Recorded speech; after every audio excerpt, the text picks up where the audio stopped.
Welcome, everyone. This is your friend, the DN What If, here with another exciting fanfiction. Today, we're diving into the story of What If Deku Awakened Ancient Magic in a Quirk World? If you enjoy this video, don't forget to hit that like button and subscribe for more fanfiction content just like this.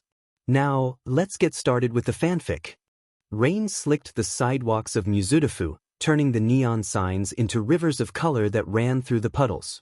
Izuku Midoriya hunched under his backpack, notebook pressed to his chest, trying to pretend that the drizzle was not just another reflection of his mood. A warm sun peeked out from behind the late afternoon clouds, close to sunset, creating a harrowing dichotomy of light rays beaming through the water droplets. The mix of different weather conditions reminded Izuku of the strange whirlwind of emotions that permeated his soul that day. And every other day, given his condition. Just another reminder that he did not belong. Bakugo's words still echoed in his head, a quirkless loser like you could never be a hero. The words had followed him for years, lingering like a scar that refused to fade. He could still remember the first time someone said that to him. It certainly was not Bakugo. He had been too young at that point. It was a doctor in a white coat, adjusting his glasses as he explained that Izuku's pinky toe joints were just too normal. That he would never develop a quirk. He had been 4. He did not even understand what never meant yet. His mother had cried that night, whispering apologies while hugging him too tightly. He had tried to tell her it was okay, that he could still be like All Might, but his small voice had cracked halfway through. Then came kindergarten. While the other kids showed off sparks, flames, and little telekinetic tricks, Izuku held up empty hands and said, "I don't have one." They laughed. Years blurred together after that. The notebooks filled with diagrams and hero statistics. The late nights watching All Might rescues on his cracked tablet. The quiet mornings walking to school early to avoid the other kids. And always, Bakugo.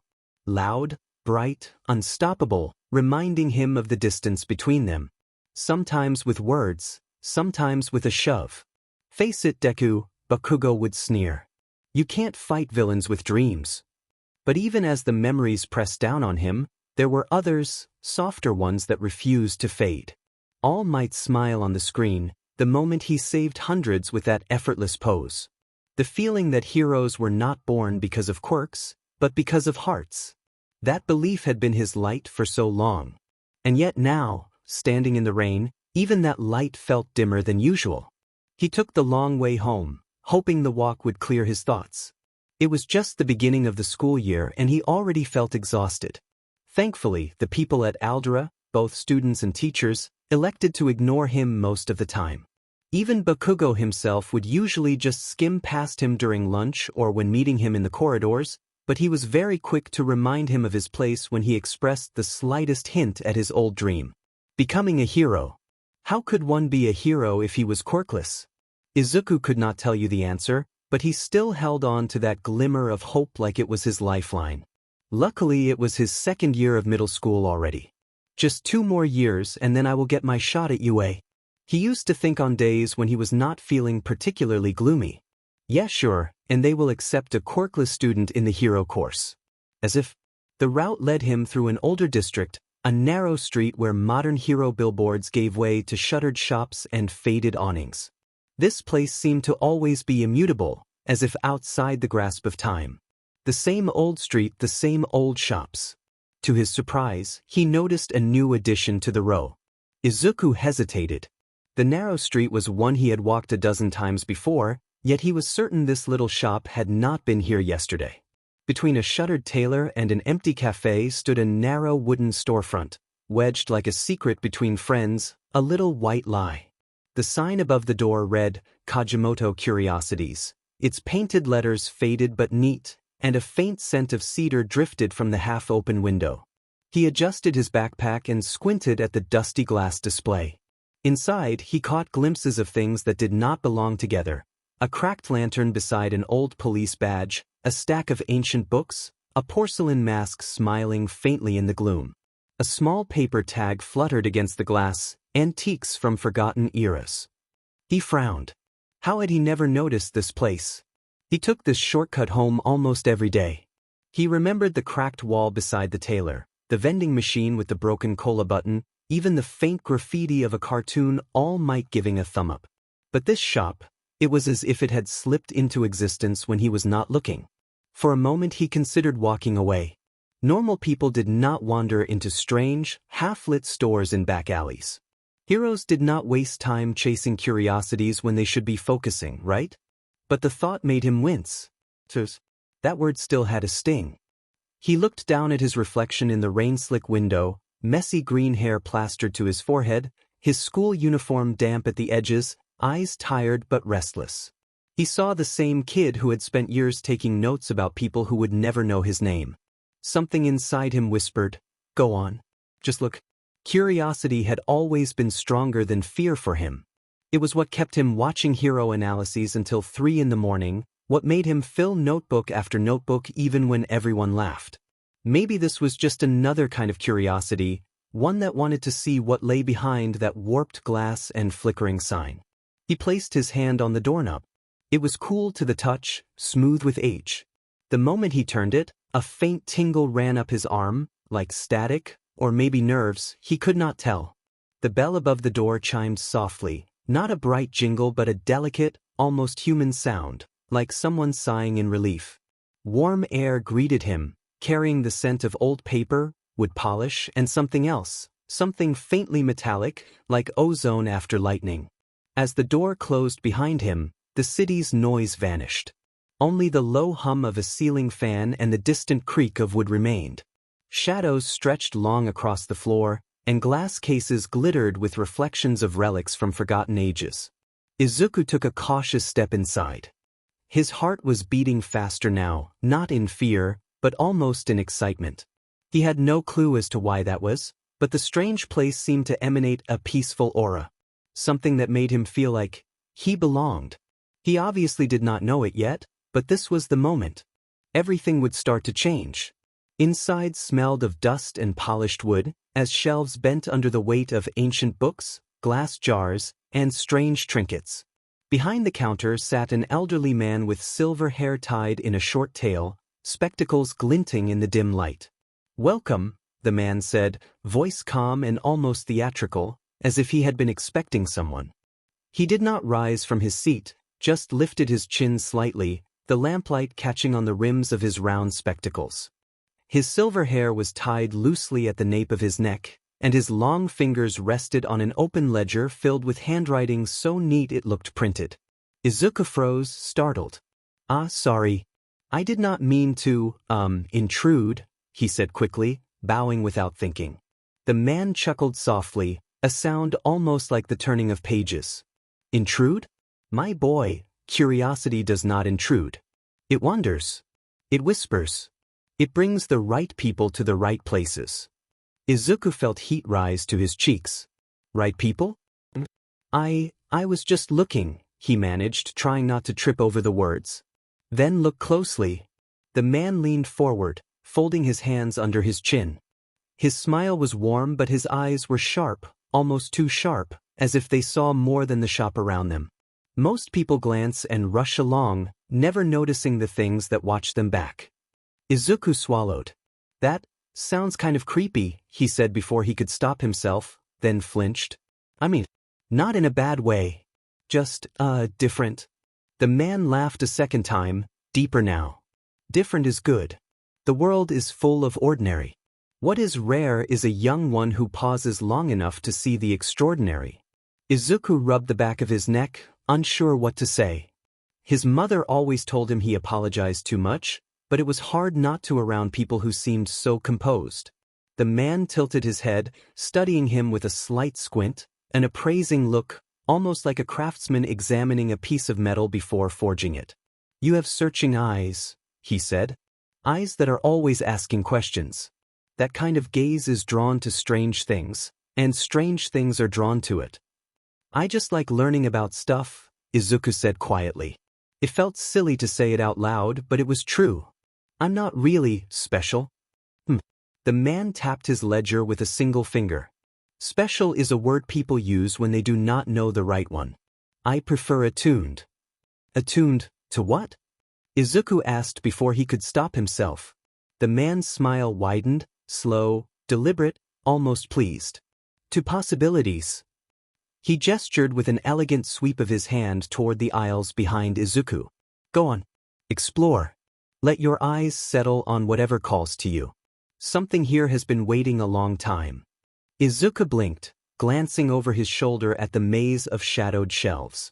Something waiting? For me? That sounded ridiculous. He was just himself. But for some reason, the man's words did not feel like flattery or a sales pitch.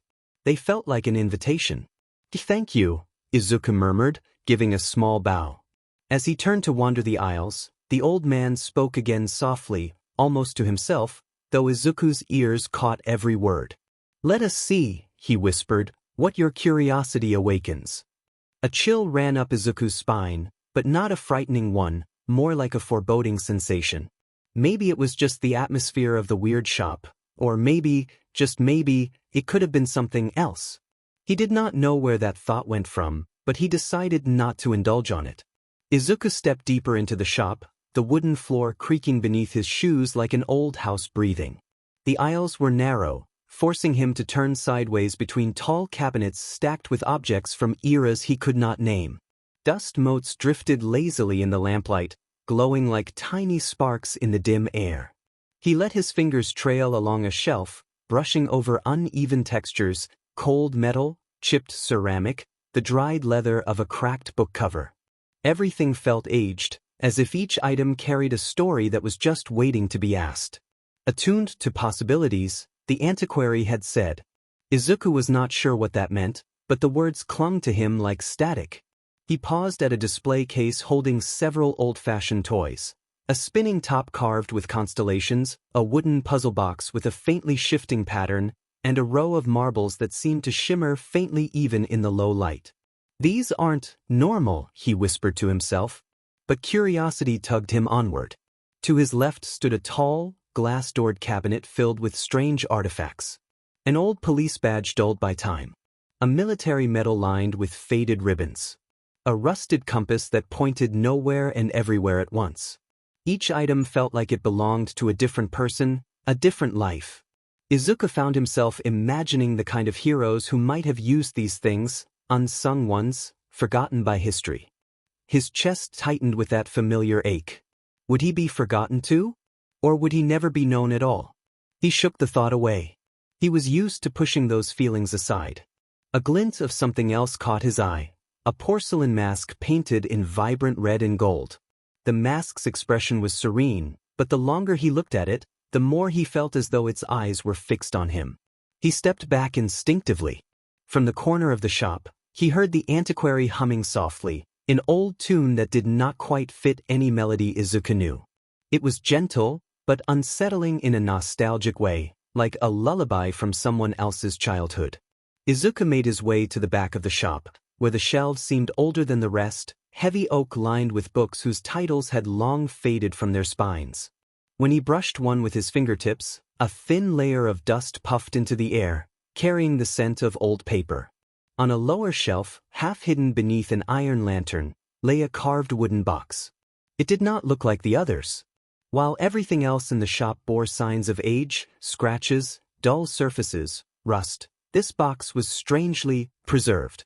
The wood was smooth, with swirling engravings that mirrored each other like mirrored flames or wings.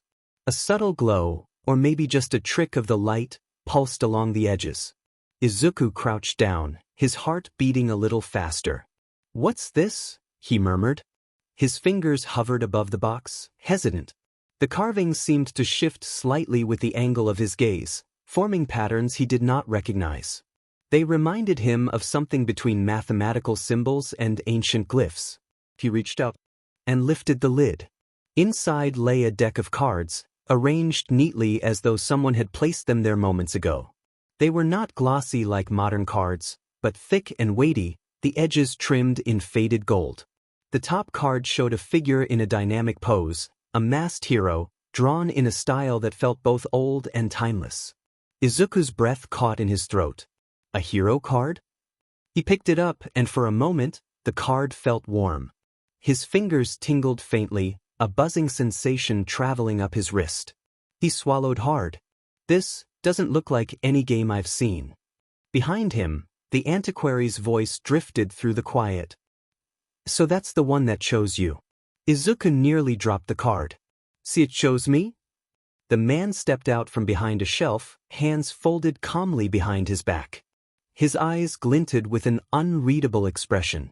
"Some artifacts do that," he said simply, "though they only reveal themselves to those who still believe in the extraordinary."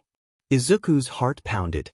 The card seemed to pulse in his hand again, just faint enough that he could not tell if it was real or nerves. He looked down at the deck, then back up at the man. "I do not understand." "You will," the antiquary replied. "In time." And somehow, Izuku believed him. Izuku stared down at the card he had picked, and for a moment he forgot to breathe. It depicted a towering warrior clad in red armor, plates interlocking like the segments of a living furnace. Lines of gold energy pulsed through the joints, outlining a muscular form that radiated raw power. The hero's cape, jagged, almost torn, fluttered behind him as if caught in a battlefield wind.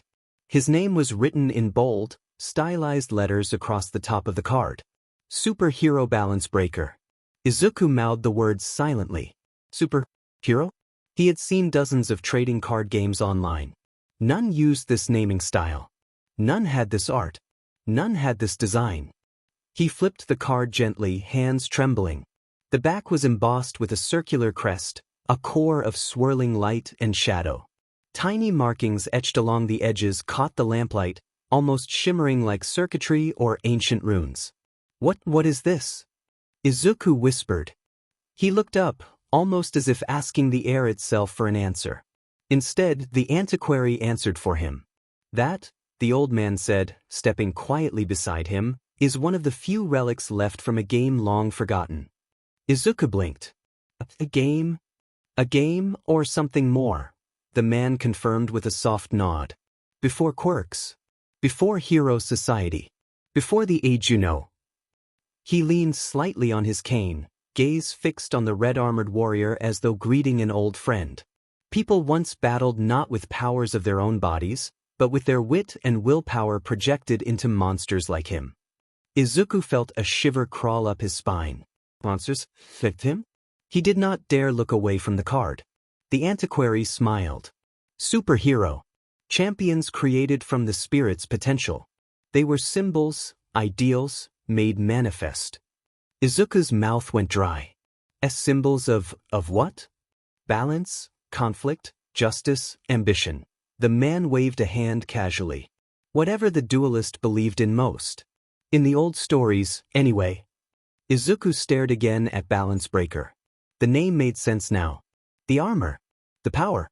The imagery of red, of intensity, passion, the edge between creation and destruction. He swallowed. "Feels alive. Does anyone still know how to play?" Izuku asked, voice small, hopeful, scared of the answer. The antiquary tilted his head. "Very few. And fewer still who can feel the cards respond to them. When quirks first came under the limelight, somehow people forgot about this game and the technology it carried with him." Izuku's heart thudded hard. "I respond." The old man only smiled. That same unreadable, almost knowing smile. "You felt it, didn't you? A pull. A warmth. A whisper that said, 'Pick me up.'" Izuku looked down again at the card in his hands. He had not told him about the warmth, or the tingling, or how the card almost seemed to pulse faintly with his heartbeat. He did. The confession slipped out before he could stop it. The antiquary's eyes gleamed. "Then it seems the deck has chosen its new bearer." Izuku's breath caught. "D-deck? You mean?" He looked inside the box again. Beneath Balance Breaker lay the rest of the cards, neatly stacked, their edges glinting with the same faded gold. The top few showed silhouettes, heroes of different shapes, each with dynamic poses and bold color. He did not recognize any of them. Not a single name. Not a single design. This was not from any game he had ever heard of.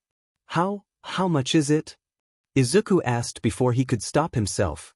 The words jumped from his mouth the moment the thought appeared. The antiquary watched him for a long, quiet moment, studying him the way a mathematician might study a strange but promising equation. Finally, he said, for a boy who listens so closely to things most people no longer hear. A soft chuckle. 1,000 yen. Izuku nearly dropped the box. 1,000? Are you sure? Cards this unique, this intricate, should have been thousands. Tens of thousands.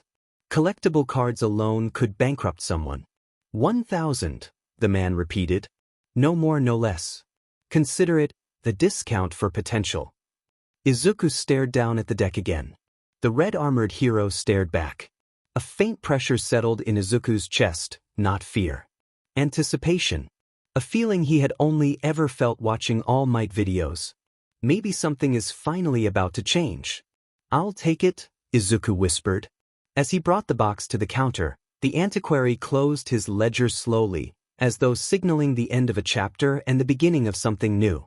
When he handed Izuku the wrapped box, his fingers brushed Izuku's own, and for a split second, Izuku felt a spark. A flash. A flicker of something ancient and vast. Treat those cards with respect, the old man said, voice low. They carry more memories than any of us. Izuku nodded, clutching the box to his chest as if it might vanish. As he stepped back into the rainy street, he could not help looking over his shoulder. For a moment, only a moment, the shop's sign seemed to flicker with a faint red glow, the same shade as Balance Breaker's armor. Then the wind shifted, the light changed, and everything looked normal again. Izuku stood there, box in hand, heart racing. He had no idea what he had just brought home. But something told him that the world, his world, was never going to be the same. Boy, was he. Right? Izuku closed the apartment door as quietly as he could, slipping off his shoes so his mother would not notice how late he was.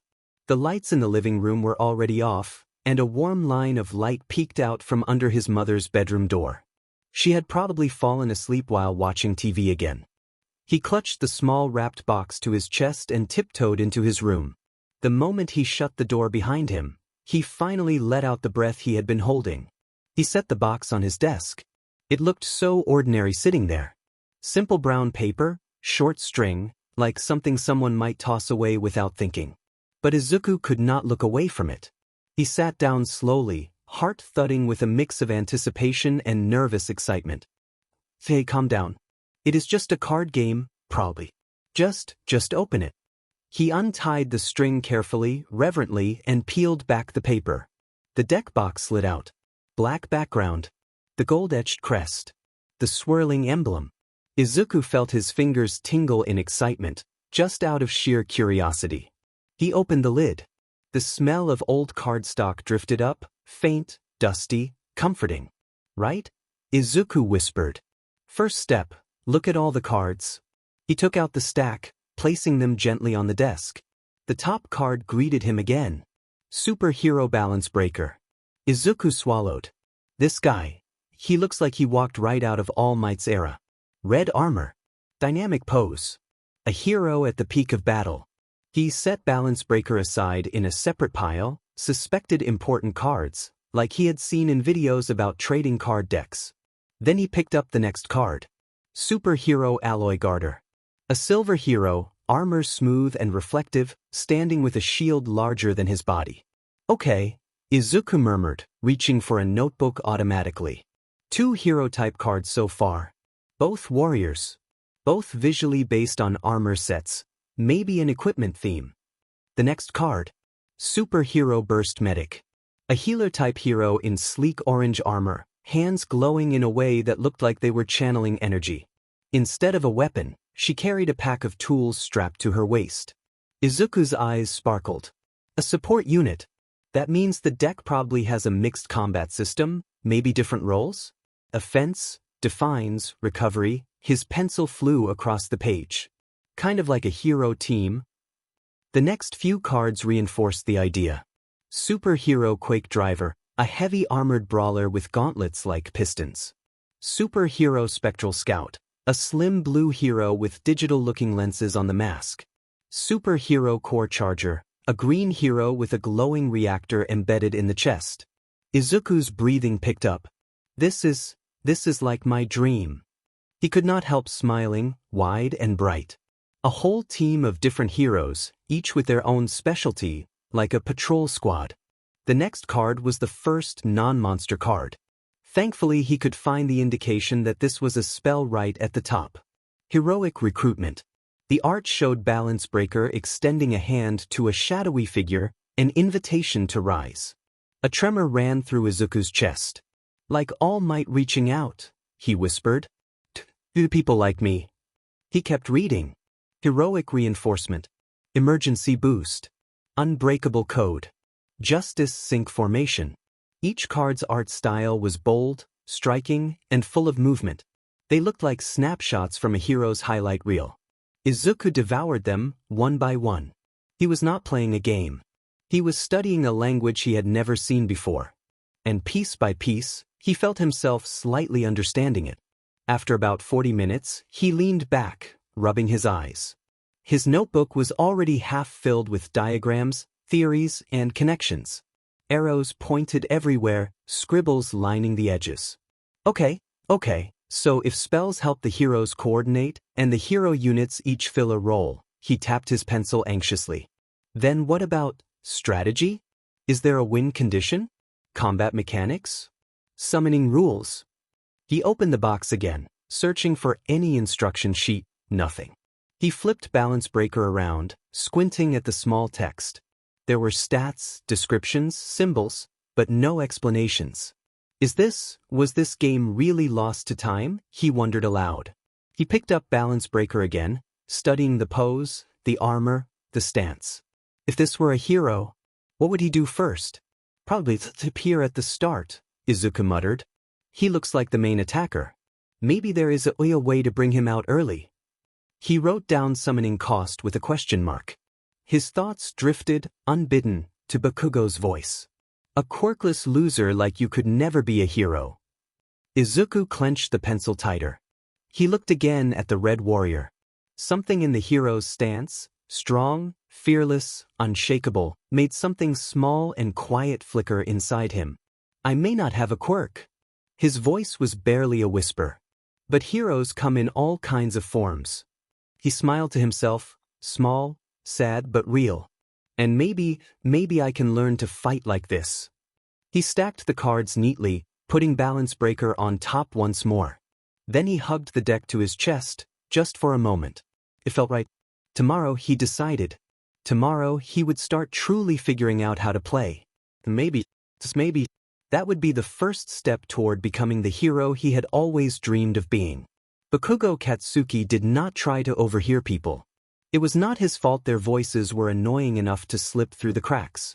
He walked into homeroom that morning with his usual stride, confident, irritated, bored. The fluorescent lights buzzed overhead like they were already testing his patience. Same old class. Same stupid chatter. Same extras. Though today, something felt off. He could not immediately place it, but there was a faint itch behind his temples, the feeling he got when something in his environment was different, and he had not identified it yet. He hated that. And that is when he saw him. Midoriya. Sitting at his desk. Staring down at something in his hands. Bakugo slowed his pace just a fraction. Not enough for anyone else to notice, but he felt the shift in his muscles, the instinctive tension of a predator narrowing in on something unusual. What is that nerd doing now? Usually, he would be scribbling in that stupid hero notebook, muttering under his breath like a malfunctioning engine. But today, Midoriya was not muttering. Midoriya was not writing. Midoriya was not even looking up to flinch when Bakugo entered, and that alone was weird. He was too focused on whatever he was holding. Bakugo slid into his seat, tossing his bag down with a grunt. He did not look at Midoriya directly, no reason to. But he had good peripheral vision, sharper than most people gave him credit for. A stack of cards. Rectangular, with stylized art. Bakugo scowled internally. A card game? Seriously? The hell is wrong with him? He waited for Midoriya to start muttering, to get lost in his own nerd brain spiral. But Izuku stayed quiet, eyes moving with intent, almost like he was analyzing a battlefield. That annoyed Bakugo more. Why did it bother him? It was not like he cared what Deku did. It was just weird. Too weird. Midoriya was predictable, annoyingly, pathetically predictable. So seeing him focused, silent, not time-bombing into nervous rambling, it crawled under Bakugo's skin. He grabbed a textbook, slamming it louder than necessary onto his desk. A few extras jumped. Midoriya did not. Bakugo's eye twitched. At least pretend you are afraid, nerd. He leaned back in his chair, arms crossed, pretending to tune out the classroom noise. But his attention kept drifting back. Midoriya picked up one card, some red-armored warrior, and turned it slightly, like he was checking every detail. Eyes narrowed, brows furrowed with concentration. That was another thing that irritated Bakugo. Midoriya was not stupid. He acted stupid, but he was not. Bakugo hated that about him too. The teacher walked in, calling order. Kids scrambled to put away their stuff. Midoriya flinched a little, finally stuffing the cards into his bag. Bakugo's eyes caught the movement. He felt the itch again, sharper this time. He clicked his tongue. "What's with the cards, Deku?" The words came out low, almost lazy, but they cut through the surrounding chatter like a knife. Midoriya froze. Slowly, he turned in his seat. Kaken. I was just, nothing. Just something I bought, just some old game." There was the muttering, the fluster, the panic. Bakugo exhaled through his nose, annoyance, relief, and something else tangled together. Back to normal. Still, something in the way Midoriya clutched his bag bothered him. Protective. Not scared of Bakugo, protective of the cards, protective. Like they mattered to him. An old game? Bakugo repeated, voice flat. Midoriya nodded way too quickly. "Why yeah, I just thought it was interesting, actually it's really unique, the art style is dash." Bakugo shut him up with a glare. He did not care about the cards. He did not care about Deku's stupid hobbies. But something in his chest twisted. Irritation mixed with a spark of curiosity? Midoriya had never brought anything like this to school before. Never showed interest in anything that was not hero-related. And this was not a notebook. It was not analysis. He was enjoying it. Bakugo hated how noticeable that was. He turned away, clicking his tongue again. "Tisich, whatever. Do not get your nerd germs on me." It should have ended there. He should have stopped thinking about it. But as class went on, Bakugo found his gaze drifting once, twice, too many times, to Midoriya's bag. To the corner where the cards were tucked away. Why did he care? Why was it bothering him? Maybe because Midoriya had never kept secrets before. Maybe because Bakugo was used to knowing exactly what Deku thought, felt, and, most importantly, feared. Maybe because seeing him obsess over something new, something Bakugo did not recognize, felt like losing grip on something he had always controlled. Or maybe, it was because when Midoriya looked at those cards, he had the same look he got when watching All Might. And Bakugo could not stand it. He leaned against the hallway wall during the mid-morning break, arms crossed, jaw set. Kids passed by, laughing, shoving, talking about weekend plans or hero gossip. Noise. Pointless, irritating noise. Normally, Bakugo did not mind background stupidity. It helped him feel like the only real person in the room, someone destined for clearly bigger things. But today his mind kept circling back like a defective spark wheel. Those cards. He clicked his tongue, annoyed that the thought even surfaced. He hated when things did not add up. Maybe he hated when people changed without his permission? And Midoriya, Deku had always been constant. Predictable. A useless, quirkless nerd with a head full of pipe dreams. But this morning, something had been different. Midoriya had not looked at Bakugo with fear. He had not stared at him at all. His eyes had been glued to those cards, analyzing, thinking, muttering under his breath only when forced. And that bothered Bakugo more than he wanted to admit. Midoriya had no quirk. Midoriya had no future. Midoriya was supposed to cling to him, follow behind him like a shadow, begging for scraps of validation. That was the natural order. That was how it had always been. So why the hell did Bakugo feel like something was slipping? He scowled deeper, arms tightening across his chest. It is just a stupid game. Who cares? It is not like it matters. He told himself that again and again, until the bell rang, rattling in his ears. But the itch did not go away. Bakugo usually spent lunch with his supposed friends, who mostly existed to hype him up and not get in his way. Today, though, he peeled off early, something dragging him back toward the classroom as if by gravity. When he slid the door open, he paused. Midoriya was alone. Desk cleared. Lunch unopened. Cards spread out across the surface in neat rows, each grouped into piles. He was mumbling to himself in that same breathless, rapid-fire way, but this time, Bakugo did not immediately want to explode at him. Midoriya was not doing his usual panicking or obsessing over heroes. No, instead he looked focused, determined, and most importantly, completely absorbed. Bakugo slipped in quietly, dropping into his own seat with more force than necessary to announce his presence. The chair screeched. Midoriya flinched, but only for a moment. His eyes did not dart away from the cards. Bakugo narrowed his gaze. That was new. Midoriya placed 3 cards in a row. Balance Breaker, Alloy Guarder, Burst Medic. He tapped each one, muttering. If attacker types work together, then maybe formations matter, or maybe there is a cost system, but if spells support coordination, then, but what about counters? There has got to be some defensive mechanic dash. Bakugo's brow twitched. He recognized that tone. It was the same tone Midoriya used when analyzing All Might's fights. The same obsessive energy. The same passion. Except it was not aimed at a hero. This time, it was aimed at something new.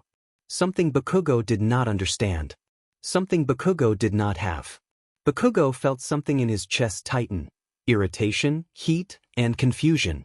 Midoriya scribbled diagrams in a notebook, flipping cards back and forth, comparing symbols, making little victory noises when he connected 2 concepts. Bakugo found himself leaning forward slightly. Why does he look so into this? He hated the thought immediately. He was not curious. He was not interested. He just needed to know what kind of stupid nonsense Deku was wasting his time on. Midoriya picked up Balance Breaker again, staring at the art with an almost reverent expression. He really does look like a hero, he whispered to himself, smiling unconsciously.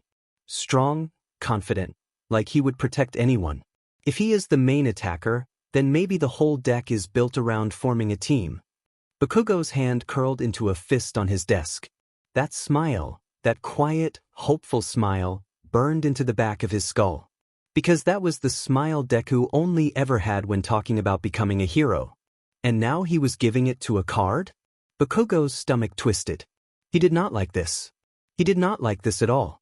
He slammed his hand onto his desk before he could stop himself. Midoriya jolted upright, nearly knocking over Burst Medic. Kaken! Bakugo glared at him, electricity practically sparking off his skin. What the hell are you doing? He snapped. Midoriya swallowed, staring down at his hands.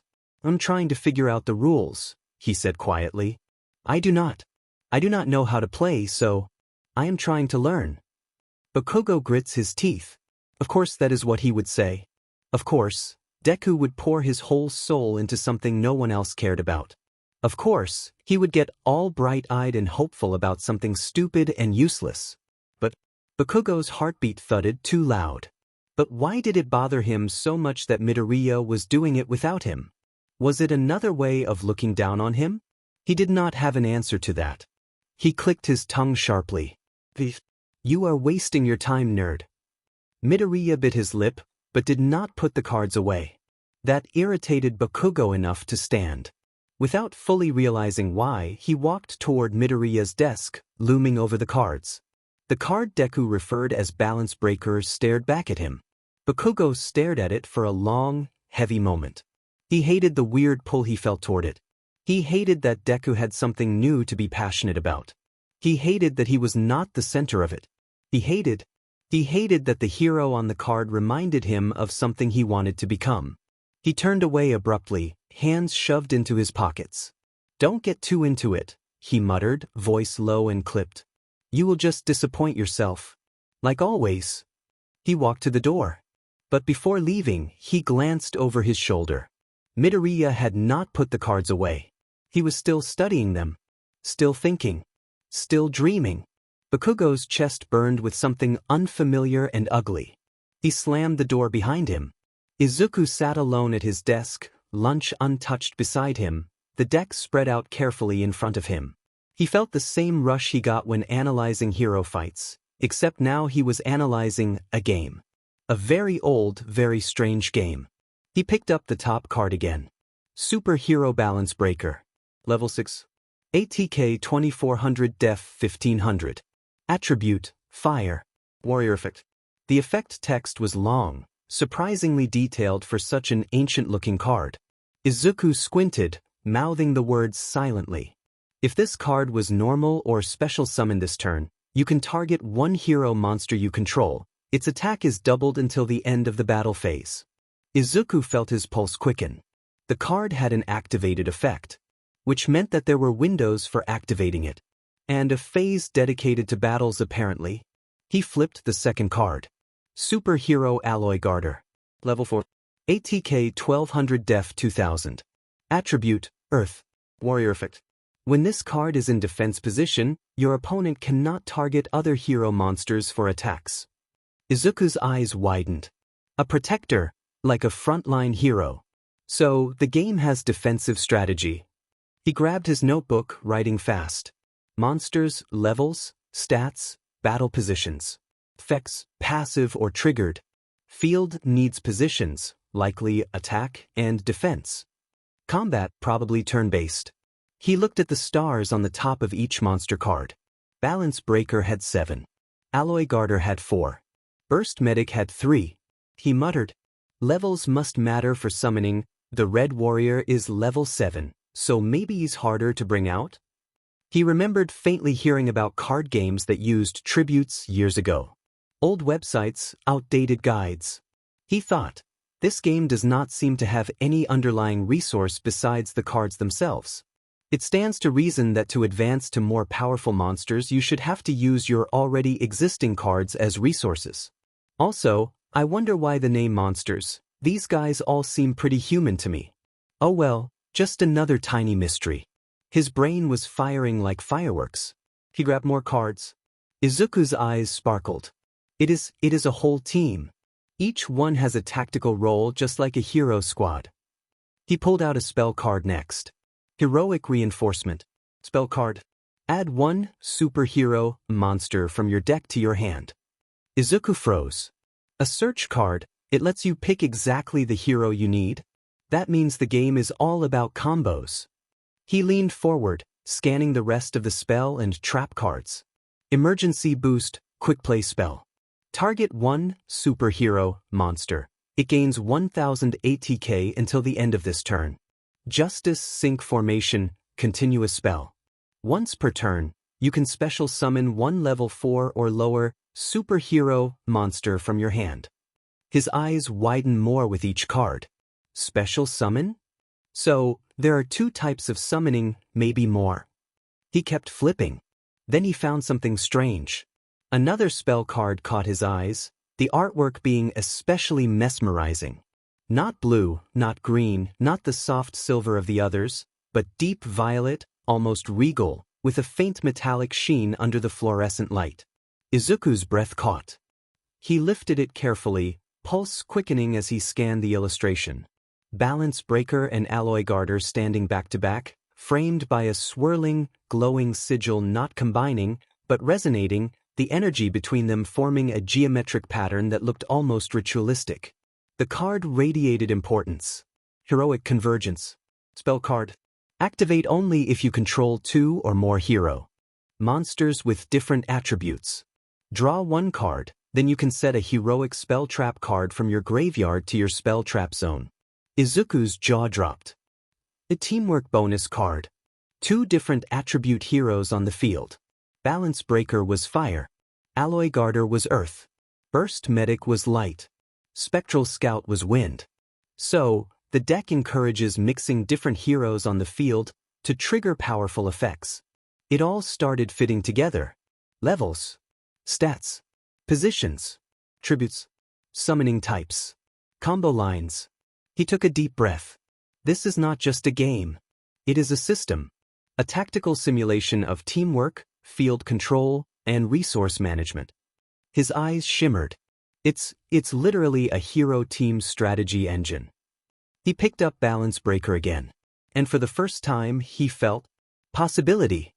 Heroes come in all shapes, he whispered. And with this deck, maybe he could too. Bakugo had not meant to walk home alone. Usually, his 2 tagalongs followed him like obedient ducklings, but they had errands today, something about cram school. Bakugo did not care. What he did care about was the tight knot of irritation sitting under his ribs. The nerd. The cards. The stupid looks on Midoriya's face. He shoved his hands into his pockets, blasting a small explosion against a metal railing as he passed it just to release pressure. Why the hell do I care? Why is that dumb deck getting to me? He clicked his tongue, kicking a stray rock down the sidewalk. Then he noticed something. A storefront. Something out of place on a street he had walked 1,000 times. He froze, eyes narrowing. That sign. That ugly, faded sign with peeling paint. He had never seen it before. Bakugo was observant, usually hyper-aware of his environment. He had memorized this route years ago. He knew every convenience store, every vending machine, every corner. But this shop? No memory. No recognition. And most suspicious of all, there, in the dusty front display, behind glass, a deck box. With gold etching. A swirling emblem. Bakugo's pupils constricted. He stepped closer. No way. Is that Dash? His lip curled. So that is where the nerd got his junk. He scanned the display. There were other objects too, old books, strange trinkets, dusty charms, but none of them mattered. Just the stupid box. Bakugo's jaw tightened. Something about the place felt wrong. Not dangerous, just watching. As if the shop itself was evaluating him. He hated that feeling. He pushed the door open hard enough to make the bell ring sharply. Inside, the shop was dim and cluttered. Shadows spilled across shelves packed with strange objects. It smelled faintly of incense and old paper. And then, welcome. A voice. Smooth. Almost theatrical. Bakugo's eye twitched. An old man stepped forward, the shopkeeper, eyes sharp despite his polite smile. I rarely get young customers, he said warmly. Twice in 2 days, how unusual. Bakugo's heartbeat stopped for half a second. Twice? So he means... Bakugo clicked his tongue loudly. You sold something to a green-haired nerd yesterday, didn't you? The man smiled slowly. I sell many things. But I recall a very curious boy. Bakugo stepped forward, hand on his hip, posture aggressive. What the hell did you give him? Something he wished for, the man replied simply. Bakugo's teeth ground together. That nerd doesn't deserve anything. Oh. The old man tilted his head. Is that so? He seemed quite eager to learn. Bakugo felt a flare in his chest, anger, frustration, something he refused to name. I did not come here for chit-chat. I just want to know what kind of game this is. The shopkeeper's eyes gleamed. Game, he echoed, voice amused. Is that what you think it is? Bakugo bristled. What else could it be? A challenge. A mirror. A path. Depending on who holds the cards. The man turned slightly, reaching behind the counter. Then he placed a small bundle on the wood. Wrapped. Familiar. Bakugo's breath caught. Another deck box. This one etched with a crackling geometric pattern, almost like lightning exploding outward. He felt something jolt low in his stomach. Anger? Curiosity? Recognition? The man nodded at the bundle. This one has been waiting as well. Bakugo's palms tingled with sweat. His heart hammered too fast. Playing? For who? The antiquary simply smiled. You, of course. Bakugo's throat tightened. And for the first time that day, he had no idea what to say. Night in Mizudafu was not like in other cities. By day, the advertisements of top heroes cast their overwhelming glow from every screen and billboard, branding the skyline with optimism. But at night, those same lights dimmed, casting long silhouettes that left deep pockets of shadow between the alleys. Places where the surveillance cameras did not always work. Places where pro heroes never patrolled unless they had a reason. And places where the old world could breathe again. Beneath the clattering of elevated trains and the hum of half-asleep neon signs, a quiet meeting was underway in an abandoned industrial lot, a forgotten scar from the pre-Quirk era that the city planners had chosen to ignore. The concrete floors were cracked, the iron beams rusted, and the air heavy with dust and something else, something metallic, almost coppery. 3 figures stood around a shipping container, its doors half open, revealing crates stacked inside. The first was tall and lanky, wearing a patched-up coat that looked 2 sizes too big. His hands were buried deep in the pockets, fingers tapping a restless rhythm. Rings adorned every knuckle, some plain metal, others carved with symbols that hurt the eyes to focus on for too long. The second was shorter, with a gaudy gesture-patterned scarf wrapped around his neck and a painted-on smile that did not match his eyes. He carried a suitcase, which he clutched with theatrical flair but a grip too tight to be casual. The third figure, the one who seemed to lead, stood in the shadows, still as stone. Only the faintest outline of a mask was visible beneath the hood, a porcelain grin stretched across unmoving features. A voice broke the silence. Smooth, mocking, almost sing-song. "You're late." The tall man flinched. "We had to be careful. The heroes downtown have been tightening surveillance." "Heroes," the masked figure repeated as though tasting the word. "They look upward. Only upward. They never bother with the dust beneath their boots." He stepped closer. Light grazed the lower half of his mask, revealing its painted smile, eternally cheerful. And entirely hollow. "Show me the goods." The short man with the scarf snapped open the suitcase. Inside, nestled in velvet, were 6 small objects wrapped in black fabric, each roughly the size and shape of a certain familiar deck box. A faint shimmer escaped from beneath the cloth. Not light. Not heat. More like pressure. The air seemed to compress for a moment, then relax. The masked figure's posture sharpened. "Finally." The tall man swallowed. We did not open them. Like you said." "You couldn't have even if you wished to," the masked man replied. "Chaos magic resists unworthy hands. Consider yourselves fortunate." He reached into the suitcase. But the moment his gloved fingers brushed the nearest wrapped object, something shifted in the air. Subtle, like a change in humidity, but unmistakable. The shadows of the warehouse deepened, pulling at the corners of the room as if reacting to the movement. The tall man stepped back. "Sir?" A faint hum rolled across the concrete, rising through the metal beams. A resonance. Dangerous. The masked figure paused. His head tilted as though listening to a distant whisper. Then the hum stopped. "It's awakening," he murmured. "Good." He pulled the object out of the suitcase. The wrapping loosened on its own, fluttering to the ground like torn petals. In his hand now was a deck box, but not like any card game sold in legitimate stores. This one was patterned with spirals and jagged lines that seemed to twist if stared at directly. Its clasp was shaped like a grinning mouth. The short man swallowed hard. Are you sure it is safe to use here? We should wait until we return to the troop." The masked figure chuckled.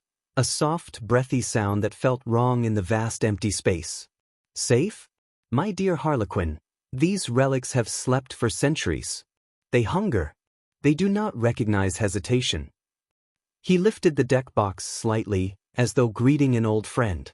"We must feed them." The other 2 men exchanged nervous glances. "Sir, the last time we tried to awaken one dash." The masked man did not turn. He did not raise his voice. "Do you fear chaos?" The warehouse fell silent, save for the creak of old steel in the wind. Finally, the tall man shook his head quickly. Of course not." The gesture scarf man echoed him. "And not at all." "Good," the masked figure said. He slid the deck box open. A gust of cold air burst out, scattering dust in a spiraling pattern. The lights flickered.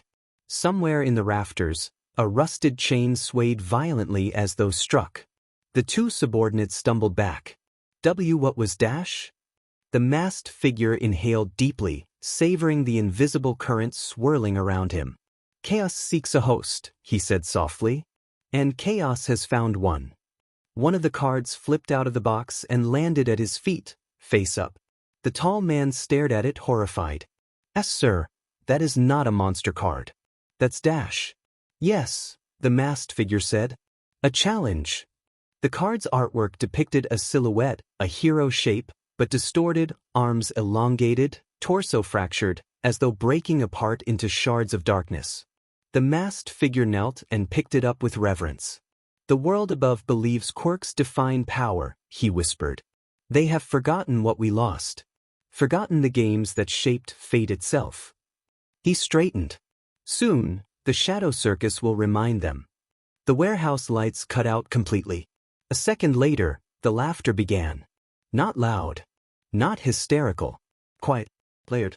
Dozens of mismatched chuckles echoing through the dark, even though only 3 men had been in the room. The tall man screamed.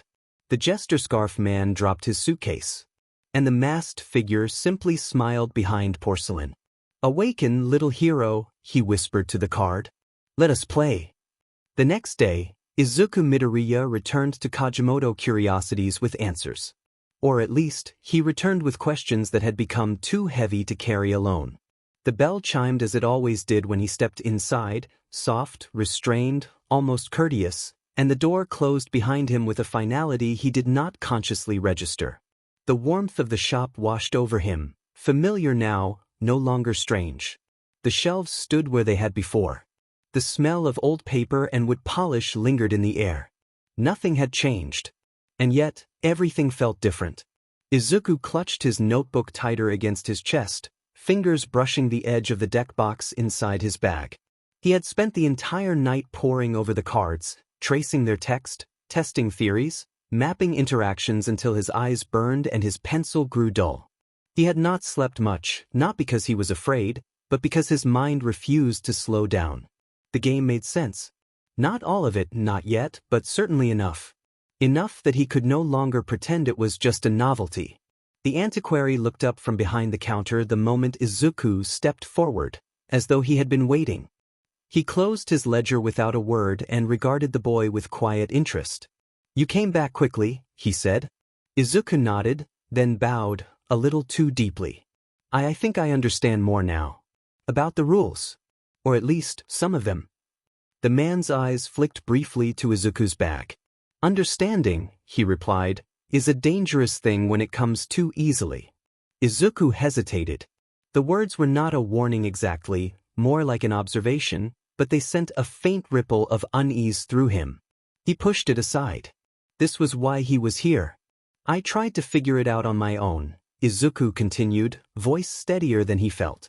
The summoning conditions, the way effects activate, how teamwork between cards seems encouraged.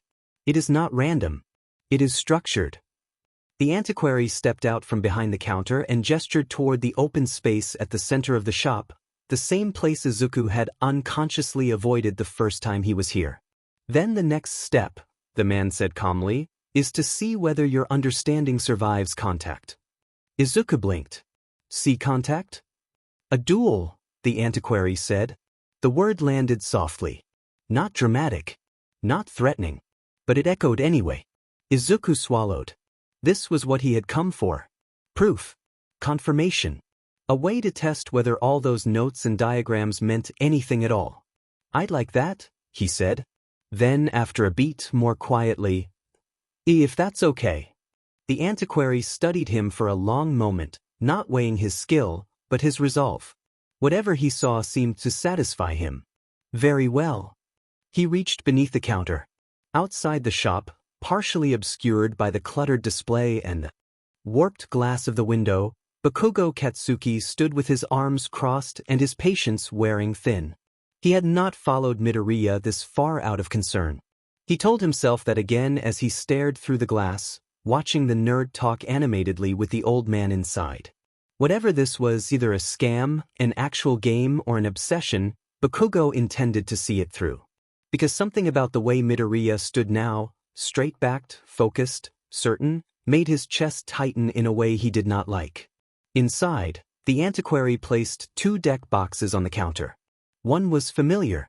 The other was not. This is not a lesson, the antiquary said, his tone shifting, subtly, but unmistakably. And it is not a harmless game.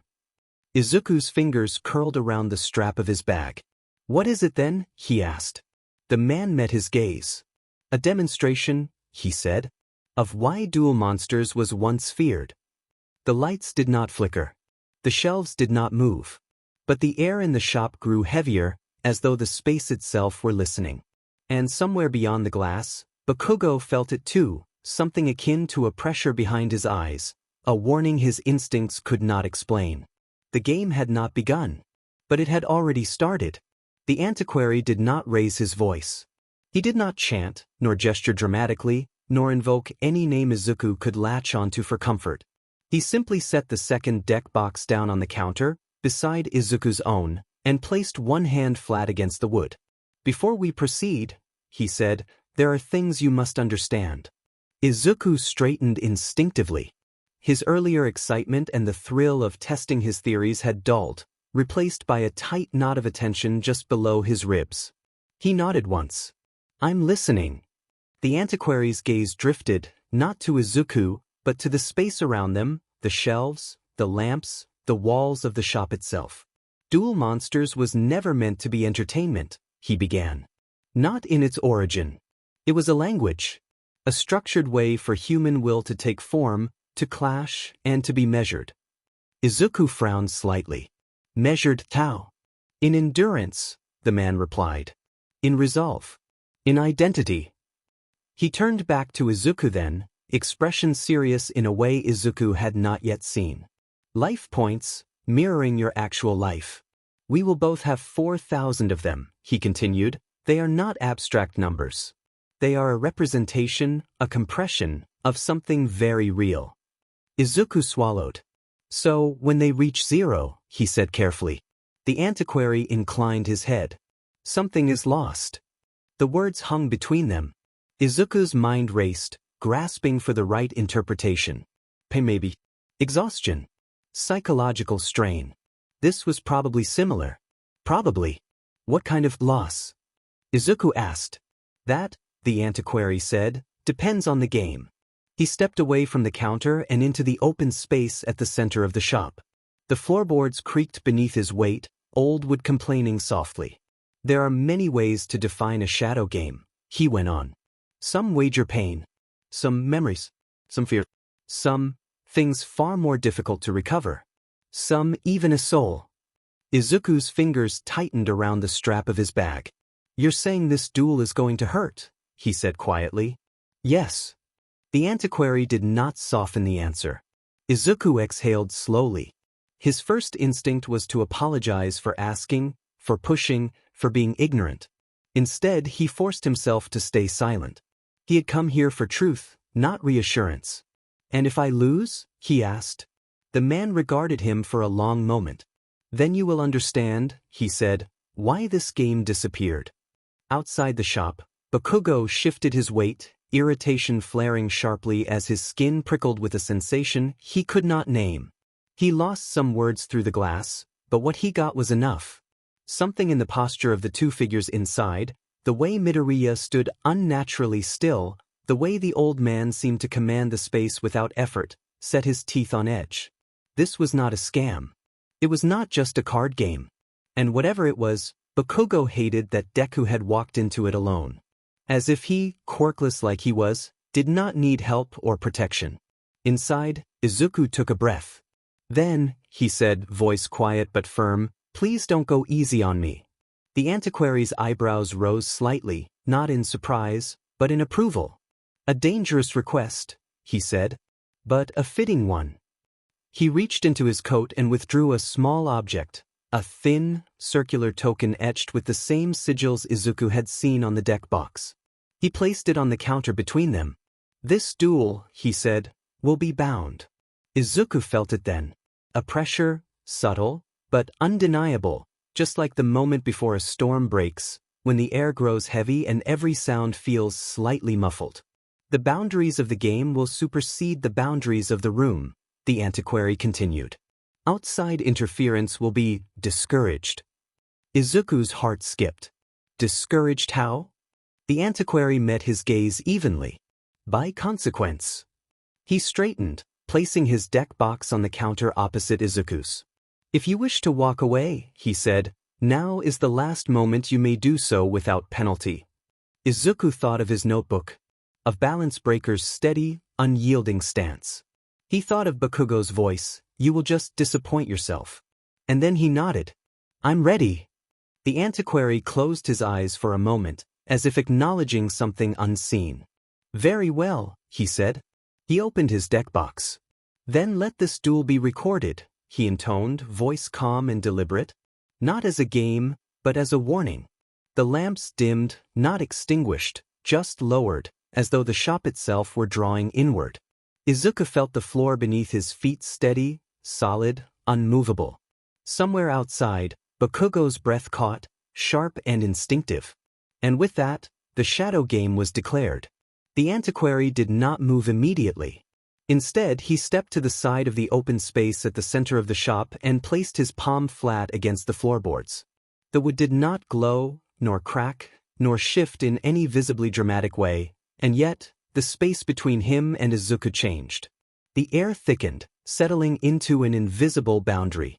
The cluttered shelves at the edges of the shop seemed farther away now, as though the room had subtly stretched, making space for something that had been absent for a very long time. Izuku felt it instinctively, a sense of structure. This, the antiquary said calmly, lifting his hand, is the battlefield. At his words, faint lines emerged across the floor and table. Between them, not etched, not glowing brightly, but outlined, as if sketched in pale spectral light. Rectangles formed in precise symmetry, arranged in two mirrored formations facing one another. Izuku leaned forward despite himself, eyes wide. It's like Dash. A true dual monsters field, the antiquary finished.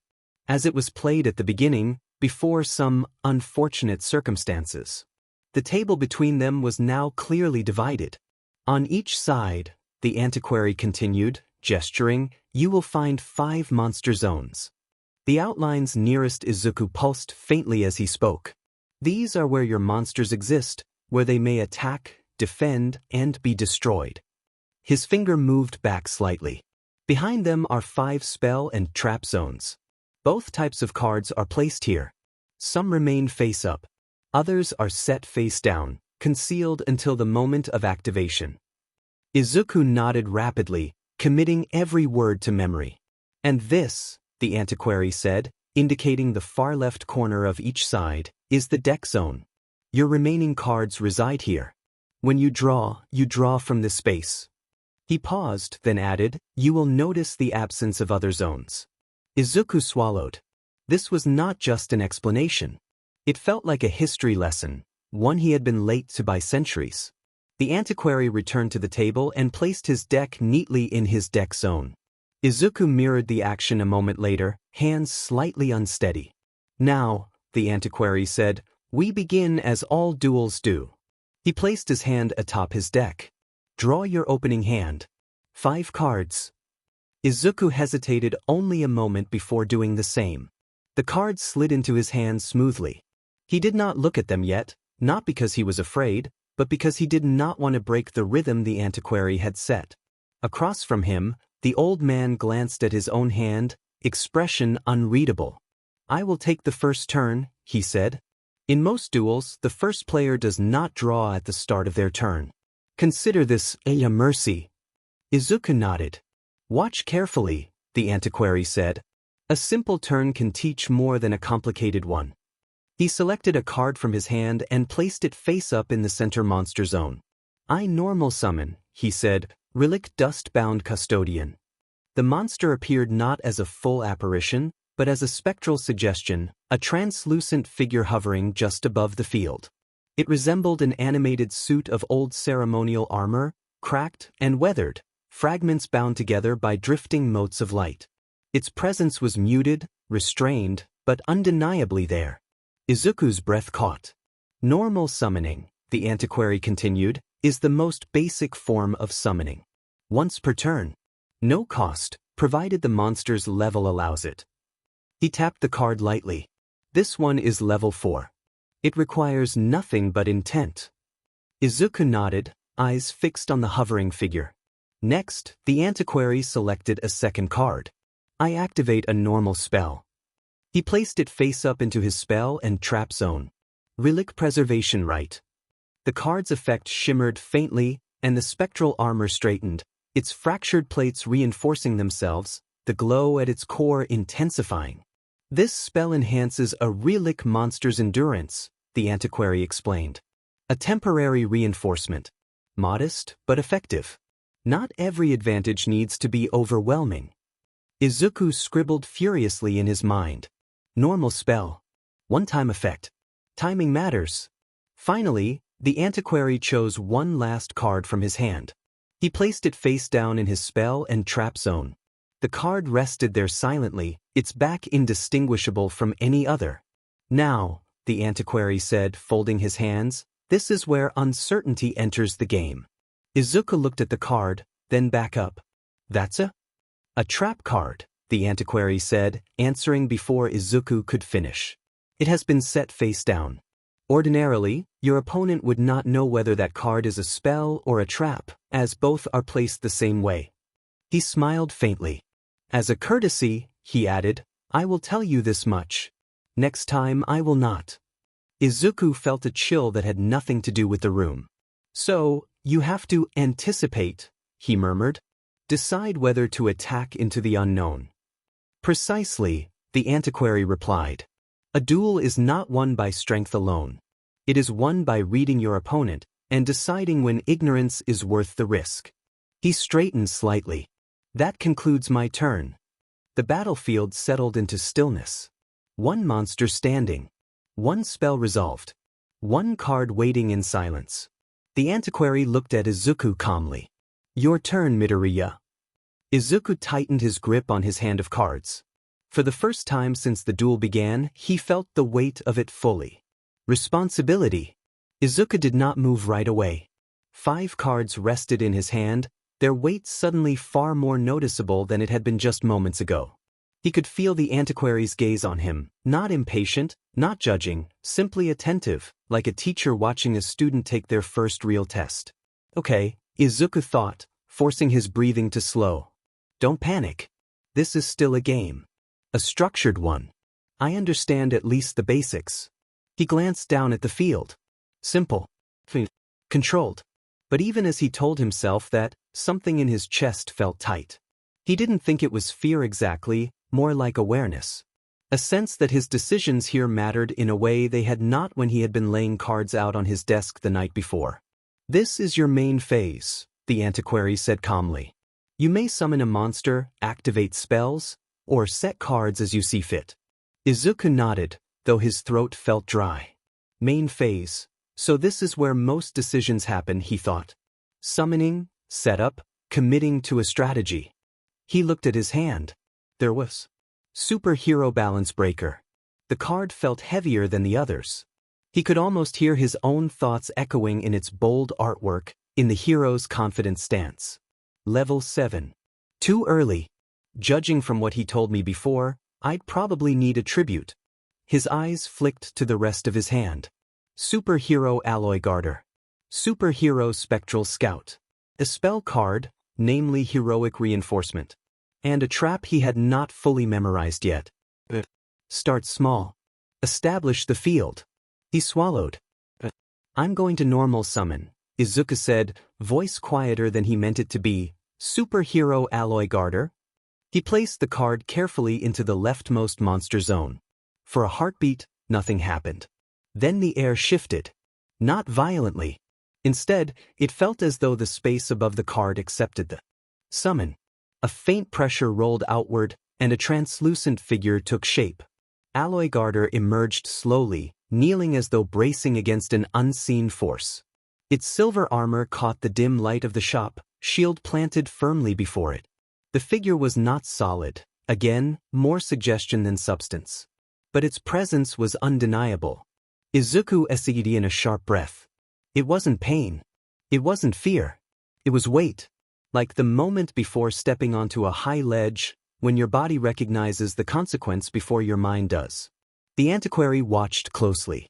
Good, the antiquary said softly, watching closely. You chose a foundational unit. Izuku nodded, heart racing, and pushed the card forward. "I normal summon superhero alloy garter," he said, voice steadier now. He hesitated. He glanced at the field again, at the hovering relic custodian, at the faint outlines marking the zones. He realized, suddenly, that while he knew the rules in theory, he had never actually decided how a monster was supposed to stand. "Just normally," he finished. The card settled upright in the monster zone. At once, the spectral form of Alloy Garter manifested fully, standing tall now, shield raised but angled forward, armor gleaming faintly as though braced for combat. The pressure Izuku had felt earlier returned, subtle but undeniable, settling against his chest. The antiquary tilted his head slightly. "Attack position," he said. "The default stance." Izuku blinked. "Oh, I thought dash." "That is natural," the antiquary replied calmly. "Most new duelists assume monsters are always meant to fight." He stepped closer to the table and gestured with 2 fingers. At the motion, Alloy Garter's spectral form shifted, turning slightly sideways, shield bracing fully in front of its body. "This," the antiquary continued, "is defense position." The pressure in the air changed, becoming different. More grounded. More resistant. When a monster is in attack position, the antiquary explained, its attack points are used to determine damage. If it battles another monster, the weaker is destroyed, and the difference is inflicted as damage to its controller. Izuku's eyes widened slightly. "So, if I attacked your monster and lost, you would take damage," the antiquary confirmed. "Directly." Izuku swallowed. "And defense position?" "When a monster is in defense position," the antiquary said, "it does not inflict damage when it attacks. Well, mostly because it cannot attack. But when it is attacked, only its defense points are compared to the attack of the opposing monster." He glanced at Izuku meaningfully. "If its defense is lower, it is destroyed. But you take no damage." Izuku stared at Alloy Garter. The shield, the stance, the intention behind the design. "So, defense position is protection, not offense." "Precisely," the antiquary said. "Choice. One that trades pressure for survival." Izuku let out a slow breath. "That makes sense," he murmured. "It's like taking the hit so your team doesn't fall apart." The antiquary smiled faintly. "You may change a monster's battle position once per turn," he added. "But only at specific times. Timing, as you will learn, is everything. You can also only normal summon monsters in attack position." Izuku nodded, committing it to memory. "Then dash," he said, gathering himself. "I'll keep Alloy Garter in attack position for now." He reached for another card. "I will activate a spell card," Izuku said. He placed Heroic Reinforcement face-up into his spell and trap zone. "For this turn," Izuku said, voice steadier now, "this lets me add 1 hero monster from my deck to my hand." The antiquary inclined his head slightly, inviting him to continue. Izuku closed his eyes for just a moment, then reached for his deck. His fingers hovered above it, hesitation flickering across his expression, not doubt, but calculation. "Think," he told himself. "What do I need next? I'll get Superhero Burst Medic." He took the card and added it to his hand, mixing it with the others. His shoulders eased the moment it touched his palm, as though the decision itself had anchored him. "I don't know exactly how the next few turns will play out," he admitted quietly, "but I think having options matters more than power right now." The spell card faded, its effect complete. The antiquary's gaze sharpened with approval. "A very good instinct," he said. "Strength wins battles. Flexibility wins wars." Izuku exhaled, some of the tension bleeding out of him. Then it hit him again. That sharp, fleeting pressure behind his eyes. Even stronger this time, more insistent. Not pain, not quite, but a warning pulse that made his vision blur for half a second. He essayed in a breath and gripped the edge of the table, knuckles whitening. "That feeling again," he muttered. "Yes," the antiquary said quietly. "The game is responding to your intent. Seeking knowledge, preparing the future. These are not passive actions in a shadow game. These games are not meant for the faint of heart." Izuku nodded slowly, forcing himself to straighten.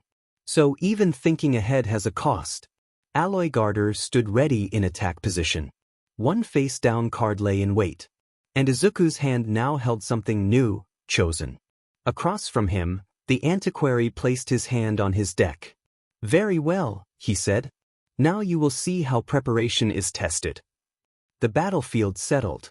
Two monsters stood facing one another now, one ancient and weathered, one steadfast and new.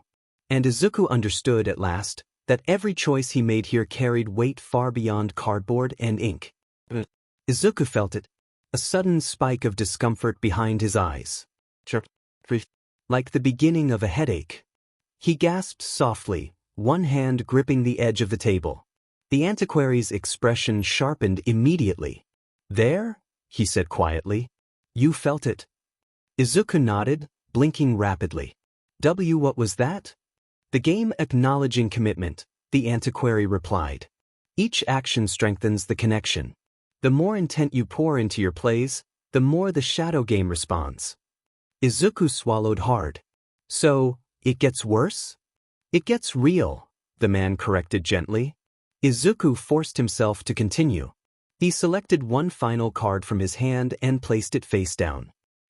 Set one card," he said, "and end my turn." The face-down card rested silently beside his spell zone, indistinguishable from any other. Two fields now stood opposed. Two monsters. Two hidden threats. And two players bound by rules far older than either of them. Izuku. Straightened, chest still tight, pulse pounding in his ears. He looked up at the antiquary. That's my turn." The antiquary inclined his head. "Well done," he said. "You chose caution. Many do not." He placed his hand on his deck. "Now," he continued, eyes gleaming faintly, "allow me to show you what happens when experience presses the advantage." Outside the shop, Bakugo's nails dug into his palms. He didn't know why. He only knew that whatever was happening inside, Deku was in deeper than he realized. The antiquary did not draw attention to the transition between turns. He simply drew a single card from his deck and regarded it for a moment, eyes half-lidded, before looking back up at Izuku. "Now," he said calmly, "observe something many novice duelists overlook." He selected a card from his hand and placed it face down into one of his monster zones. "I set a monster." Izuku blinked. "Set? You mean dash?" Face down, the antiquary finished, and in defense position. He gestured, and the faint outline of the monster zone shifted subtly. Where the relic custodian stood openly, the new card remained concealed, its presence marked only by a low, indistinct pressure. Like something crouched just beneath the surface. When a monster is set, the antiquary explained, its identity, level, attribute, and statistics are hidden. It cannot attack while face down, but it may defend itself if attacked. Obviously, you can only normal set level 4 or lower monsters without tributing, but that still leaves an enormous sea of possibilities when it comes to what's underneath. Izuku leaned forward slightly. "So, it's information control," he murmured. "You sacrifice initiative to force your opponent to guess." "Exactly," the antiquary said. "Duel monsters rewards those who understand when concealment is more valuable than strength." He folded his hands briefly. "That concludes my main phase." Izuku stiffened. The antiquary's gaze sharpened. "I now enter the battle phase." The words carried weight. The pressure in the room increased unmistakably. Izuku felt it in his chest, a tightening that made his pulse quicken. The antiquary gestured toward his face-up monster. "Relic Dust-Bound Custodian, attack Superhero Alloy Garter." The spectral armor lurched forward, its movement sudden and purposeful. The air between the two monsters distorted as the distance collapsed, energy building along the custodian's fractured frame. Izuku's eyes flew to the numbers he had memorized. Custodian's 80k is Alloy Garter's 80k is his breath hitched. "I'd take 200 points of damage," he whispered. Before the impact could land, the antiquary raised one hand. "Not quite," he said. He revealed a card from his hand and placed it face up into his spell and trap zone. "I activate a quick play spell." The card's border shimmered briefly as it resolved. Relic Awakened Fragment. A surge of pale light raced through the custodian, reinforcing its joints, sharpening the glow at its core.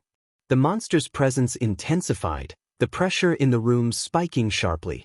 This spell increases its attack by 800 points. The antiquary continued evenly.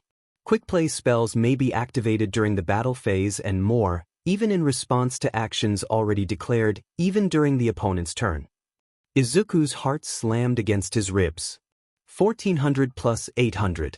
2200, he breathed. The custodian bore down on Alloy Garter, overwhelming force gathering at the point of collision. Izuku's vision blurred. For the first time since the duel began, the shadow game made itself known unmistakably. A sharp, stabbing pain flared behind his eyes, stronger than before, violent enough to draw a gasp from his throat. His knees locked as a wave of vertigo washed over him, his body reacting to damage that had not yet occurred. This is what losing life points feels like. No! Izuku blurted, voice raw with urgency. He took his hidden card and slammed it face up onto the table. I activate my trap card. The card flared into visibility. Heroic Shield. The space between the monsters froze. A translucent barrier snapped into place before Alloy Garter, angular and luminous, intercepting the custodian's strike just as it was about to land. Izuku forced himself to speak, teeth clenched through the pressure. This card activates when my opponent's attacking monster has at least 1,000 more attack points than mine, he said. It negates the attack and ends the battle phase. The barrier held. The force of the custodian's blow dispersed harmlessly, the energy collapsing inward instead of crashing forward. The pressure in the room eased abruptly, leaving Izuku gasping as the pain behind his eyes receded. The antiquary watched the resolution in silence. Then slowly he smiled. Well done, he said. The relic custodian withdrew, its attack halted completely, the battle energy dissipating as the phase ended prematurely. You recognized lethal pressure, the antiquary continued, and responded decisively. You did not hesitate. You did not panic. Izuku's hands trembled as he braced himself against the table, breathing hard. I knew it would hurt, he said quietly. But I remembered what you said. Preparation matters. The antiquary nodded. Indeed, he said. And you learned some lessons. First, never concede to greed. If I had not activated my spell, my attack would have gone through and I would have destroyed your monster. Also, he gestured toward the now-spent trap card. A trap is not merely a surprise. It is a statement, a declaration that your opponent's momentum ends here. He straightened, folding his hands behind his back. That concludes my turn. The battlefield settled once more. One attack halted. One lesson learned. And one truth now undeniable. Izuku lifted his gaze, eyes burning with understanding. This was definitely not a game you could afford to play carelessly. And he had survived his first real test. Bakugo Katsuki realized two things at the same time. First, whatever was happening inside that shop was certainly not a normal card game. Second, Midoriya wasn't losing. He stood just outside the warped glass, arms crossed tight enough that his shoulders ached, eyes locked on the distorted silhouettes inside. He still couldn't hear every word, but he didn't need to. The way the air pressed against his skin, the dull ache behind his eyes, the tension crawling up his spine, told him enough. This wasn't fake. This wasn't a trick. And that set him off. He watched as the old man's monster surged. Forward, its outline flaring brighter, heavier, the pressure spiking so sharply that Bakugo's jaw clenched on instinct. Even through the glass, he felt it. Just like standing too close to an explosion before it went off. That's an attack, he thought immediately. And a strong one. He narrowed his eyes, tracking the movement, mentally reconstructing the field despite the distortion. One monster each. Midoriya's was weaker. The old BSTRD boosted his attack mid-charge. Cheap, Bakugo thought reflexively, and then corrected himself. Smart. Hit him and hit him even more when you can. The spike in pressure told him everything he needed to know. That would have hit hard, he muttered under his breath. Real hard. He felt it then, a sharp twist low in his gut, like the moment before impact when you know you can't dodge anymore. Midoriya staggered. Bakugo's fingers twitched. Then the pressure snapped. Not faded, cut. Bakugo's eyes widened a fraction as a barrier flared briefly into existence, the attack dispersing like smoke instead of detonating. The trap. Bakugo exhaled sharply through his nose. Of course it's a trap. He replayed the sequence in his head instantly, pieces clicking together. The nerd had set a card last turn. Didn't attack. Didn't rush. Waited. That wasn't luck, Bakugo growled quietly. He baited it. He leaned closer to the glass despite himself, eyes blazing with focus now. Midoriya hadn't just reacted, he'd planned for that exact scenario. A stronger opponent. The boosted attack. A lethal gap. Bakugo hated how clean the play was. He knew he couldn't win a straight hit, Bakugo thought. So, he let the other guy commit, then shut it down completely. That wasn't desperation. That was control. The old man inside didn't look angry. If anything, he looked pleased. Bakugo's teeth ground together. Don't smile at him like that. Midoriya steadied himself at the table, breathing hard but still standing. Still thinking. Still in the game. Bakugo felt something twist in his chest, sharp, unwelcome, and quickly buried. He muttered, turning his head away for half a second. Don't get cocky, Deku. But when he looked back, his eyes tracked the field again automatically, already anticipating the next move. Because whether he liked it or not, Midoriya had just proven something. He wasn't surviving by accident. And Bakugo Katsuki was smart enough to recognize a real fight when he saw one. Izuku drew for his turn, the motion steady now despite the lingering echo of pressure in his skull. One card. He added it to his hand without looking at it right away. For a moment he simply breathed. The battlefield was no longer overwhelming. The zones made sense now. The flow of turns, the rhythm of action and response. It was all beginning to settle into something coherent, something he could work with. Across from him, the antiquary waited, hands folded, expression attentive but unreadable. Okay, Izuku thought. My turn. His eyes moved across the field. Alloy Garter stood firm in attack position, shield raised. The antiquary's relic custodian remained face up, its presence steady, with a second monster still set face down behind it. The trap he had used was gone. But it had done its job. Normal summon once per turn, he recalled. But that doesn't mean it's the only way to put monsters on the field. His fingers tightened slightly around a familiar card. Superhero Burst Medic. He looked up.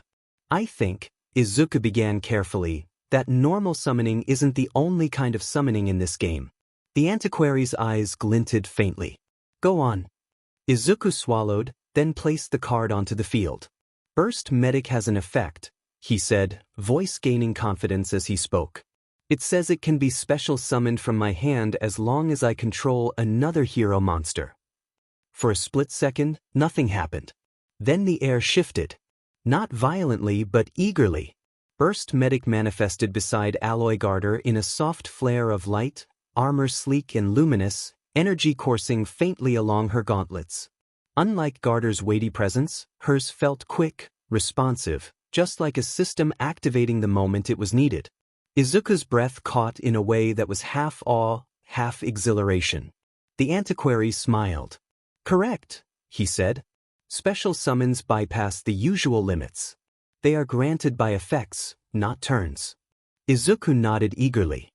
So that means I still have my normal summon. You do. Izuku's heart thudded. He looked down at his hand. There was Superhero Balance Breaker. Level 7. The card that had felt out of reach since the beginning. But he thought, this is it. I think I understand now, Izuku said, eyes bright. Higher level monsters need payment. The antiquary inclined his head. Tribute summoning, he said. A ritual of exchange. Monsters of great power do not arrive without cost. Izuku glanced at his field, at Alloy Garter, steadfast and protective, and Burst Medic, newly arrived and radiant. And a level 7 monster, Izuku said slowly, thinking it through, needs 2 tributes. Correct. Izuku's hands trembled. I tribute summon, he said firmly, superhero balance breaker, by tributing alloy garter and burst medic. He moved the 2 cards aside, placing them together beyond the field. The moment they left the monster zones, the pressure in the room spiked. The spectral forms of garter and medic dissolved, not violently but purposefully, their light pulling inward, flowing toward the center of the field as though answering a call. Izuku staggered, catching himself on the table. This time, the sensation wasn't just a headache. It was loss. Controlled. But unmistakable. The antiquary spoke calmly through it. The graveyard, he said, is where used, destroyed, and sacrificed cards are sent. It is not an end, merely a change of state. Izuku forced himself to listen, to understand. Many strategies rely on it, the antiquary continued. Some cards return from it. Some draw strength from it. Others are strongest only once they have fallen. The light converged. Balance breaker arrived. The red-armored hero descended into the field with a heavy, resonant presence, boots touching down as if striking solid ground. The air buckled around him, the pressure settling like a physical weight across Izuku's shoulders. This was different. This wasn't suggestion. This was power. Izuku gasped, vision swimming, but he didn't fall. He straightened instead, teeth clenched, eyes locked on his monster. Balance breaker's effect, he said quickly, almost breathless. When he's summoned, I can activate his ability. The antiquary did not interrupt. Izuku pressed on, voice rising with exhilaration. He doubles his own attack points. The red armor flared brilliantly. A surge of force rolled outward, rattling shelves, making the lines of the battlefield pulse sharply. Izuku cried out from the strain as the pressure behind his eyes flared hotter than ever before. 2400 to 4800. He could feel it now. Not just numbers. Intent. Force. The overwhelming certainty of impact. Izuku in a breath, hands shaking as he looked across the field. I enter the battle phase, he declared, heart pounding. Balance breaker. Attack his relic custodian. The red-armored hero shifted forward, power coiling, the space between him and the antiquary's field warping under the weight of the coming strike. For the first time since the duel began, Izuku wasn't just surviving. He was pressing the advantage. The antiquary did not move to interrupt. He did not reach for a card. He did not speak a command. He simply watched. For a single, terrible heartbeat, Izuku wondered if he had miscalculated, if he had overlooked something crucial, some hidden rule or effect that would turn his triumph into disaster. But the antiquary only met his gaze and gave a single, deliberate nod. Proceed. Balance breaker struck. The red-armored hero surged forward, the space between him and the antiquary's field collapsing under the weight of the attack. The air screamed as power coiled and released, a crushing wave of force that felt less like motion and more like inevitability. The dust-bound custodian raised its fractured arms in response. It did not stand a chance. The impact was deafening. The custodian shattered in a burst of pale light and drifting fragments, its spectral form tearing apart as the overwhelming force tore straight through it. The pressure slammed outward, rippling across the battlefield, rattling shelves, and sending a shockwave through the room. Izuku cried out, staggered by the backlash of his own attack, but it wasn't his pain that made his breath catch. It was the antiquary's. The man stiffened as though struck, one hand flying instinctively to the edge of the table. The pressure in the room inverted, snapping inward, and for a split second Izuku felt something cold crawl up his spine. Not numbers. Plus.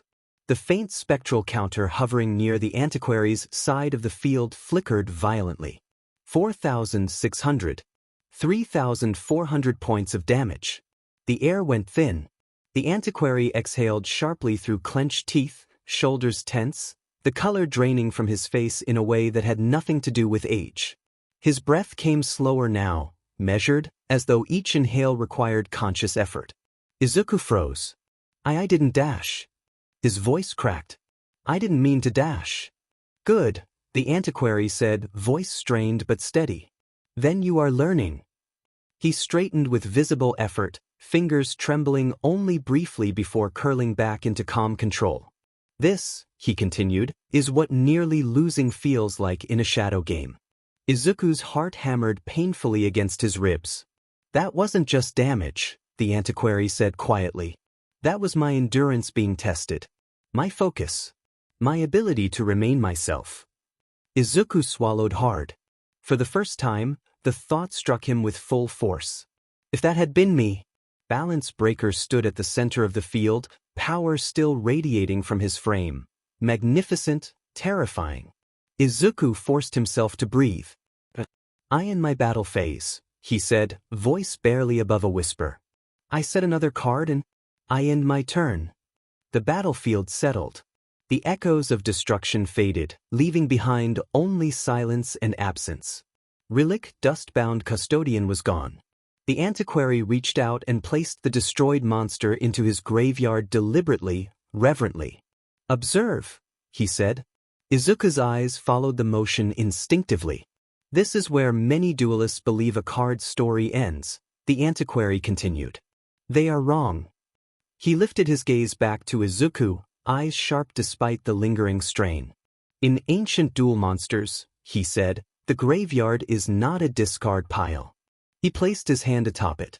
It is a resource. Izuku felt a chill that had nothing to do with the room. Watch closely, Midoriya, the antiquary said. What I am about to do next. A faint, dangerous smile touched his lips. Is why reckless victory is often more dangerous than careful defeat. The pressure in the room shifted again, becoming coiled, patient, waiting. The antiquary reached for his deck. And now, he said calmly, I will show you how the past strikes back. Bakugo felt it hit him like a punch to the gut. Not the impact, but the sheer aftermath. The pressure that had been building, coiling tighter, suddenly collapsed inward, and for a split second Bakugo's vision swam. He in a breath through clenched teeth, boots scraping faintly against the pavement as he instinctively widened his stance. What the hell was that? He muttered. Through the warped glass he saw it. The old man staggered. Not theatrically. Not exaggerated. Bakugo's jaw tightened. That wasn't a trick.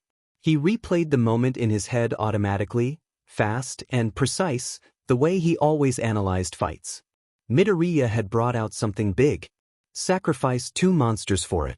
Then doubled its power. A finisher, Bakugo realized. A straight-up kill shot. And the old man had taken it. Bakugo's eyes flicked to Midoriya, still standing at the table, shoulders rigid, hands trembling just slightly as he stared at the field. The nerd looked shaken instead triumphant. That meant he understood that power brings responsibilities. Bakugo scoffed quietly, folding his arms tighter. Of course, you'd go all in once you figured it out, he muttered. Still reckless, but not stupid. The thought irritated him more than it should have. Midoriya hadn't panicked. Hadn't hesitated. Hadn't wasted the opening. The electric smile on his face during the declaration of attack. Bakugo hated how clean it was.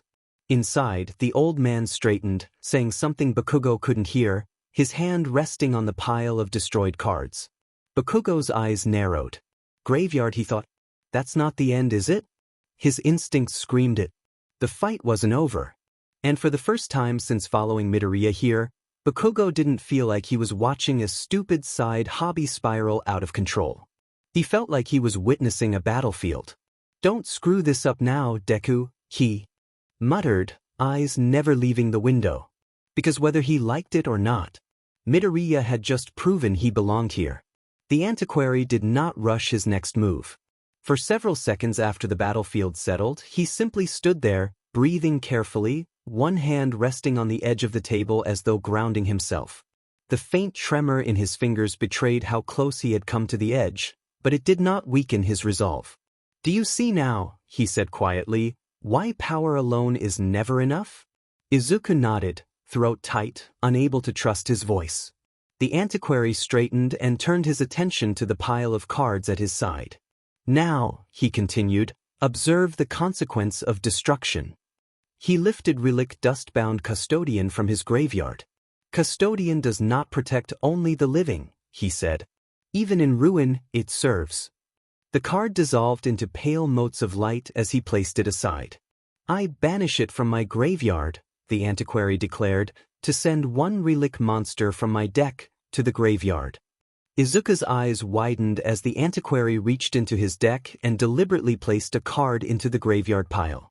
Relic Ancient Master Crown. Even dormant, the card felt heavy. This is called sending, the antiquary explained. Not summoning. Many effects care not where a monster comes from, only where it ends up. Izuku swallowed. It's as I thought, the graveyard isn't just an afterthought, it's a setup. The antiquary's hand moved next to his spell and trap zone.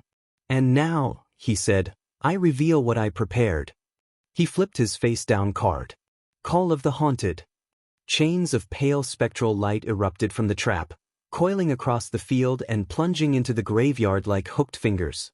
A continuous trap, the antiquary continued evenly, that binds a monster's spirit to the field. The chains snapped taut. Come forth, relic ancient master crown. The ground seemed to sink as the monster rose. Master Crown emerged slowly, a towering figure clad in fractured regalia, its crown split and mended with glowing seams. Its presence was suffocating, not explosive like balance breakers, but oppressive, like standing beneath something ancient and judgmental. Izuku staggered, breath hitching. Level 6, the antiquary said. Attack, 2400. The numbers landed like a verdict. Before Izuku could speak, the antiquary's hand moved again. One more lesson. He reached for the face-down monster on his field. I flip summon Relic Dead Branch. The card turned. A gnarled, skeletal growth burst from the ground, its form half root, half remains, branches twisted with remnants of broken artifacts. When dead branches flipped, the antiquary said, it destroys one spell or trap on the field. His eyes lifted to Izuku, not cruel but resolute. I will not repeat my mistake. Dead branches lashed outward. Izuku's set card shattered before it could be activated, dissolving into fragments of light. The antiquary exhaled softly. Preparation is meaningless, he said gently, if you cannot protect it. Izuku's shoulders shook. The antiquary saddened, reading despair. Ancient Master Crown has one incredibly powerful effect, he continued, voice firm but regretful. As long as my life points are below 1000, it may add the attack of its opponent's monster to its own. Balance Breaker's power surged, and was promptly stolen. 2400, the antiquary said quietly, added to my own. Master Crown's presence doubled. 4800. Izuku's field felt suddenly small. This, the antiquary said, is checkmate. He paused, eyes lingering on Izuku, on the tears now streaming freely down the boy's face. I am sorry, he said, voice softening. This pain will be severe, but it will pass. You will remember it, and that memory will make you stronger. He raised his hand. Ancient Master Crown tech. Izuku's shoulders shook harder. The antiquary raised his hand to give the command. He did not do so lightly. He had seen this moment many times before, the instant when hope collapsed into inevitability. The look in a novice's eyes when they finally understood what a shadow game took from you before it ever gave anything back. So, when he saw Izuku's shoulders begin to shake, he felt a familiar tightening in his chest. Too soon, he thought. He learned too quickly, but not quickly enough. Then Izuku looked up. His eyes were red. His face was wet with tears he hadn't bothered to wipe away. His breathing was uneven, chest hitching with every inhale, not from fear, but from something deeper, heavier. The antiquary hesitated. There was no laughter, no hysteria, only grief. Young one, he said gently, lowering his hand. I know what you're feeling. Izuku swallowed hard. His gaze dropped briefly to the table, to the shattered monsters, the spent cards, the field that had become a quiet grave of decisions made and paid for. I'm not crying, Izuku said, voice rough, almost fragile, because I'm about to lose. The antiquary's breath caught. That was not the answer he had expected. Izuku lifted his head again, meeting the antiquary's eyes directly now. There was no defiance there. No anger. Only resolve, and a terrible kind of empathy. I understand now, Izuku continued, voice trembling but steady. What this game does. What it asks for. The antiquary felt something twist painfully in his chest, because he remembered saying those words once. Long ago. I can feel it, Izuku said softly. The weight. The pressure. Every decision hurts, not just when you're losing but when you're winning too. His hands clenched into fists at his sides. And I know that if I let this strategy of mine go through, his voice cracked, and he took a breath before continuing, you won't just feel it as damage. The antiquary stared at him. For the first time since the duel began, he did not see a student across the table. He saw himself. Younger. Too earnest. Too kind. A boy who had once believed that understanding pain meant you could somehow avoid causing it. That was my mistake, the antiquary thought distantly. For a long time. Izuku shook his head slightly, tears falling freely now. I don't want to hurt you, he said. But I won't turn away either. Because you taught me that pretending this doesn't matter is worse. The antiquary's fingers curled slowly, his raised hand trembling just a fraction. So, this is how it begins, he realized. Not with ambition, but with compassion. Dangerous compassion. You carry this too heavily, the antiquary said quietly. If you keep taking every blow as your own dash. I know, Izuku interrupted softly. But if I don't, then I don't think I deserve to play. Silence stretched between them. The antiquary lowered his hand completely. In Izuku's eyes, he saw the same flaw that had once nearly destroyed him, the instinct to shoulder every consequence alone, to feel responsible even for pain that was necessary. And yet, he felt no regret. Only pride. Very well, the antiquary said at last, voice low, reverent. Show me. Izuku's hand moved, not with triumph, but with resolve. Izuku moved his hand forward. From my graveyard, he declared, I banish hero's woe. The card dissolved into light. It activates only this way, Izuku said, tears still falling. Just like your custodian. The battlefield stopped. The antiquary almost gasped. Hero's woe destroys one monster on the field. Master Crown froze mid-motion. I choose. Relic Ancient Master Crown. The towering relic shattered, its crown splitting apart as the chains binding it snapped violently. And then, Izuku whispered, it inflicts damage. 100 points for each level the destroyed monster had. 6 pulses of force rippled outward. The antiquary gasped. 600. The world seemed to exhale. The pressure vanished all at once, leaving the shop eerily still. The antiquary staggered, not falling, but barely catching himself against the table, breath ragged, eyes unfocused. The unreal pain he felt in his heart. It lasted merely a second, but long enough to seem like an eternity. Izuku collapsed into his chair, shaking, exhausted, tears still dripping onto the wood. For a long moment, neither of them spoke. Then the antiquary laughed, soft, genuine, astonished. Magnificent, he whispered. He looked at Izuku not as a child, not as a novice, but as a duelist. And yet while we wanted to keep watching, to keep basking in that newfound light, he felt he had to avert his eyes. For just a split second, but enough to make him feel small like an insect, he looked beyond those emerald eyes the kid had, and saw a blazing sun. It is not good to stare directly at the sun. It is too majestic for mortal eyes to comprehend. Lesson complete, he said quietly, maybe for me. Bakugo felt it before anything actually happened. Not the pressure this time, not the suffocating weight that had been building and releasing all duel long, but rather the absence of it. The way the air seemed to draw in, like a held breath that had been waiting for permission to finally let go. He frowned. Inside the shop, nothing was moving.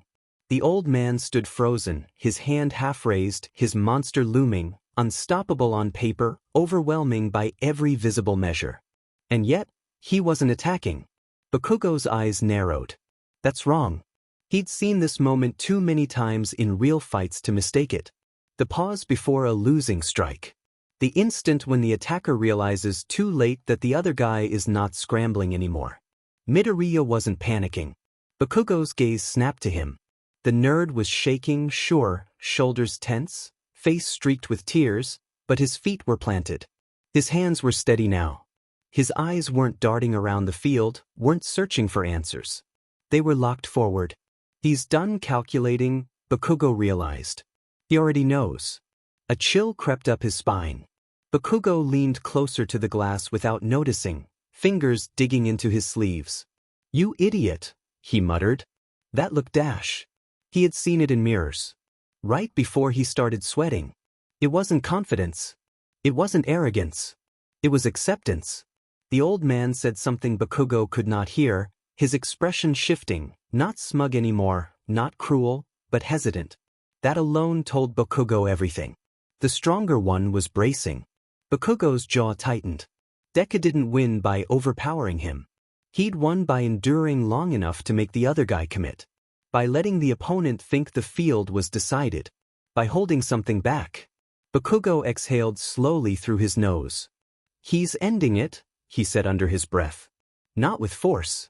With inevitability. The pressure in the air dropped another degree, like gravity loosening its grip.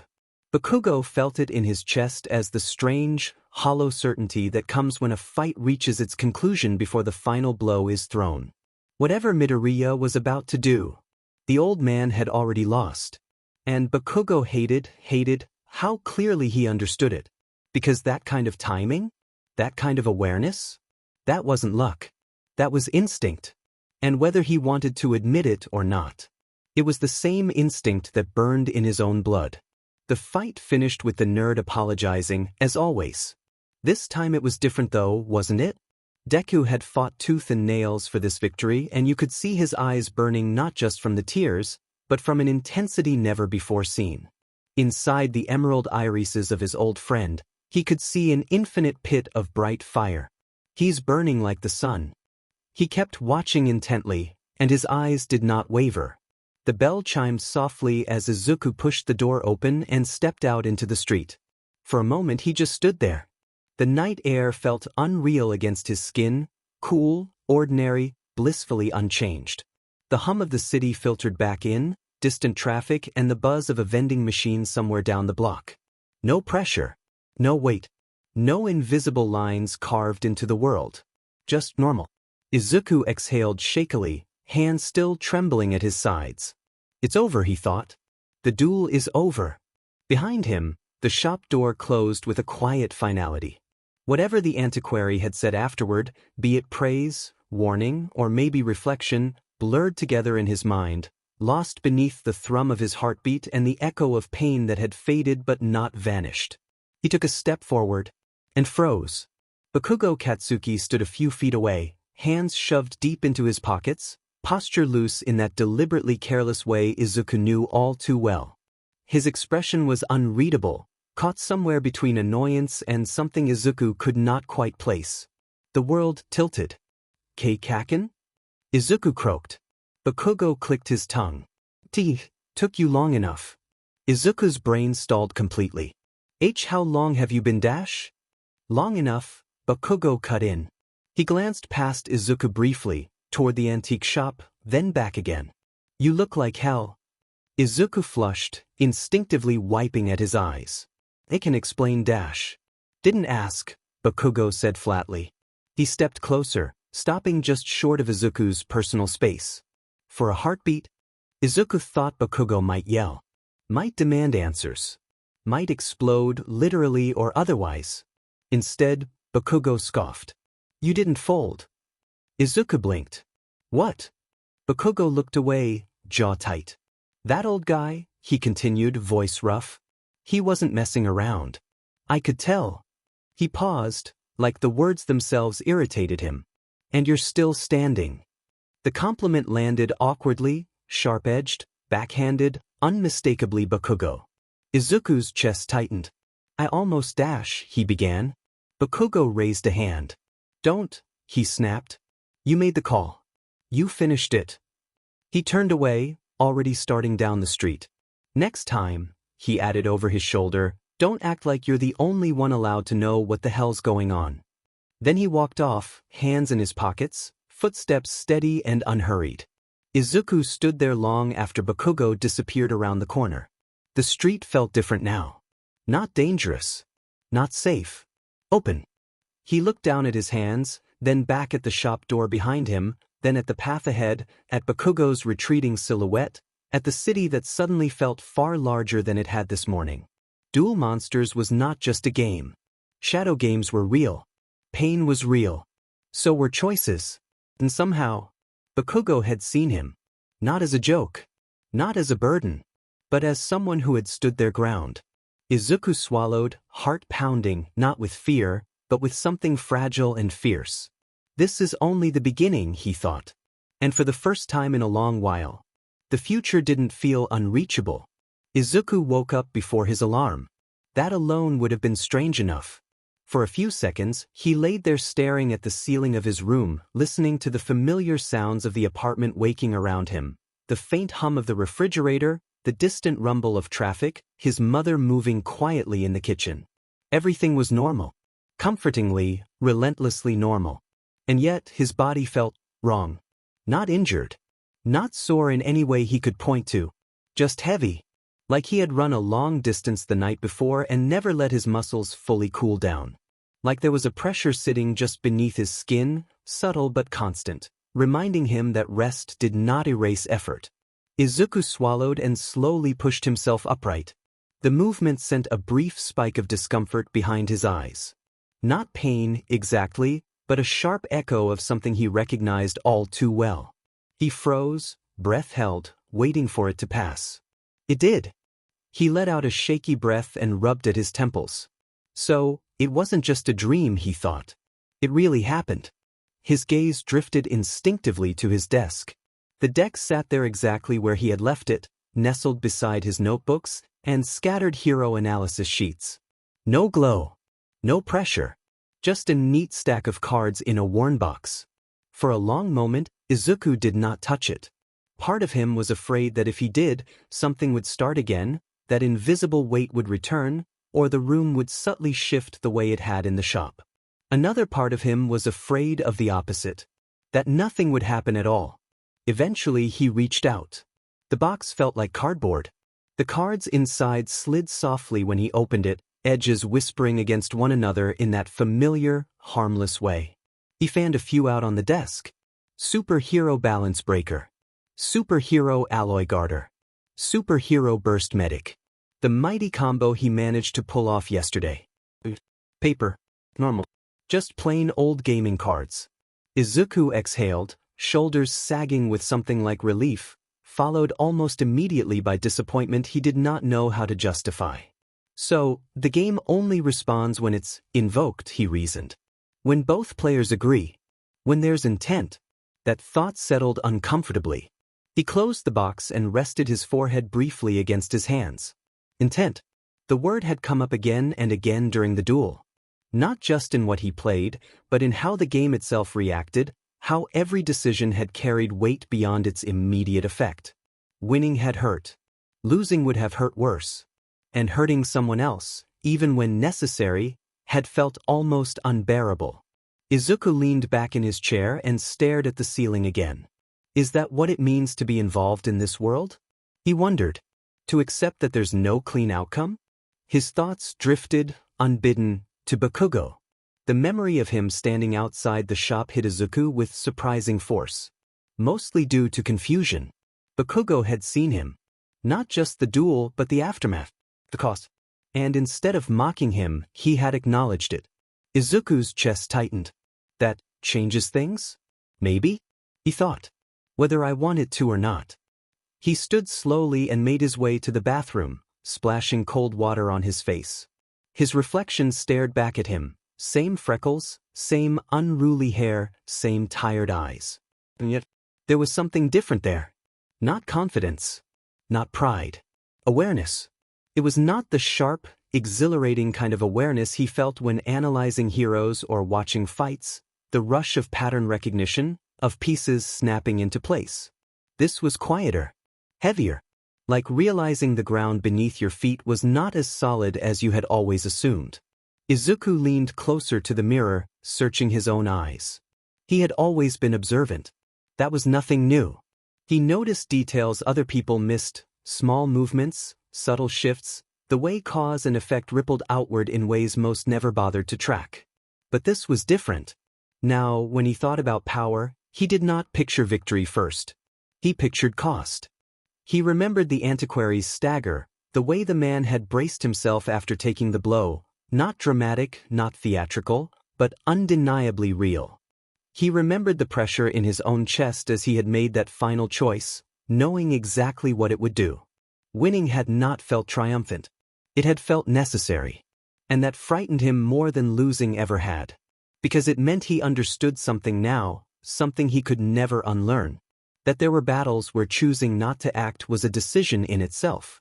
That responsibility did not come from strength alone, but from knowing when strength had to be used anyway. Izuku straightened slowly. Is this what All Might feels? He wondered suddenly. Not the glory, but the weight? The thought lingered, uncomfortable and grounding all at once. He was still the same person. He still wanted to save people. Still believed in heroes with his whole heart. But now, layered beneath that hope, was a quieter resolve, a new understanding that being involved meant being willing to carry consequences that no one else could see. Izuku exhaled, steadying himself. If this was the cost of awareness, then he would bear it. He dried his face and headed for the door, school bag slung over his shoulder. His hand hesitated on the doorknob for just a moment. If this world exists, he thought, if dual monsters really can hurt people, then pretending it did not would be worse than never having found the deck at all. Izuku stepped out into the hallway, the door clicking shut behind him. By lunchtime, the morning had settled into something almost familiar. Classes blurred together the way they always did, with notes half-copied, teachers' voices drifting in and out, the quiet ache behind Izuku's eyes flaring now and then before fading again. No one noticed anything wrong. No one asked if he was okay. That too was familiar. Izuku ate alone. He always did.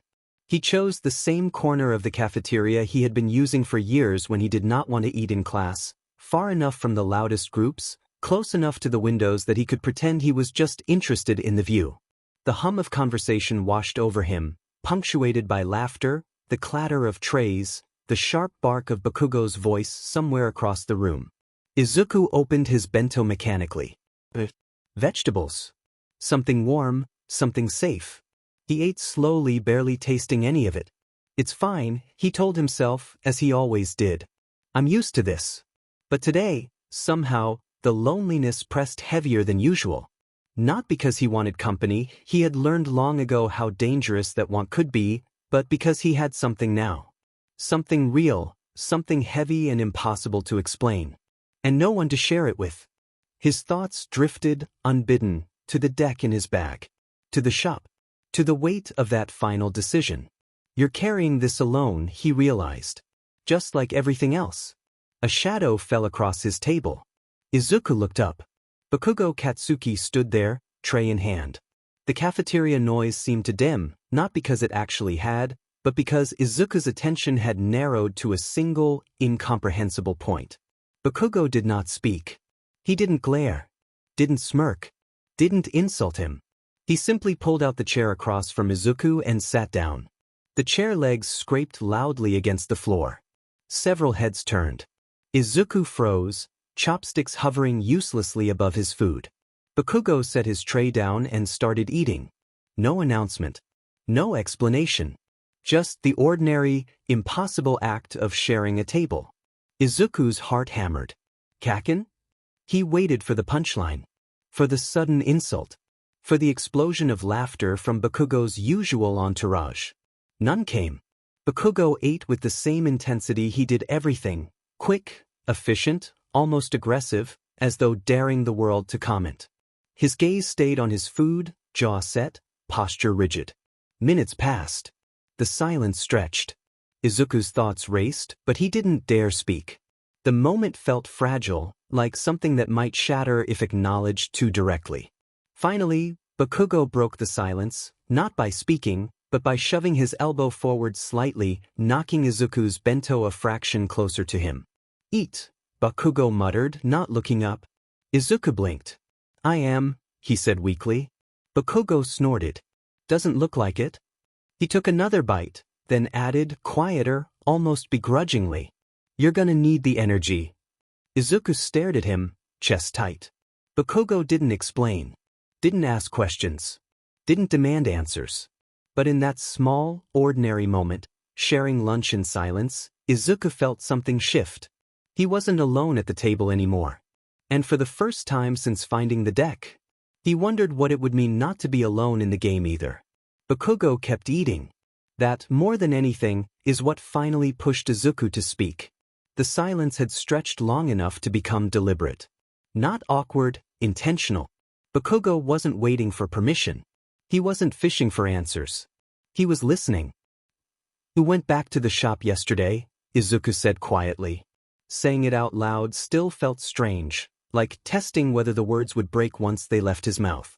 The cafeteria noise pressed in around them, trays clattering, voices overlapping, but the space at the table felt oddly insulated, as if the conversation existed just slightly out of step with everything else. He stared down at his bento, eyes tracing the edge of the box, the way a single grain of rice clung there stubbornly, refusing to fall. Bakugo did not look up. "Yeah," he said simply. Izuku swallowed. "There was a duel," he continued. "You already know that." He did not elaborate. He did not need to. What mattered was not what had happened on the field, it was what had happened to him. "It wasn't like fighting," Izuku said slowly. "At least, not the way I imagined it would be." Bakugo's chopsticks paused, just for a moment. Izuku took a breath. "It felt like the game was watching," he admitted. "Like every time I made a choice, it pushed back. Not to stop me, I think just to make sure I understood what I was doing." He pressed his thumb into the edge of the bento without realizing it. "It hurt," he said, voice low. But not in a clean way. Not like getting hit. It was more like pressure building up inside. Like the consequences were already there, waiting, and the game just made you feel them sooner. He glanced up briefly, then looked away again. "And the worst part is," he added, "it didn't stop when I was winning." Bakugo exhaled through his nose. Izuku shook his head faintly. "I thought winning would feel relieving," he said. "Like everything would ease up once I figured it out." His fingers curled slightly. But it did not. If anything, it felt heavier. Like the more control I had, the more responsibility I was taking on. He went quiet after that. Not because he was done talking, but because he did not know how to put the rest into words. Bakugo did not rush him. Did not interrupt. Did not scoff. He just ate, slower now, attention clearly no longer on the food. After a long moment, Izuku spoke again, almost to himself. "It was fair," he said. "Strict but fair. Every move had a cost. Every mistake was on you. And every win meant someone else paid instead." He swallowed hard. "I don't think I realized that before." Bakugo finally looked at him. Not evaluating this time. Recognizing. "Yeah," Bakugo said quietly. "That tracks." The simple acknowledgement loosened something in Izuku's chest he had not realized was tight. He had not needed reassurance. He had just needed someone else to understand what it felt like. Bakugo took another bite, chewing slowly now. "But there's something that doesn't add up." Izuku blinked. "Huh." Bakugo gestured vaguely with his chopsticks. "The setup," he said. "That duel I saw, with table, zones, cards laid out properly. That is fine for a shop. Or a room." He fixed Izuku with a sharp look. "But there's no way people used to do this in real fights." Izuku froze. Bakugo leaned back slightly in his chair. "That guy said this was ancient, right? Before quirks. Before heroes," Bakugo continued. "You don't build a whole combat system that only works if everyone politely sits down first." Izuku's mind raced. "I hadn't thought about it like that," he admitted. Bakugo scoffed. "Of course you didn't. You were busy not dying, nerd." Izuku winced, but Bakugo didn't press it. "So, Bakugo went on, people back then were idiots?" He paused. "Or the game didn't always work like this." Izuku's chopsticks slipped from his fingers and clattered softly against the table. The antiquary's voice echoed in his mind. Somehow people forgot about this game and the technology it carried with him. "There were other things," Izuku said slowly. "The antiquary mentioned lost technologies. That what we saw was a pure form, but not necessarily the most practical. Bakugo's eyes narrowed. Technologies, Bakugo repeated, frowning slightly. Not magic. Or whatever the hell that was. He said it like a dismissal, but it rang hollow even to his own ears. Izuku hesitated. He could feel the weight of the words before he spoke them, the way they settled somewhere deeper than his chest. He had been circling this thought since the duel ended, never quite daring to name it outright. I think, he began, then stopped, searching for the right framing. I think it's both. Bakugo looked at him sharply now. Izuku swallowed and pressed on. The game uses magic, he said quietly. Saying it out loud made his stomach twist. Not like quirks. Not mutations, not abilities tied to bodies or genes. It's external. Structured. Like a force that exists whether people believe in it or not. The cafeteria noise seemed to recede, replaced by a strange, brittle stillness between them. And the rules, Izuku continued, more confidently now, they don't feel arbitrary. They feel enforced.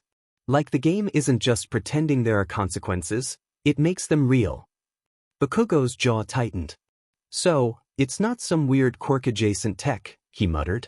Not support gear. Not a gimmick. Demon. Izuku shook his head.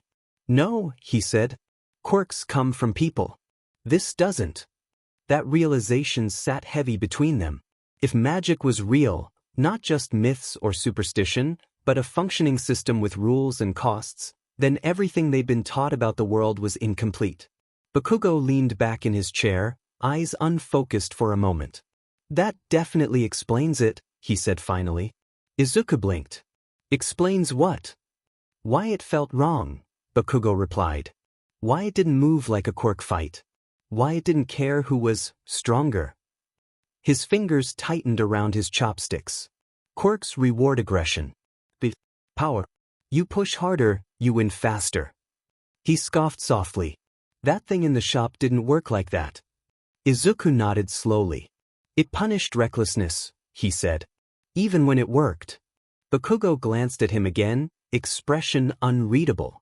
So, people back then, he said, weren't just fighting with monsters. He paused. They were negotiating with something. The word sent a chill through Izuku. Yes, he said softly. That's what it felt like. Neither of them spoke for a long moment. Magic. Not as a fairy tale. Not as a metaphor. But as a system that had been forgotten, buried, and replaced by something louder and easier to measure. Bakugo clicked his tongue, irritation flickering across his face. Not denial, but discomfort. Great, he muttered.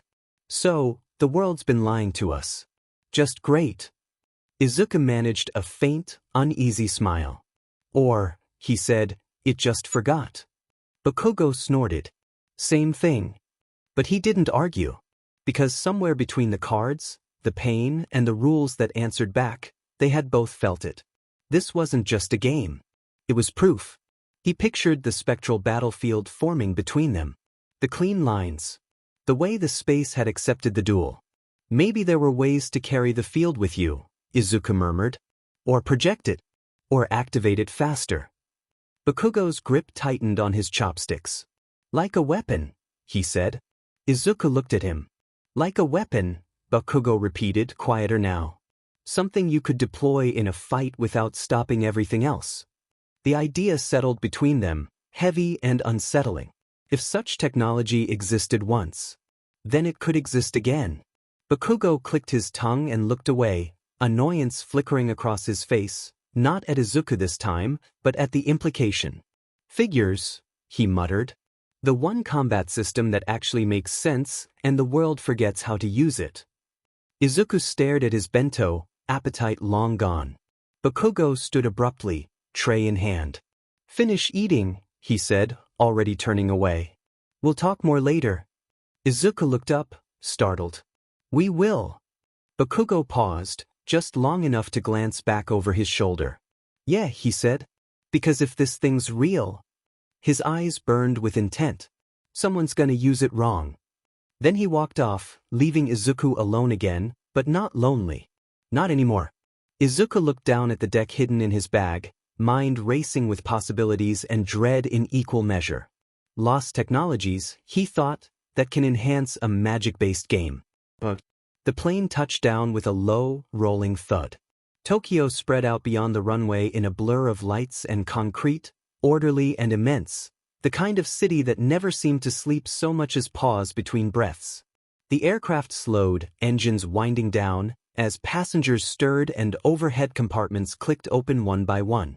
Among them, a man rose from his seat without hurry. He moved with the ease of someone used to travel, jacket already on, bag slung over one shoulder, eyes scanning his surroundings with quiet alertness. His accent, when he spoke to the flight attendant in passing, marked him as foreign, but not lost. As soon as his feet hit the jet bridge, his phone buzzed. He glanced at the screen, then answered. "Yeah," he said in English, voice low. "I'm here." The noise of the airport swelled around him as he walked, with announcements in Japanese and English. Overlapping, the hum of rolling luggage and the steady pulse of a city welcoming people who would pass through it without ever being noticed. A voice crackled through the phone. He listened without interrupting, his expression unreadable. "Muzudafu," he repeated after a moment. "That specific?" Another pause. "No," he said, frowning slightly. "That's not normal." He adjusted his grip on the strap of his bag as he moved toward customs, eyes narrowing just a fraction. "If the surge is that localized, it's not background noise," he continued. "It's a source. Or someone triggering one." The voice on the other end said something longer this time. He stopped walking. "I know where I am," he replied evenly. "And I know the risk." "The beat." "Yes, boss." The word landed without irony. He resumed walking, blending back into the flow of travelers as if the conversation hadn't just shifted the weight of his entire trip. "I'll confirm once I get closer," he said. "If this really is chaos activity, it won't stay quiet for long." The call ended as he reached airport security. He placed his bag on the conveyor belt and stepped through the scanner without incident, posture relaxed, hands loosely at his sides. When the bag emerged on the other end, an agent paused, brow furrowing. "Sir," the agent said politely, tapping the screen. "Can you open this for me?" The man nodded once and unzipped the bag. Inside, nestled carefully among clothes and compact pieces of equipment, was a device that did not belong to any known category. It was built to be worn along the forearm, contoured to fit the curve of a human arm rather than carried like a tool. The base was a sturdy metallic brace, dull gray with reinforced hinges and a locking clasp that suggested it was meant to stay in place once deployed. From one side extended a series of rigid, angular panels, folded inward like the blades of a closed fan. Each panel was wide enough to hold a card, etched with shallow grooves and faint markings that looked more functional than decorative. When closed, they stacked neatly atop one another, compact and restrained.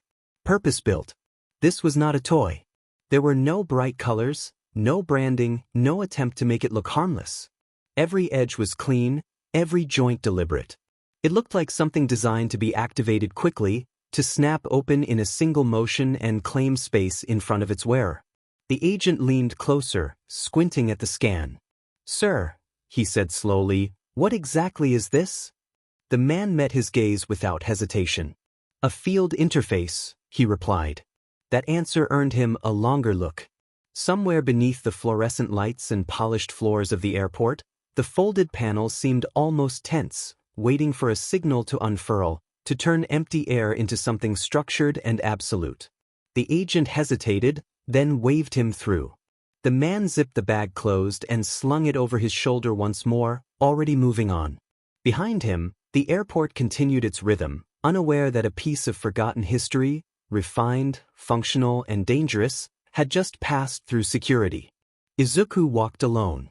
The route to Kajimoto Curiosities had already begun to etch itself into his routine, a series of turns he now took without thinking, feet moving on memory while his thoughts lagged a step behind.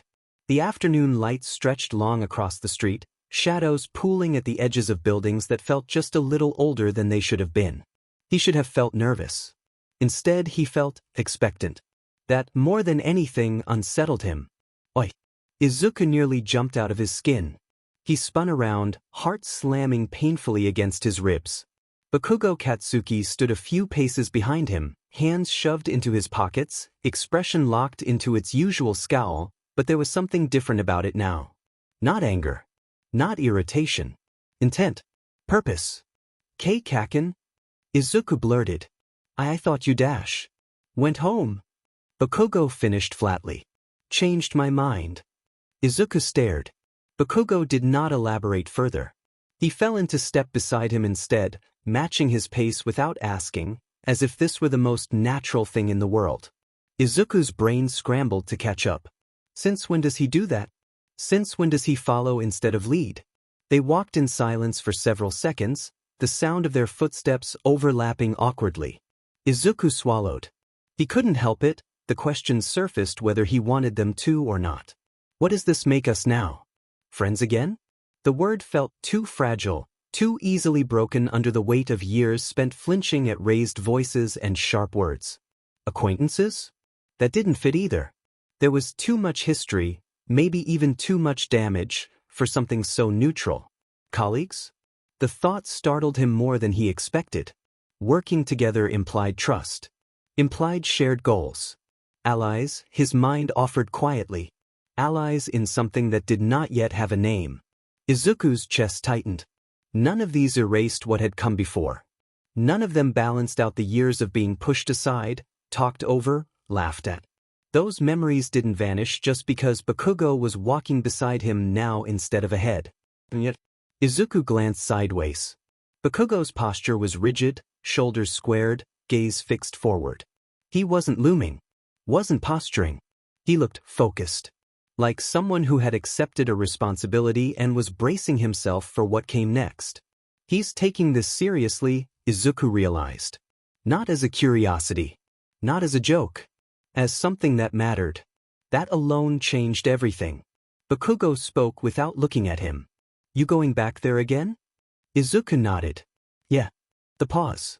Good, Bakugo said. Just that. Izuku felt something shift inside his chest. Not relief, not warmth, but recognition. The sense that whatever this was, it was not accidental. Bakugo was not here to dominate. He was not here to mock. He was here because he had chosen to be. Maybe this isn't forgiveness, Izuku thought. Or friendship. Maybe it was something harder. Something built not on who they used to be, but on what they now understood. Responsibility had a way of reshaping people. And as they walked together toward Kajimoto Curiosities, Izuku couldn't shake the feeling that this path, whatever it led to, was no longer his alone. Not anymore. Just like at lunch, they didn't speak at first. The street narrowed as they approached the older part of the district, buildings pressing closer together, sunlight breaking into uneven shards across the pavement. The farther they walked from the main road, the quieter everything became, like the city itself was giving them space. Bakugo was the one who broke the silence. So, he said, eyes forward, voice even. You said the game reacts to intent. Izuku nodded. Yeah, it's sensitive. If you hesitate, it knows. If you commit, it pushes back. Bakugo grunted. Figures. He adjusted his pace slightly, matching Izuku's step more precisely now. Then the first rule is this, Bakugo continued.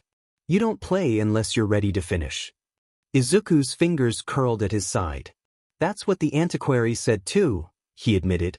Not in those words, but, yeah. Bakugo clicked his tongue. Second, he went on, if this thing runs on rules, then it's predictable. Not easy. Predictable. Izuku's eyes lit up faintly. Exactly, he said. That's why preparation matters so much. Traps, graveyard effects, delayed plays dash. Our insurance? Bakugo finished. Izuku blinked, then smiled despite himself. Yeah, he said. Insurance. Bakugo glanced at him briefly, then away again. Third rule, he said.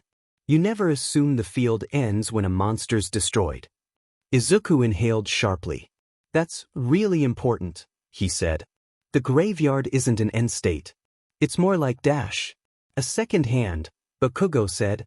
Or a loaded gun you don't see yet. Izuku nodded slowly, the metaphor slotting neatly into place. They walked a few more steps. Now the part that pisses me off, Bakugo said. Izuku tensed instinctively. If this was used in real fights before, Bakugo continued, how do you figure they deployed it fast? Izuku's thoughts raced. Portable fields, he murmured. Or projection systems. Something that defines space without needing setup. Bakugo's eyes narrowed. Which means, he said, if someone's using that tech now, they can start a shadow game whenever they want. Wherever they want. The implication hit hard. Izuku's stomach twisted. That would explain why nobody notices, he said quietly. If the field isolates the effects. Then from the outside, it just looks like people freezing up, Bakugo finished. Or collapsing. They stopped walking. Kajimoto Curiosities stood ahead of them, the shop front quiet, unassuming, its sign swaying slightly in the breeze. Bakugo crossed his arms. So, here's the real question, he said. Are you planning to learn this thing to protect people, or just to survive it? Izuku did not answer immediately. His thoughts reached back to the antiquary. Is pain the cost? Then he looked at the shop. Both, he said. Bakugo nodded once. Good, he said. Then we plan like it's a war.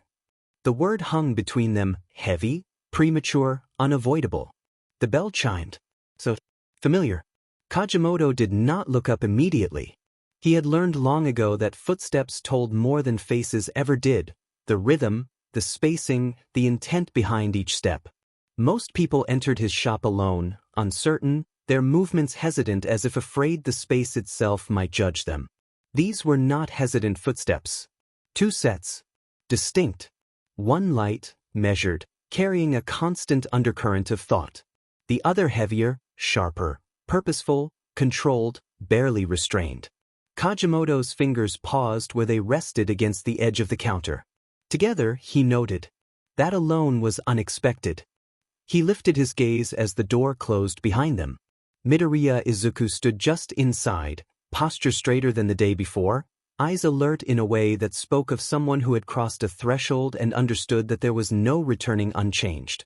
And beside him, Kajimoto felt a familiar, uncomfortable stir in his chest. Bakugo Katsuki did not look around with curiosity. He assessed. His gaze swept the room in a practiced arc, exits, corners, shelves, the space between objects, not with fear, but with calculation. This was not a boy who stumbled into danger. This was someone who recognized it. I see, Kajimoto murmured, more to himself than to them. The air responded subtly, the faintest tightening of pressure, like a held breath. Midoriya stepped forward first. Good afternoon, he said politely. I hope we're not intruding.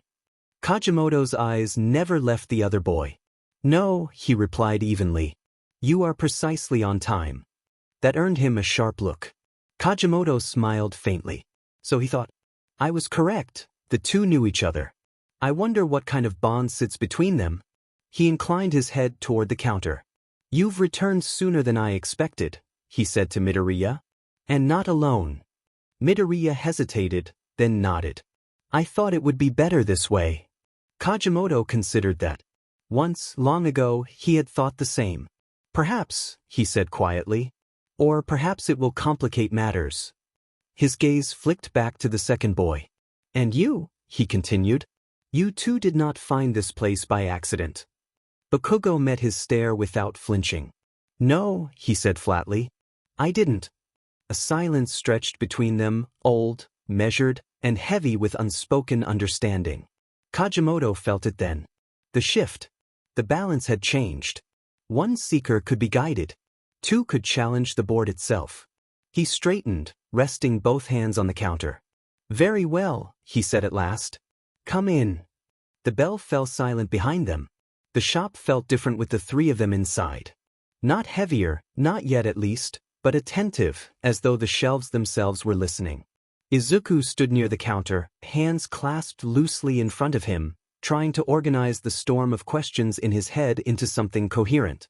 Bakugo lingered a half-step behind him, arms crossed, eyes moving slowly across the room, not restless, but alert. Izuku swallowed. Can we ask you something? He said. Kajimoto inclined his head. You already are. Izuku nodded, then pressed on. You said this game existed before quirks, he began. Before heroes. But how far back does it really go? Kajimoto's gaze drifted, unfocusing slightly, not as if he were searching his memory, but as though he were aligning it with something older. The oldest complete records we possess, he said, come from Egypt. Bakugo's brow furrowed. Like, pyramids Egypt? Kajimoto smiled faintly. Earlier than most people imagine. He reached beneath the counter and withdrew a thick, time-worn binder. Its cover was plain, its edges frayed, pages within yellowed and dense with careful handwriting and diagrams. This, he said, placing it gently on the counter, is a transcription. Izuku leaned forward instinctively.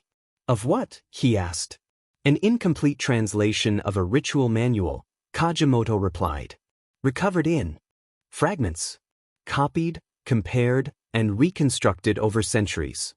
He opened it to a marked page. In ancient Egypt, he continued, the game was not entertainment. It was ceremony. Izuku felt a chill crawl up his spine. The priests and pharaohs believed that the world was shaped by conflict between forces beyond human control, Kajimoto said. Order and dissolution. Continuity and change. Creation and collapse. He glanced up at them. They called these forces many things. But the game was their way of communicating with them. Bakugo scoffed quietly. You mean bargaining? Kajimoto met his gaze. Yes, he said simply. Izuku's breath hitched. These ritual duels, Kajimoto continued, were performed in sacred spaces. Not to win territory or prove dominance, but to determine outcomes. Harvest. Succession. The survival of cities.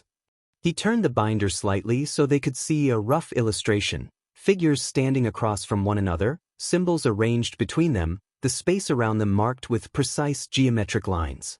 The field was a boundary, Kajimoto said, a place where the world could be argued with. Izuku's thoughts raced. So, it wasn't a side effect. It was the point. And the monsters? Izuku asked softly. Were they real? Kajimoto paused. Real enough, he said. They were not summoned as creatures but as concepts. Embodiments of intent, belief, memory. Bakugo clicked his tongue. Weapons then. Symbols, Kajimoto corrected. Which is far more dangerous. He closed the binder slowly. Egypt was not unique, he continued. They simply recorded their practices more thoroughly than most.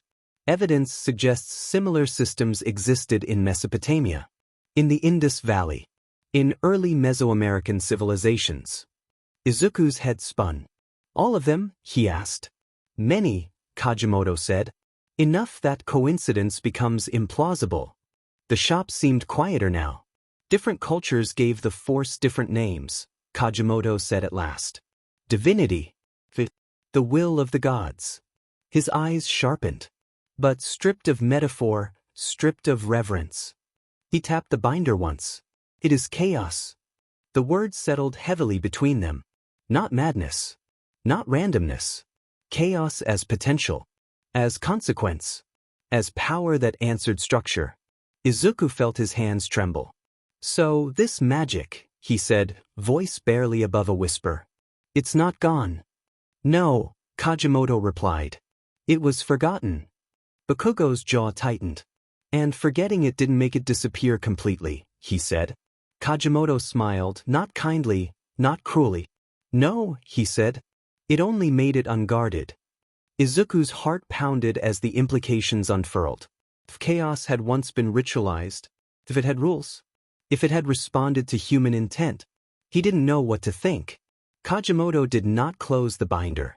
Instead, his fingers lingered on the page as though reluctant to move on. But the story does not end there, he said quietly. Izuku felt a prickle of unease crawl up his spine.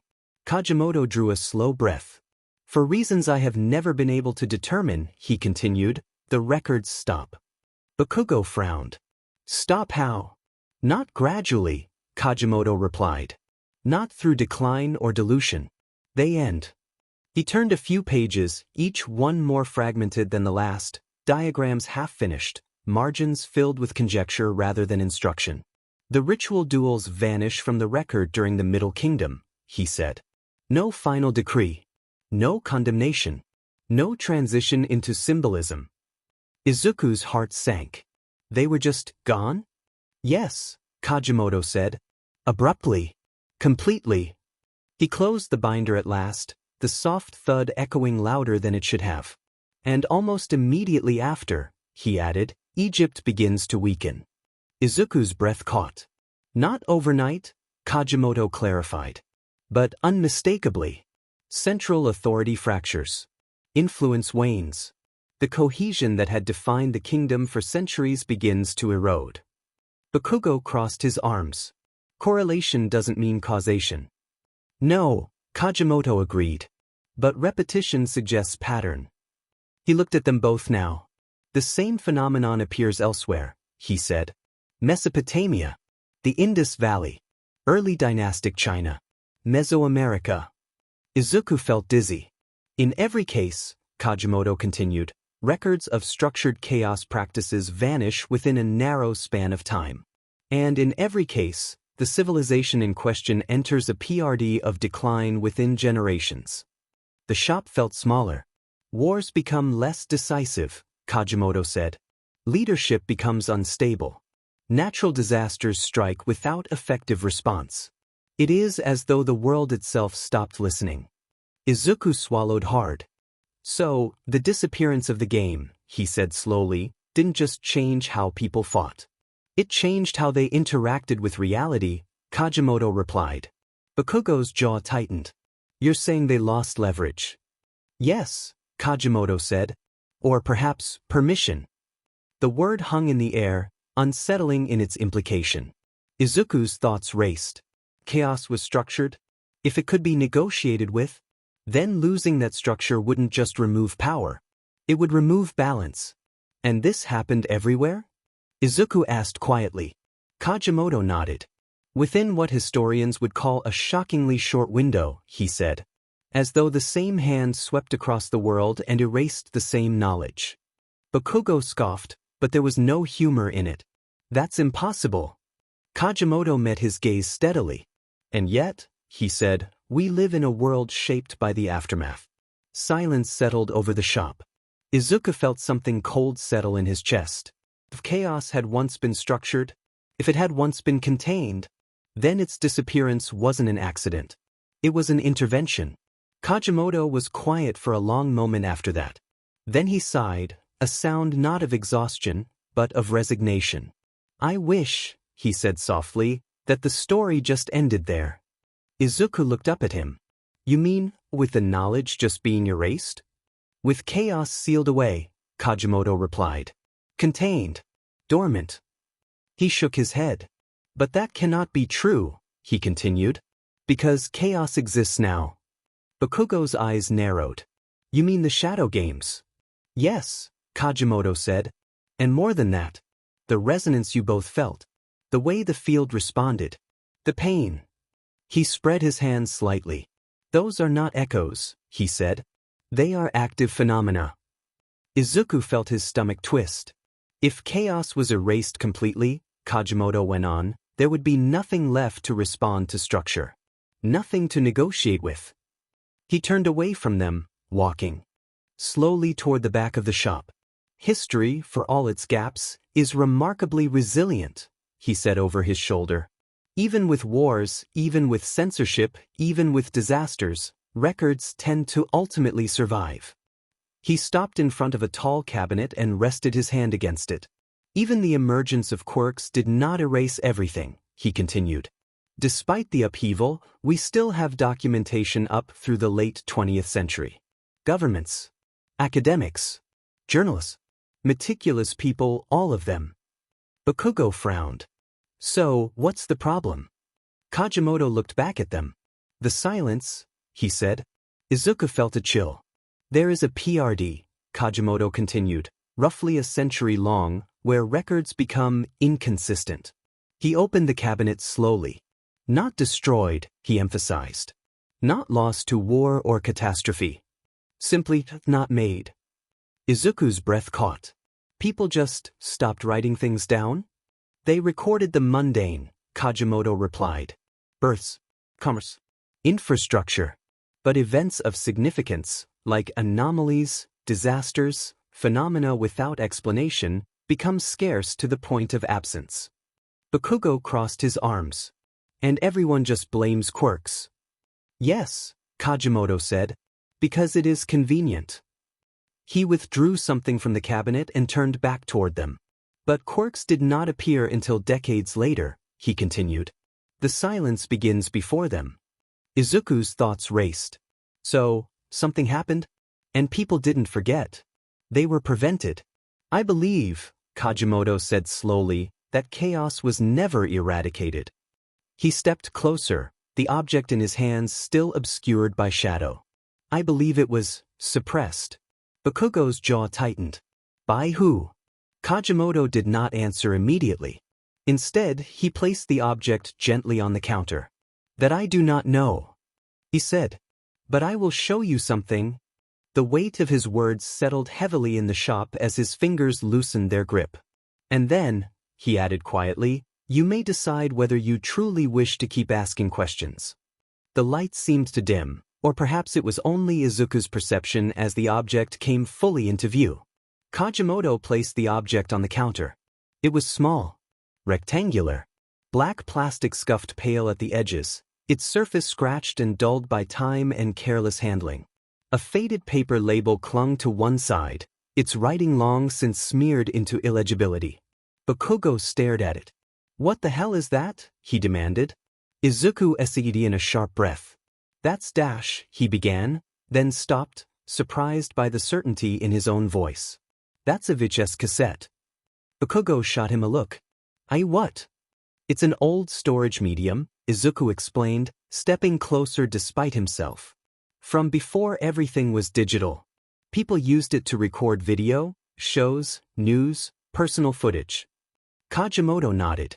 Before information could be copied endlessly, he said. Before it could be erased cleanly. He turned and retrieved another relic from beneath the counter, a bulky, dust-coated machine with a narrow slot in the front and tangled cords trailing from its back. It hummed faintly when he plugged it in, protesting the effort like something disturbed from hibernation. What you are about to see, Kajimoto continued, carefully sliding the cassette into place, is one of the few surviving visual records from the beginning of the silence. Izuku's heart pounded. The screen behind the counter flickered to life. At first, there was only static. Lines tore across the image, the sound a low, distorted hiss that made Izuku wince. The picture warped, collapsed, reformed, like fragments of color bleeding into one another. A dying dream. Then, slowly, something emerged. A vast open space. Izuku leaned forward. It looked like an arena. Not a battlefield in the sense he had come to understand it, not isolated, not ritualized. The image shook violently, but he could make out rows upon rows of figures encircling the space, thousands of them packed together, moving as one. People. Cheering. The sound was barely audible, mangled by time, but the motion was unmistakable. Raised arms, clapping hands, bodies leaning forward in anticipation. Bakugo went still. That's a crowd, he said slowly. Yes, Kajimoto replied. The camera lurched, struggling to focus. Two figures stood opposite each other at the center of the arena. Izuku couldn't make out their faces, as the tape was too damaged and the resolution too poor, but their stances were confident, assured. Whatever they were doing, they were not afraid of being seen. The image glitched violently. For a split second, the space between them darkened. Izuku gasped. Shadows rose. Not clear forms, not like the monsters he had seen during his duel, but immense silhouettes that blotted out the light, stretching far beyond the bounds of the arena. Wings. Horns. Shapes too large, too distorted to fully resolve. They loomed. Bakugo's nails dug into his arms. Those aren't quirks, he muttered. No, Kajimoto said quietly. They are not. The tape skipped again. The shadows shifted, clashed, or perhaps merely overlapped, and then the image broke apart entirely, the screen dissolving back into static. Izuku realized his hands were shaking. What are we watching this for? He asked, voice unsteady. Is this another shadow game? Kajimoto shook his head. No, he said. It is not. He gestured toward the frozen image of the crowd, the sea of indistinct faces caught mid-motion. Observe, he continued. There is no isolation. No boundaries separating the duelists from the world. Izuku's breath caught. The audience can see it, he whispered. Yes, Kajimoto said. And they are not harmed. Bakugo frowned deeply. They're cheering. Because this, Kajimoto said, was normal. The word hit Izuku harder than anything else that day. Normal. This duel, Kajimoto continued, was not hidden. It was not forbidden. It was not feared. He folded his hands behind his back. It was celebrated. Izuku stared at the frozen screen. At the indistinct figures, the impossible shadows, the sheer scale of it all. He didn't know who the duelists were. He didn't know what was at stake. He didn't even know what kind of event this was supposed to be. But he understood the implication. Chaos had not always been secret. It had once been public. And if that was true, then the silence hadn't just erased knowledge. It had erased permission. The screen flickered once more, then went dark. In the quiet that followed, Izuku felt something settle deep in his chest, not fear, but awe threaded with dread. Whatever had been lost. The world had not forgotten it by accident. Kajimoto let the silence linger. Then he spoke again. I believe, he said slowly, that chaos did not simply resurface on its own. Izuku turned toward him. I believe someone released it, Kajimoto continued. Deliberately. Bakugo's eyes narrowed. Released it how? By giving it form, Kajimoto replied. Structure. Rules. He gestured toward the darkened screen. After the ancient rituals vanished, chaos did not disappear, he said. It was waiting. Dormant.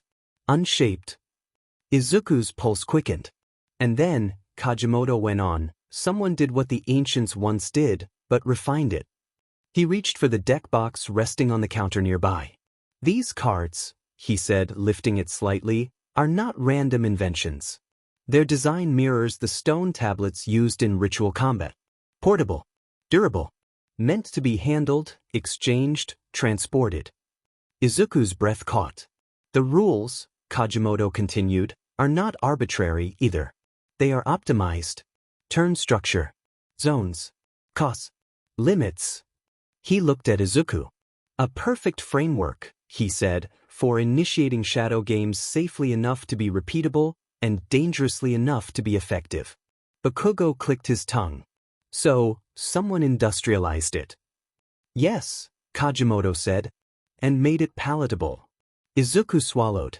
If people saw this, he said slowly, if they watched matches like that dash, they would not see danger, Kajimoto finished. They would see spectacle. He nodded toward the cassette. I suspect duel monsters became commonplace, he said. Matches. Leagues. Tournaments. Bakugo snorted. A worldwide hit. Precisely, Kajimoto said. And most participants would have been blissfully unaware of what truly powered the game. Izuku thought of the cheering crowd. Of the shadows towering harmlessly overhead. Normal, he thought again. Kajimoto reached forward and rewound the cassette. The tape screeched faintly as the image jerked backward, static tearing through the picture. The arena reappeared, flickering, looping through the same few damaged seconds. They watched in silence. Again, the crowd. Again, the silhouettes. Again, the impossible scale. Stop. Bakugo's voice cut sharply through the room. Kajimoto reacted instantly, pausing the playback. The image froze mid-glitch. Izuku blinked. What dash? Bakugo stepped closer to the screen, eyes blazing with focus. Right there, he said, pointing. Look at their arms. Izuku squinted. At first, he saw nothing, just distortion, shadow, the vague outlines of the duelists' upper bodies. But then he noticed it. Something rigid. Angular. Extending forward from the forearm. That's not part of their clothes, Izuku murmured. Bakugo shook his head. And it's not a weapon. Izuku leaned closer, heart pounding. The shapes became clearer the longer he stared at the layered structures, fanned outward, catching light differently than the rest of the image. They're holding something, he whispered. Wearing something. Izuku's breath hitched as the realization snapped into place. They're projecting the field, he said softly. They're not using a table. Bakugo turned to him, eyes sharp. That's it, he said. That's how they did it. The pieces fell together all at once. Portable deployment. Instant structure. Chaos given boundaries in real time. The lost technology they had speculated about, not hypothetical anymore. It had existed. And it had worked. Izuku stared at the frozen image, mind racing. So, shadow games didn't stop because they were too dangerous, he said slowly. Bakugo's jaw tightened. They stopped because someone decided they shouldn't be normal anymore. Kajimoto watched them both, expression unreadable. You understand now, he said quietly. The tape remained paused, the silhouettes forever mid-motion, arms extended, wielding the future of a world that had forgotten it. And Izuku felt the weight of it settle fully at last. They walked home together. The streets of Mizudafu softened as the day wore on, the sharp edges of afternoon giving way to long shadows and warm light.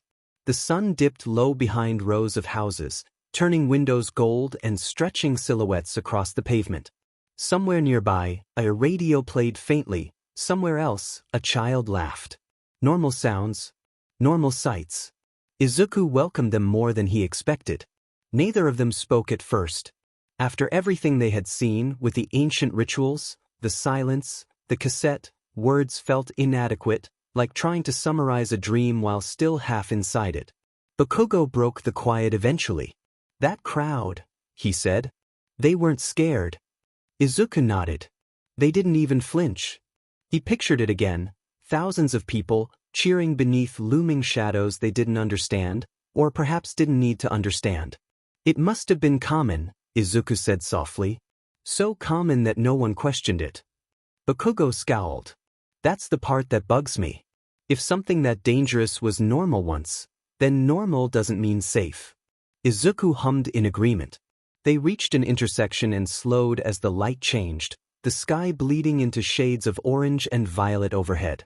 I keep thinking about the technology, Izuku said. How advanced it must have been. Not just powerful, but precise. Bakugo nodded. Someone put a lot of thought into making it usable. A voice cut through their conversation. Excuse me? They both turned. A man stood a few steps away, a large suitcase at his side, one hand clutching a folded map that looked like it had already lost a fight.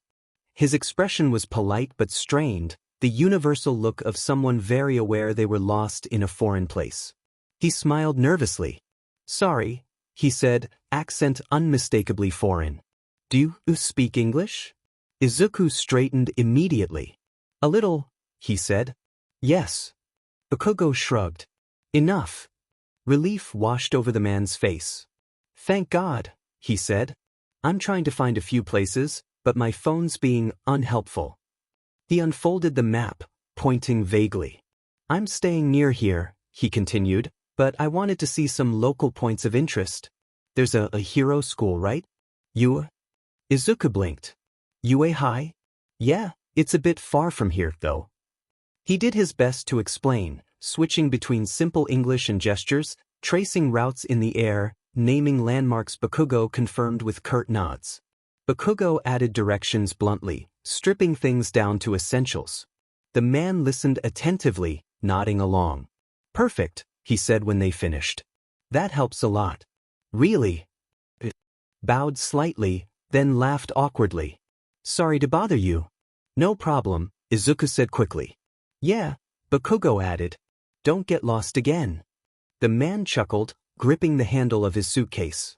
Thanks again, he said, already turning away. You kids saved me a lot of trouble. He walked off down the street, suitcase rolling behind him.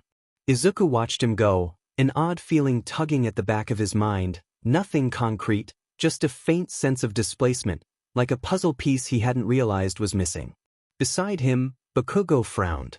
Tourist, huh? he muttered. Before Izuku could respond, the man's phone rang. He slowed, then answered. Yeah, he said quietly, glancing once over his shoulder before turning away. I'm in Mizudafu. He listened for a moment as he walked. No, he continued. Nothing obvious. But the city definitely has more than meets the eye. The pause. I'll keep looking, boss. The call ended. The man disappeared around the corner, swallowed by the lengthening shadows. Izuku shivered, though the evening air was still warm. Probably nothing, he said, mostly to himself. Bakugo didn't answer right away. He stared down the street for a long moment, jaw tight, eyes sharp. Yeah, he said finally. Probably. They resumed walking. Behind them, the sun dipped fully below the horizon, and the streetlights flickered on, one by one, illuminating a city that believed itself ordinary. The week ended quietly. That alone felt strange. Classes wrapped up with the usual monotony, with teachers reminding them about homework that wouldn't be done, students already halfway gone in their minds as the promise of the weekend crept closer. The air felt lighter when the final bell rang, as though the building itself had exhaled. Izuku found Bakugo waiting for him without either of them acknowledging how unusual that still was. They walked together. Not side by side in perfect sync, not talking constantly, just close enough that neither drifted away. Close enough that their paths didn't naturally diverge, even when the sidewalk widened or narrowed, even when other students passed them going the opposite direction. Their conversation was almost painfully normal. Bakugo complained about a pointless quiz, the kind designed less to test knowledge and more to waste time. He ranted about how the questions were phrased badly, how the teacher clearly didn't understand the subject well enough to ask anything worthwhile. His irritation burned hot and quick, familiar in a way Izuku hadn't realized he missed. Izuku listened, nodding along, then mentioned a teacher assigning too much reading over the weekend. Not even difficult material, just too much of it, pages piled on pages without consideration for how anyone was supposed to absorb it properly. Bakugo scoffed at that immediately. "TC, typical," he said. "If they're gonna assign work, at least make it useful." He launched into another complaint, this time about a group project he'd been assigned to, about people who coasted and expected others to pick up the slack. Izuku murmured agreement, offering small observations, the kind he'd always kept to himself before. This time, Bakugo didn't interrupt him. It felt ordinary. The realization caught Izuku off guard. Ordinary didn't mean easy. It didn't mean forgiven. But it meant possible. Walking like this, talking about nothing of consequence, felt strangely grounding after the weight of the past few days.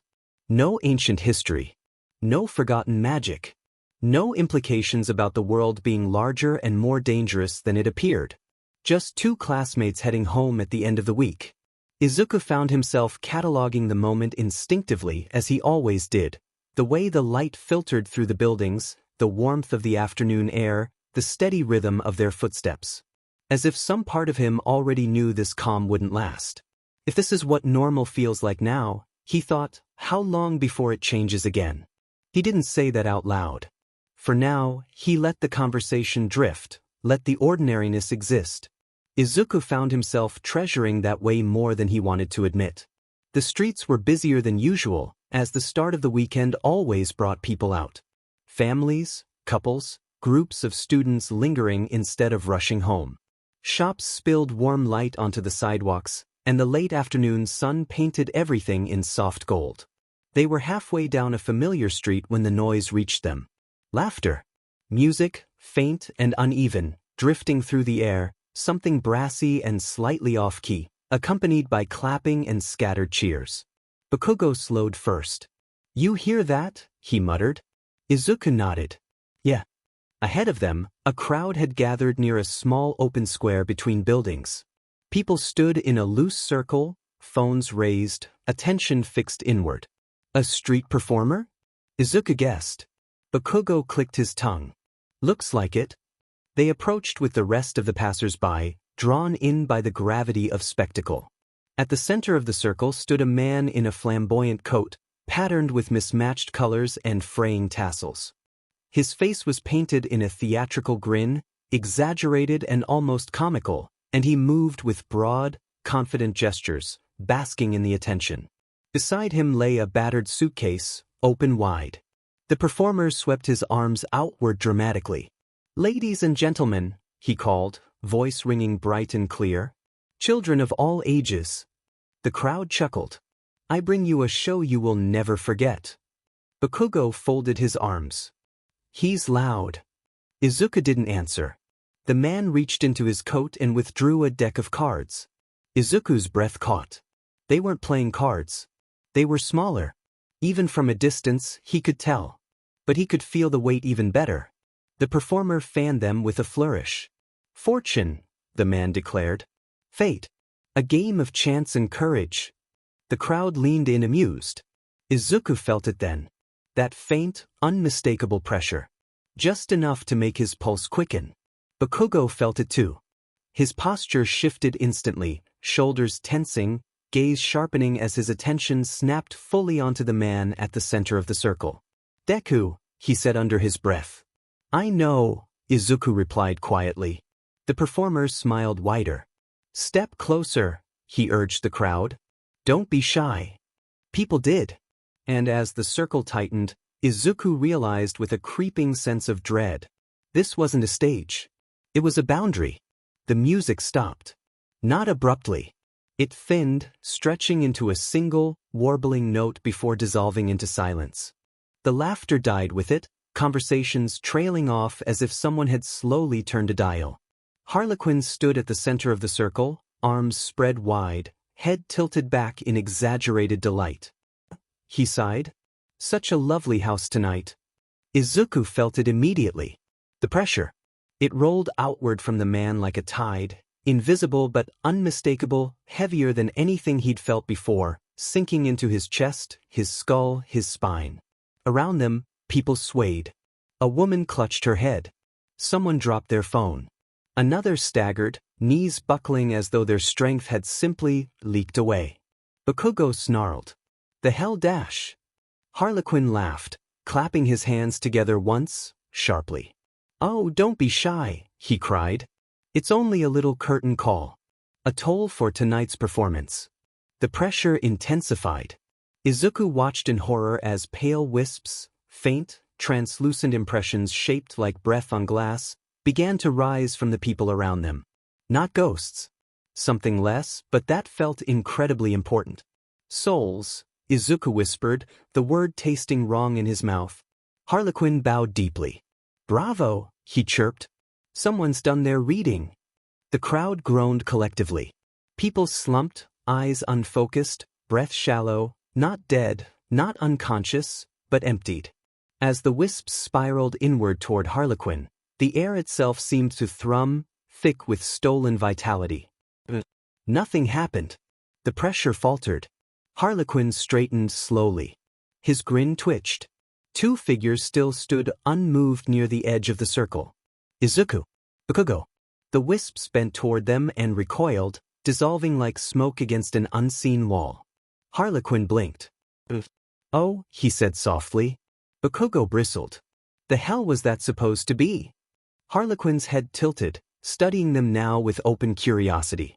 He took a step closer, boots clicking against the pavement. Well, he murmured. Two volunteers who refused to swoon? How terribly rude." The pressure surged again, harder this time, but it still slid off them, ineffective, rejected. Harlequin snapped his fingers. Nothing. For the first time, his smile strained. "That's new." Izuku's heart hammered, but his mind was painfully clear. It didn't work, he realized. Not on us. Harlequin's eyes widened, then lit up. "Oh," he exclaimed suddenly, laughter bubbling back up. "Oh. He spun on his heel, coat flaring dramatically. "Of course," he cried. Of course. 2 days ago." A warning passed through the undercurrents of chaos. Whispers of a heroic variable. A player who didn't fold. A soul that answered rules instead of fear. Harlequin snapped his fingers again, pointing between them. "It's one of you," he said gleefully. "Has to be." Bakugo snarled. "Say that again and I'll dash." "Ah." Harlequin wagged a finger. No ad-libbing before the script's begun. He swept his arm outward. The space around them shifted. The edges of the circle sharpened, lines etching themselves into the air, the pavement darkening as an invisible boundary slammed into place. The crowd froze, not paralyzed, but excluded, their forms blurring, sound muffled as though behind thick glass. A field. A shadow game. Harlequin beamed. "Ladies and gentlemen," he announced to an audience that could no longer hear him, "tonight's performance has changed." He turned fully toward Izuku and Bakugo, eyes gleaming. "Two challengers for the price of one," he sang. Fresh masks. Fresh screams. Bakugo stepped forward. "You think we're easy?" Harlequin clasped his hands together in mock delight. "Easy," he laughed. "Darling, you're adorable." His voice dropped, just a fraction. "And utterly untested." He snapped his fingers again. A deck of cards appeared in his hand, not conjured with flair, but pulled from somewhere unseen, heavy with intent.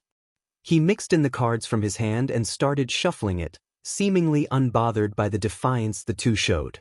"Rules are rules," Harlequin said brightly. "And I can't take what's protected by play." He bowed deeply.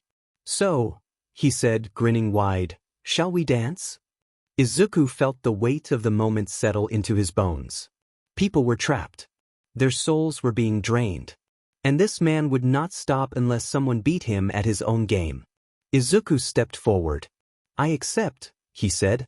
Harlequin's eyes sparkled. "Oh, marvelous," he crowed. "The hero takes the stage." He snapped his fingers one last time. "Curtain up." And the shadow game began. The campus loomed. A tall man stood across the street from UA High School, hands in his jacket pockets, head tilted back as he took it in. The building rose higher than he'd expected.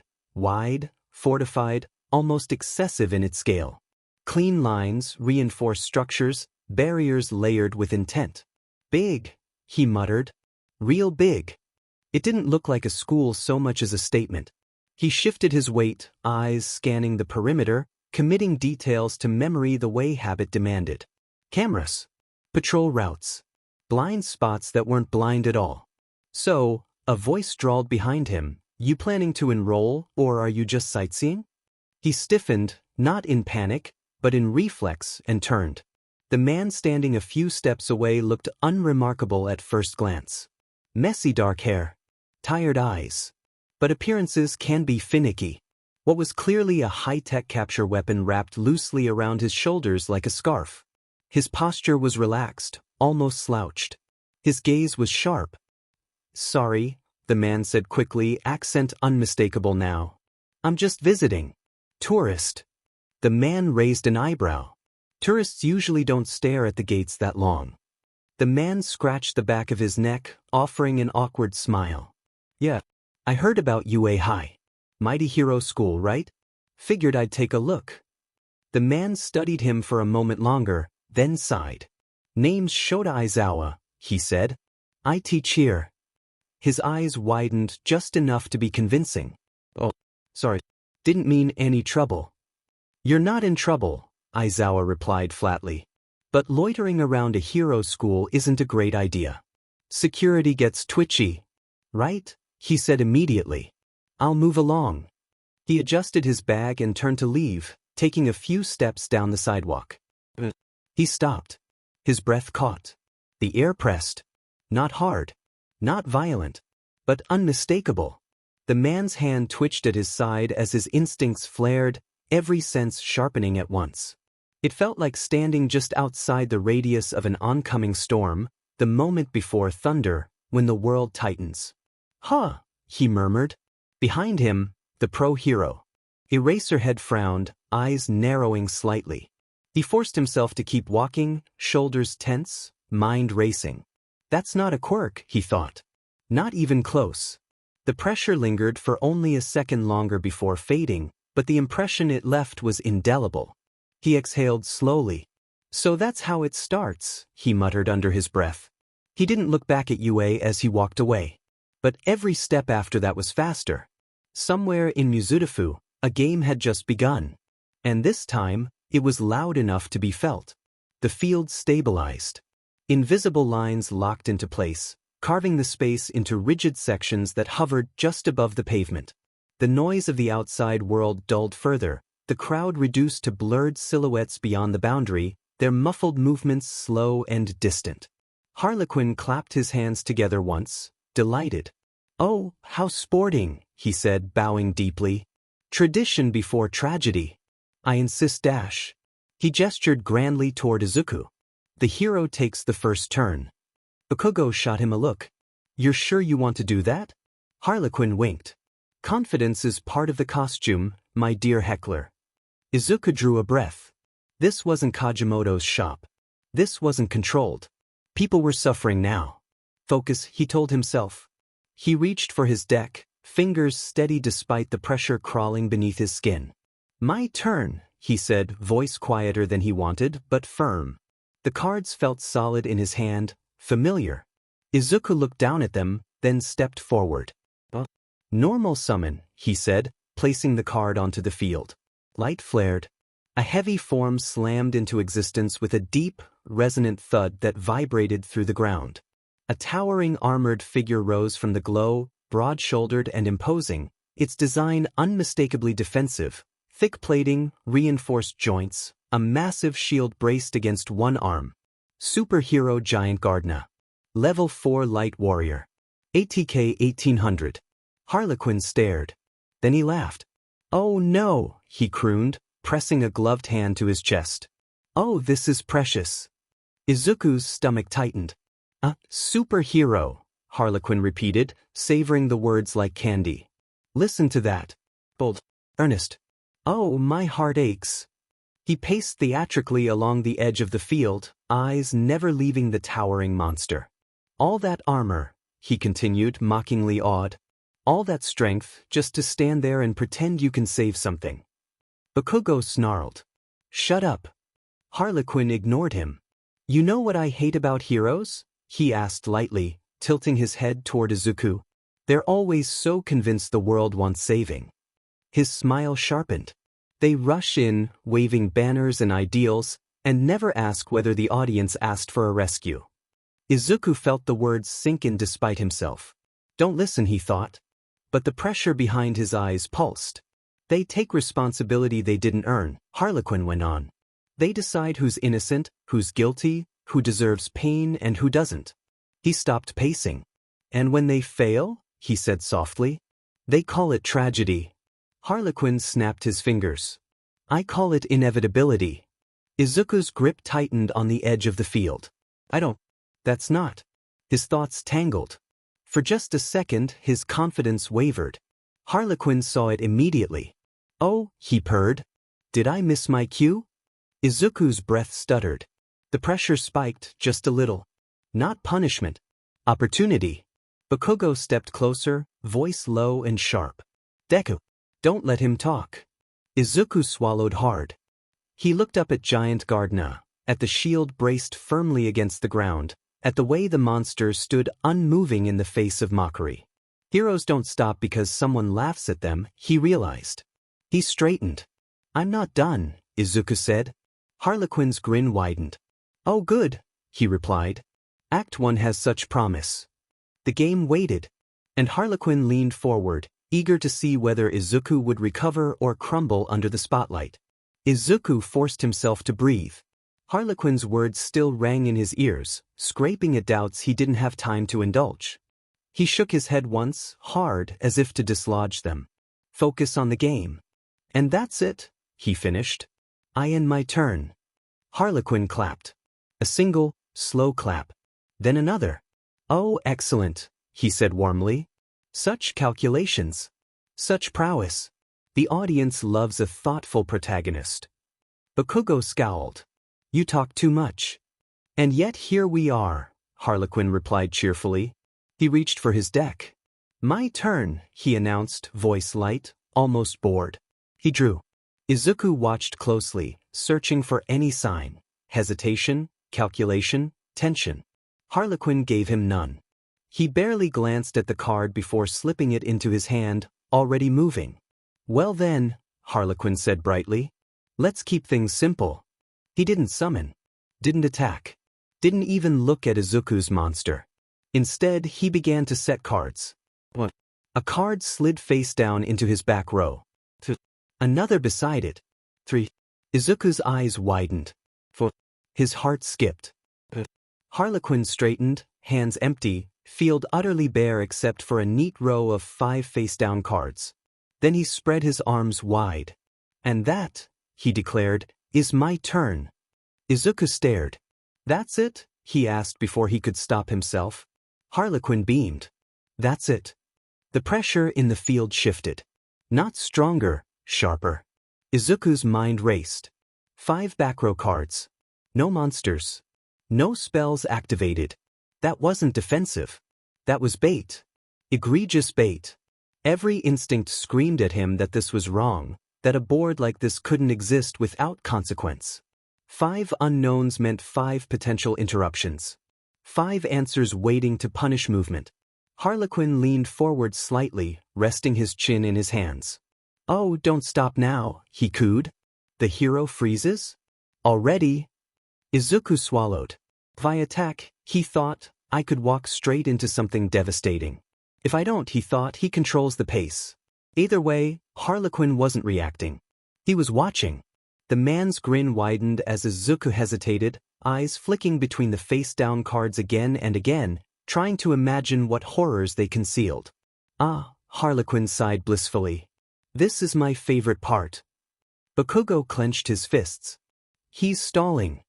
No, Izuku murmured, eyes locked on the field. He's enjoying this. Harlequin laughed softly, delighted. Indecision, he sang. The sweetest music of all. Take your time, hero, every second you wait is another soul holding its breath. Beyond the boundary, the blurred figures of the crowd swayed weakly. Izuku felt the weight of every unseen card pressing down on him. The game hadn't advanced. But the trap had already closed. Izuku's turn came again. The field didn't announce it. There was no flourish, no shift in light, just the quiet, suffocating awareness that the moment had moved on without waiting for him. Something was wrong. At first, he thought it was his hesitation. The way he'd frozen, the way his thoughts kept circling the same dangers without committing to a path forward. Indecision had consequences here. He knew that now. But then the pain deepened. Not sharp. Not sudden. A dull ache bloomed behind his eyes, spreading slowly, pressing inward like a tightening band. His chest felt heavy, his breath just a little harder to draw than it had been a moment ago. Izuku swallowed, forcing himself upright. This didn't happen before, he thought. Not like this. In Kajimoto's shop, the pain had been contained, measured, proportional. This felt messy. Less polite. He glanced past the field, to the blurred shapes of the crowd beyond the boundary.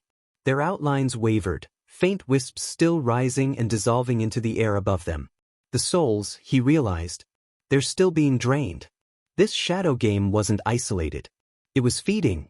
And with so much chaos energy in one place, uncontained, unrefined, the strain wasn't being distributed evenly. It was bleeding into him. Izuku clenched his fists. So, this isn't just mental, he thought grimly. It's physical too. Unrestrained chaos demanded a toll, and it didn't care who paid it. A chill ran through him. If this keeps up, he pictured himself faltering mid-duel. Losing focus. Collapsing while Harlequin laughed and the crowd paid the price. I can't let this drag on, he decided. I have to finish it. Clean, if possible, at least decisive if not. Izuku reached for his deck. His fingers trembled as he drew. The card slid into his hand, solid and reassuring despite everything. He looked down at it. Bakugo watched Izuku sway. Just slightly. Barely enough that anyone else would notice, but Bakugo did. Deku's shoulders were tense. His breathing wasn't panicked, but it wasn't steady either. The kind of strain you saw in someone who was pushing past their limit without admitting it. So that's how it works, Bakugo thought. He could feel the pressure too, the oppressive weight of the field, the wrongness in the air, but it wasn't digging into him the same way. It was there, irritating, buzzing at the edges of his awareness, but it wasn't hurting. Chaos doesn't hit everyone equally, he realized. Or it hits based on something else. Experience? Intent? Resonance? He didn't know, but he knew one thing for sure. Deku was paying the price right now. Bakugo clenched his fists. Yesterdee's doing it on purpose, he thought, glaring at Harlequin. Letting it drag out. Letting the field chew on him. He forced his attention back to the board. 5 face-down cards. No monsters. No visible threats. A lie. That setup screamed control, delayed triggers, chain reactions, punishments stacked on punishments. Harlequin wasn't trying to win quickly. He was trying to exhaust. Bakugo's mind raced. Deku needs a clean push, he thought. Something that forces the field to resolve instead of dragging. A way to bait the traps. A way to break the rhythm. Bakugo's jaw tightened. Come on, he urged silently. Think like a hero, but fight like a yesterday. His eyes never left the field. If Deku fell here, it wouldn't be because he lacked strength. It would be because chaos didn't care how long you could endure. And Bakugo was already planning what came next. Izuku looked down at the card in his hand. Superhero Balance Breaker. His heart leapt, then sank just as quickly. I can't summon him, he realized. Not yet. No tributes. No setup. No time. The pressure gnawed at him again, sharper now, as if the field itself were impatient with restraint. I have to move. Normal summon, Izuku said, placing another card onto the field. Light flared beside Giant Gardna as a second armored figure emerged, sleeker but no less resolute. Alloy plating locked into place, shield braced forward, stance firm. Superhero Alloy Garter. 2 monsters. Aboard again. Izuku swallowed. He glanced at Harlequin's field, 5 face-down cards, silent and waiting, and felt his pulse hammer in his ears. If I wait, he thought, the pressure will keep building. If I hesitate again... I'm entering the battle phase, Izuku said. Harlequin's eyes lit up. Oh, he purred. Already? How daring. Bakugo's voice cut in sharply. Deku dash. Too late. Izuku stepped forward, breath tight in his chest. I attack dash. Harlequin threw his arms wide. Bravo, he cried. A charge straight into the spotlight. He snapped his fingers.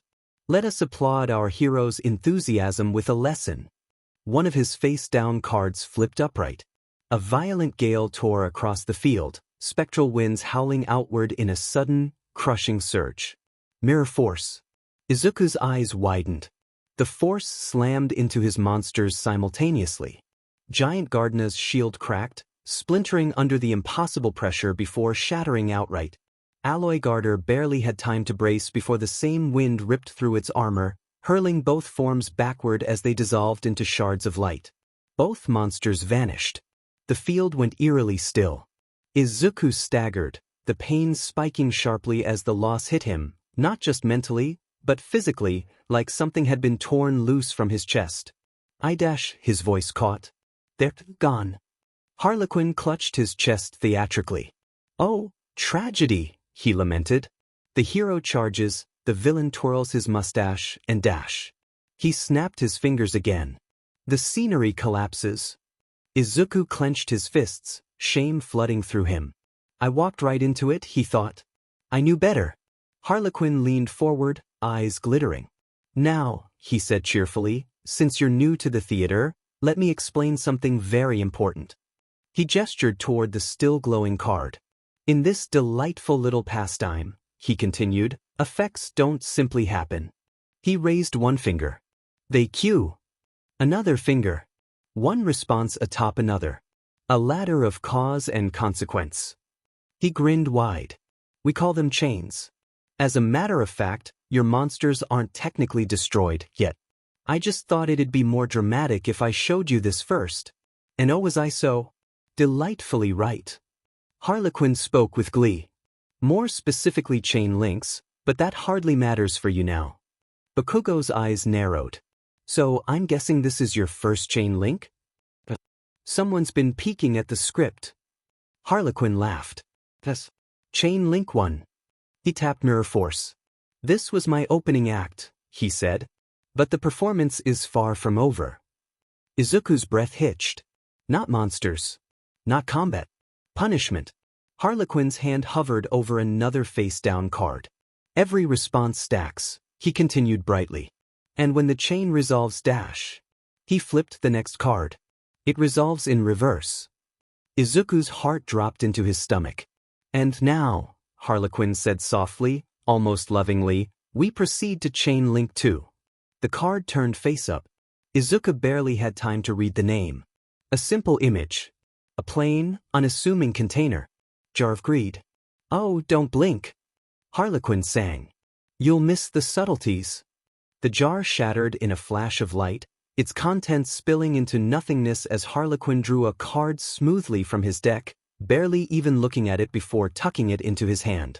Izuku barely registered it. He's drawing? Harlequin raised 2 fingers.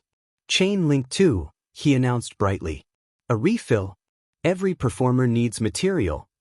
Before Izuku could even begin to process that, another card flipped. Chain detonation. The field pulsed. A sharp, concussive force slammed directly into Izuku's chest, not outward like an explosion, but inward, as if the space around his heart had suddenly collapsed. Izuku cried out, dropping to one knee as pain ripped through him. It wasn't burning, it was compressing, crushing breath from his lungs, sending white-hot pressure down his spine. 500 damage. Harlequin clapped delightedly. And because this little spark was placed so beautifully in the sequence dash, he twirled, coat flaring, it returns for an encore. The card dissolved into light, shuffling itself back into Harlequin's deck as if nothing had happened. Izuku gasped, fingers digging into the pavement. That was only part of it, he realized, horror creeping in. Harlequin raised 3 fingers. Chain link 3, he purred. Then he smiled wider than before. Oh, but what's this? He produced the final card, holding it between 2 fingers like a magician about to reveal his greatest trick. This, he said reverently, is where timing becomes everything. The card snapped into place. Chain strike. Quick play spell. The air screamed. Not metaphorically, it really screeched, the field itself recoiling as chaos energy surged violently, stacking, compressing, amplifying. Harlequin spread his arms wide. 4 links, he crowed. 4 perfect beats. The pressure hit Izuku like a freight train. Pain detonated inside him. Not in one place, everywhere. It tore through Izuku's body like a wave of white heat, ripping the air from his lungs as his scream broke free, raw, and uncontrolled. His knees gave out completely, his weight crashing down as his hands scraped helplessly against the pavement, skin burning where it dragged. It felt as though his nerves had been stripped bare. Every sensation, the cold ground, the pressure of the field, the distant echo of Harlequin's laughter. It all slammed into him at once, magnified beyond reason. The pain didn't stab or burn cleanly, it layered, folding in on itself, compressing until his thoughts fragmented under the weight of it. He couldn't breathe. His chest seized, each gasp shallow and desperate, lungs refusing to fully expand as if the air itself had become hostile. His vision blurred, colors bleeding together, the world narrowing to the pounding of his heart and the relentless scream of agony coursing through him. It hurts, his mind whispered uselessly. It hurts so much. And then, beneath the pain, something worse surfaced. Faces.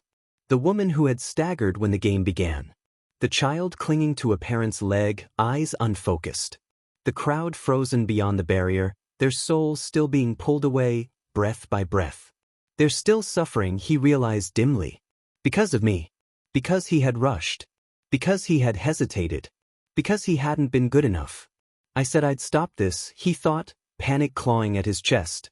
I said I'd protect them. His fingers curled uselessly against the ground, nails biting into stone as tears streamed freely, mixing with sweat and dust. I can't even stand, he thought, despair flooding him. What kind of hero can't even stand? The pain surged again, flaring with his racing thoughts, as if chaos itself were feeding on his doubt. Every mistake he'd made replayed in his mind, from the reckless attack and the ignored warning to the moment he'd let Harlequin control the pace. Each memory landed like another blow. All Might wouldn't fall like this. Real heroes wouldn't hesitate. His throat tightened painfully. I'm Sorry, he whispered, voice barely audible even to himself. Sorry he was too slow. Sorry he wasn't strong enough. Sorry that believing in heroes hadn't been enough to save anyone here. Above him, the field hummed, indifferent, patient. 1,600 damage. His life points plummeted. In seconds, more than half of them were gone. Izuku shook, vision blurring, tears streaming freely now as his body struggled to recover from the sudden, brutal assault. His chest heaved, each breath shallow and ragged. I can't dash, he choked. Harlequin leaned forward, hands on his knees, face alight with joy. Oh, that sound, he laughed. Music. Pure, exquisite music. He straightened, spinning once more, bowing deeply. Ladies and gentlemen, he proclaimed to an audience that could no longer hear him, give it up for our hero. Izuku curled inward, arms wrapping around himself as the pain slowly receded, not gone, just waiting. This is different, he realized through the haze. This is punishment. Harlequin snapped his fingers. And that, he said cheerfully, is what happens when you rush the stage without knowing the choreography. He tilted his head, studying Izuku's shaking form. But don't worry, he added sweetly. The show's only just begun. The field hummed ominously. Izuku barely managed to lift his head. The pain kept receding in slow, cruel increments, not vanishing, just loosening its grip enough to remind him that he was still conscious. Every breath felt scraped raw on the way in, his chest aching as though he'd run far past exhaustion. I'm still in this, he thought dimly. His turn ended without ceremony. No flourish. No recovery. Just survival. Izuku clung to a fragile, desperate thought as the field shifted. Maybe he can't do that again, he told himself. Maybe that was everything he had.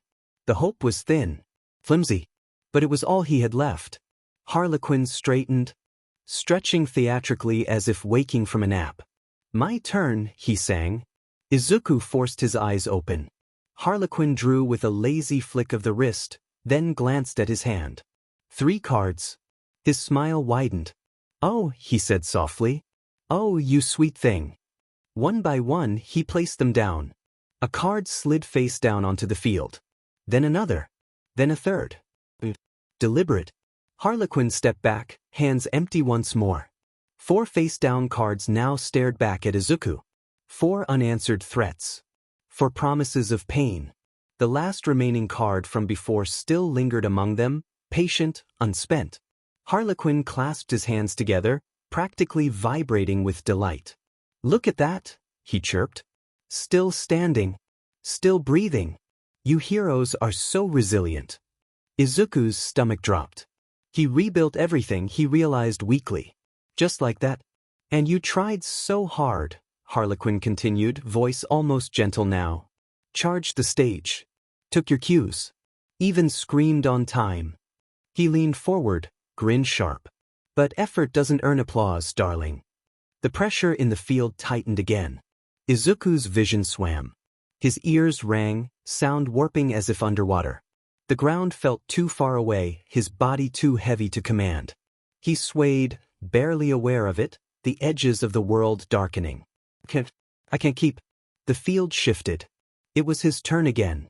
Izuku reached for his deck on instinct alone, fingers numb, movements sluggish. The card slid free, landing in his hand. But he couldn't see it. His vision blurred completely, the image doubling, then dissolving into vague shapes and light. The card's text was unreadable, its artwork lost in the haze. Still, something about it felt wrong. Unfamiliar. I don't remember having this card, he thought dimly. The realization flickered through his mind like a dying spark. Then his legs gave out. Izuku collapsed forward, hitting the ground hard, his body curling instinctively as consciousness slipped through his fingers. The card fell from his hand, clattering softly against the pavement beside him. The field hummed on.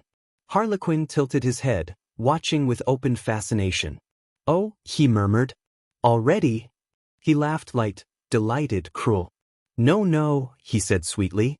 Not yet, hero. The game wasn't finished. But Izuku Midoriya was barely holding on. The man felt it before he saw it. The pressure spiked sharply as he rounded the corner, the air thickening in a way that made his skin prickle. It wasn't subtle anymore. Whatever was happening here wasn't a ripple, it was an all-out surge. "Found you," he muttered. He broke into a run. The street opened up into a small square, and he skidded to a stop at the edge of it, instinctively staying just outside the boundary where the air felt wrong. The scene before him snapped into focus all at once. A warped field carved the space in half. Civilians frozen beyond it. A man in a flamboyant coat at the center, basking in something unseen. And on the ground, "Sheet," the man breathed. A green-haired kid lay collapsed near the edge of the field, body curled inward, barely moving. Even from here, he could tell the damage hadn't been physical in the conventional sense, no blood, no visible wounds, but the way the boy's chest struggled to rise and fall set off every alarm in his head. That's a shadow game, he realized grimly. An active one.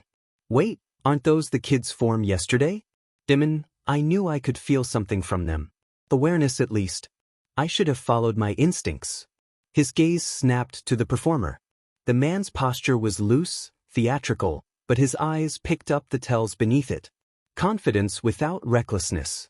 Control without haste. This wasn't a street-level dabbler. He's farming energy, the man concluded. Using the crowd as fuel. That made him dangerous. Very dangerous. His hands slid into his bag. His fingers brushed against cold metal. I can break in, he thought. Force the field open. Pull the kids out. He was already shifting his stance, calculating angles and timing when, movement. The second kid stepped forward. Sharp posture. Shoulders squared despite the pressure in the air. He placed himself between the fallen boy and the performer without hesitation, fists clenched at his sides. He froze. He's not panicking, the man realized. He knows what this is. The kid lifted his head and spoke. He couldn't hear the words through the distortion, but the intent was unmistakable. Defiance. Challenge. The performer turned slowly toward him. And smiled. His grip tightened on the device in his bag. 2 players, he thought. Not 1. He hesitated, just long enough to reassess. If he intervened now, he risked escalating the field. Breaking rules he didn't fully understand. Turning a controlled disaster into an uncontrolled one. And worse. He might disrupt whatever the second kid was about to do. The man withdrew his hands slightly, muscles still coiled. "Diamenit," he muttered. He stayed where he was, eyes locked on the field, every sense tuned to the exchange unfolding inside it. All right, he thought grimly. I'll give you a moment. But not much longer. Because if the kid failed, Sam Gale would not hesitate a second time. Harlequin laughed. It bubbled out of him, light and delighted, echoing strangely within the boundaries of the field as he looked down at the boy on the ground. "Oh no, no, no," he crooned, hands on his knees as he leaned forward. "You can't end the show there. The audience hates an abrupt collapse." Izuka Midoriya laid motionless, chest rising shallowly, fingers twitching as if even that small movement cost him something. The chaos in the air still curled toward Harlequin eagerly, drawn by pain, by imbalance. Too easy, Harlequin thought with a flicker of disappointment. A novice. Talented, perhaps, structured, earnest, but ultimately untested. The kind that burned brightly for a moment and then guttered out the instant the stage lights turned cruel. "Oh, the captain will be most pleased," he mused. The heroic variable dealt with before it ever learned its lines. He straightened, already savoring the report he would give. Then something moved. Harlequin blinked. The blond boy had stepped forward. He hadn't rushed. Hadn't shouted. He simply placed himself between Harlequin and the fallen Izuku, stance wide, shoulders squared, not defensive, not reckless. Protective. Harlequin's smile faltered for half a heartbeat. "Oh," he said lightly. "Still standing understudy?" The boy's voice was sharp, edged like broken glass. "This duel's bullshit now," Bakugo Katsuki said. "You know, it." Harlequin laughed again, waving a hand dismissively. "My dear," he replied, "I don't write the script, I merely just perform it. If your little hero can't stand the heat dash, that's on him." Bakugo finished coldly. "Yeah, That's what cowards always say. For a moment, something ugly flickered through Bakugo's eyes. Pure rage. Harlequin felt it like a spark in dry air. He thought, intrigued despite himself. There it is. Then the boy spoke again, and the words landed far differently than Harlequin expected. I'll take his place, Bakugo said. Silence. Harlequin straightened fully now, interest sharpening. Pardon, he asked. Bakugo didn't blink.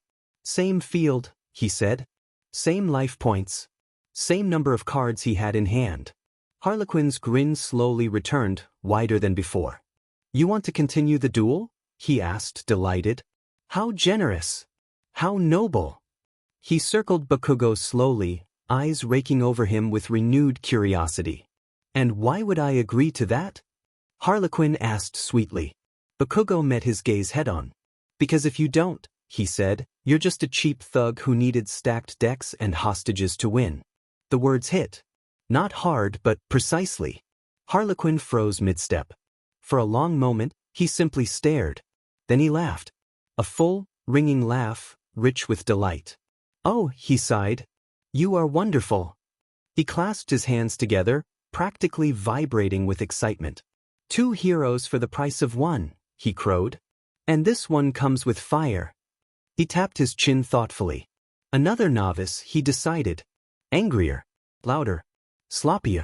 Easier. Very well, Harlequin said grandly. Same field. Same stakes. He leaned close, grin sharp as glass. Let's call it the double feature. Bakugo didn't smile. He simply stepped fully onto the field. Harlequin's eyes gleamed. 2 birds, he thought happily. 1 stone. The field hummed, accepting the new arrangement. And somewhere beyond the boundary, Chaos leaned in closer, eager to see what would break next. Harlequin exhaled theatrically, spreading his arms as if offering a gift. Well then, he said brightly, nodding toward the fallen Izuku. Why don't you pick up your friend's little deck and take your bow? He chuckled. Try not to trip over the cards. It would ruin the pacing. Bakugo didn't move. Instead, he smiled. It was small. All teeth and no warmth. Harlequin's laughter hitched for just a fraction of a second. That's strange, she thought. But he waved the unease away immediately. A bluff, he decided. Posturing. Fear dressed up as bravado. Then Bakugo spoke. I'm not using the nerd's deck. Silence. Harlequin blinked. Excuse me? Bakugo's grin widened, feral now. I said, he repeated, I'm not using his deck. I've got my own. For the first time since the game began, Harlequin's smile slipped. That's not how this works, he snapped, the theatrical lilt in his voice cracking. You don't just dash. Bakugo cut him off, tone infuriatingly calm. Read the deal again, he said. Same field. Same life points. Same number of cards in hand.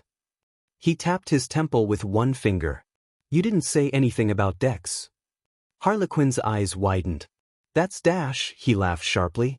That's absurd. You expect me to believe dash. Bakugo's smile deepened. The field hummed. Not violently. Not loudly. But decisively. The invisible lines beneath their feet flared faintly, reacting, acknowledging a condition that had already been set. Bakugo tilted his head. Feel that? He asked mockingly. Yeah. Thought so. Harlequin's breath caught. He looked around wildly, as if expecting the field itself to contradict the boy. It didn't. The rules had been spoken. The premise accepted. The contract sealed. No, Harlequin said slowly, anger bleeding into his voice. That can't be right. Bakugo shrugged. Too late. Harlequin clenched his fists, jaw tightening as the realization settled in like poison. The field has accepted it, he realized with growing fury. Dim it. The jester straightened, forcing his grin back into place through sheer will. Very well, he said tightly. It seems tonight's performance allows improvisation. He leaned forward, eyes sharp now, no longer playful. But don't misunderstand, little firebrand, Harlequin hissed. A different script won't save you. Bakugo reached into his jacket. Metal clinked softly. Oh, I'm not trying to be saved, he said. He pulled free a deck box, darker, heavier, edges worn as if it had already seen use. I'm here to end the show.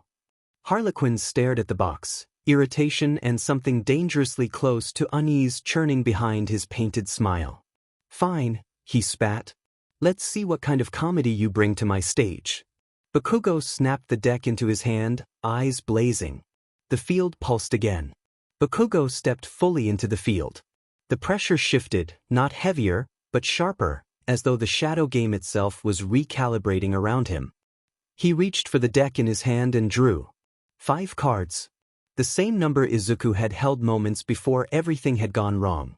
Harlequin watched closely, a wide grin plastered across his painted face.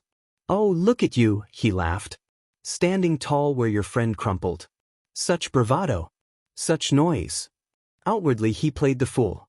Inwardly he burned. You ruined my timing, Harlequin seethed.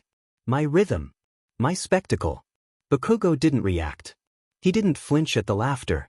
Didn't snarl back at the insults. Didn't rise to the bait. His eyes stayed on the field. Go on, Harlequin said, spreading his arms. Make your move. Though I should warn you dash. He gestured casually toward his back row. You're only seconds away from losing. 4 cards set. A familiar little chain waiting to snap shut. Bakugo snorted. Bullshit. The word landed flat and dismissive. Harlequin's grin twitched. Excuse me? If you actually had the same chain as before, Bakugo continued calmly, you'd have fired it already. Silence. Bakugo tilted his head, eyes narrowing just slightly. You wouldn't be standing there running your mouth, he added. You'd be celebrating. For the first time, Harlequin's composure cracked. Just a hairline fracture, but it showed. Careful, he warned, voice tightening.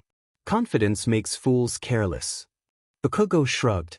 Bluffs make idiots loud. The air between them grew taut. Harlequin's mind raced. The minute he thought. He saw them. His 4 face-down cards weren't enough, not yet. He was missing a piece. One more draw, one more chain, and the field would be his again. Just one turn, he told himself. I'll take control back. Bakugo. Slowly. Deliberately. He didn't summon. Didn't activate anything. Instead, he placed a card face down into his back row. Then another. Harlequin frowned. A third. A fourth. His smile faltered. A fifth. Bakugo straightened, hands empty, his field now mirroring Harlequin's earlier first turn perfectly. 5 face-down cards. No monsters. No tells. Bakugo looked up. And that's my turn. Harlequin stared. For a long, stretched-out moment, the jester said nothing. The field hummed yet again low, expectant, almost predatory. Then Harlequin snapped. What dash, he barked, voice cracking as his hands flew outward. What do you think you're doing? The laughter was gone. Gone was the sing-song cadence, the playful mockery, the theatrical ease. His painted grin twisted into something sharp and ugly as he took an aggressive step forward, boots scraping hard against the pavement. You don't mock my stage, Harlequin shouted. You don't steal my cues and expect applause. He gestured wildly at the 5 face-down cards lining Bakugo's field. Do you have any idea what you're inviting? He demanded. Do you think this is clever? Do you think copying me makes you equal? Bakugo didn't answer. He didn't move. He just stared back, eyes cold, unblinking. And that, way more than any words he could have possibly said, made Harlequin's breath hitch.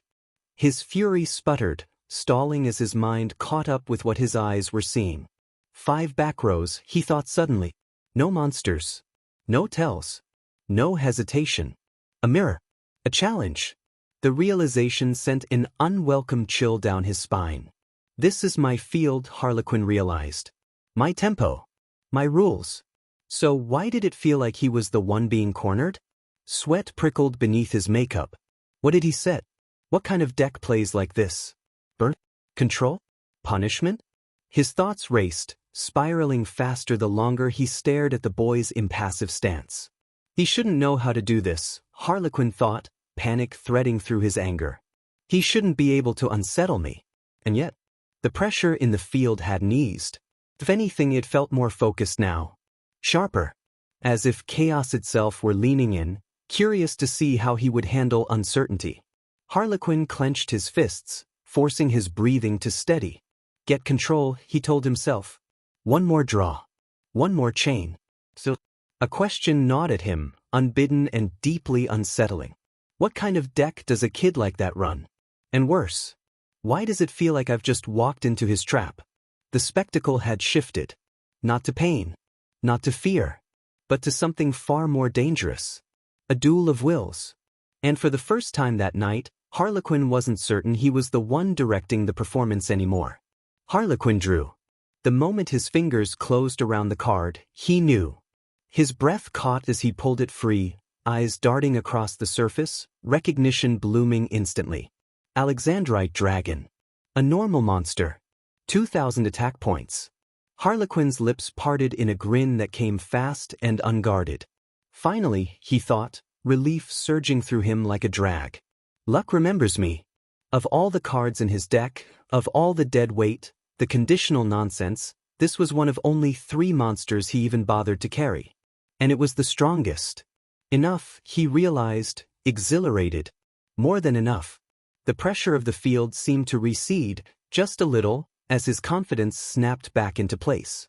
Well then, Harlequin announced brightly, snapping back into performance mode. Seems the script does favor me after all. He slammed the card onto the field. I normal summon. The ground shook as a crystalline form erupted into existence, facets catching the warped light of the shadow game. A massive dragon reared up, its body gleaming like polished gemstone, jaws opening in a silent roar. Alexandrite Dragon. K2000. Harlequin threw his arms wide. And now, he declared, voice ringing with renewed glee, we proceed to the final act. He pointed dramatically. Battle phase. Victory was right there. One attack. One clean strike. His eyes flicked to Bakugo's life points, low enough. Fragile enough. This ends now, he thought. Then his gaze dropped. 5 face-down cards. Still there. Unmoved. Unreadable. Harlequin's smile faltered. His heart thudded painfully against his ribs. 5 responses, his mind whispered. 5 unknowns. Mirror force? Damage negation? Battle traps? Burn reversal? His thoughts spiraled, racing through every possibility, every nightmare combination. If I attack and he flips. Harlequin's breath quickened. He glanced up sharply, searching Bakugo's face for anything. Tension, anticipation, fear. There was nothing. Bakugo stood perfectly still. Expression flat. Eyes steady. Not smug. Not confident. Just waiting. And that terrified him. He's not reacting, Harlequin realized, panic blooming cold in his gut. He wants me to do it. The pressure in the field didn't surge. It didn't warn him. It simply waited. Sweat trickled beneath Harlequin's painted grin. Why aren't you flinching? What are you hiding? His hand trembled as it hovered in the air, the command on his lips refusing to come. If I lose the dragon, if the chain reverses. Not like this. Not after regaining control. Harlequin forced a breath, lowering his arms slowly. How unfortunate, he said lightly, though his voice rang hollow even to his own ears. The timing feels off. Bakugo didn't move. Didn't speak. Didn't blink. Harlequin swallowed. Then my turn, he said quickly. The words tasted bitter. The dragon roared softly behind him, confused, unspent. Harlequin straightened, forcing his grin back into place as his mind scrambled desperately for reassurance. Next draw, he told himself. Just one more card. That will be enough. But as the turn passed and the field shifted once more, one thought clawed relentlessly at the back of his mind. If I was so close to winning, why did it feel like I was the one being hunted? Bakugo laughed. At first it was quiet, a single breathy huff that slipped past clenched teeth. Then another. And another. His shoulders began to shake as the sound grew, low and rough, spilling out of him in short bursts. Harlequin stiffened. The laughter rose, sharper now, louder, echoing unnaturally within the field until it cut through the oppressive hum like broken glass. What, Harlequin snapped, is so funny? Bakugo wiped at the corner of his mouth with the back of his hand, still grinning like he'd just heard the world's best joke. I can't believe you didn't take the swing, he said. Seriously. Handed you the win. Harlequin's eyes widened. What dash? You attacked last turn? Bakugo continued, voice steady beneath the laughter. I'd be toast. Game over. No debate. The words hit like a punch. Harlequin's breath caught painfully. He thought, this. Realization slammed into him all at once. Those cards weren't defensive. His mind reeled, racing backward through every assumption he'd made, every hesitation he'd indulged. 5 back row cards. Not shields, not negations. Setups. Engines. Finishers. Rage flared hot and sudden. You dash. Harlequin snarled, teeth bared. You tricked me. Bakugo's grin only widened. Yeah, he said simply. Harlequin's anger collapsed into something far worse. If those cards weren't meant to stop an attack, then there was only one other reason to set them. They were meant to end him. Harlequin straightened abruptly, forcing his expression back into place with visible effort. Nice story, he said, voice tight. Doesn't matter. You still can't touch me. He gestured sharply toward his own back row. I've got protection. You attack, you lose. Bakugo scoffed. Bullshit. The word was flat. Absolute. You had protection, you wouldn't be sweating, Bakugo said. You wouldn't be bluffing. Harlequin opened his mouth to retort. Bakugo stepped forward. I'm ending this, he said. One turn. The field seemed to lean toward him. Harlequin's throat went dry. No, he whispered internally. No, this time he means it. Bakugo reached for his deck. Harlequin watched, helpless, as the boy drew his card for turn. There was no hesitation this time. No uncertainty. Only intent. Bakugo looked at the card. And smiled. Harlequin's hands trembled at his sides as despair finally clawed its way into his chest. This isn't a bluff, he realized with horrifying clarity. This is execution. Harlequin understood. The show was over. And he was standing center stage with nowhere left to run. Bakugo reached down and flipped the first card in his back row face up. The symbol etched onto it flared to life, a jagged circle of runes snapping into place midair like a glyph carved by force rather than care. I activate a spell, Bakugo said. His voice was steady. Flat. Certain.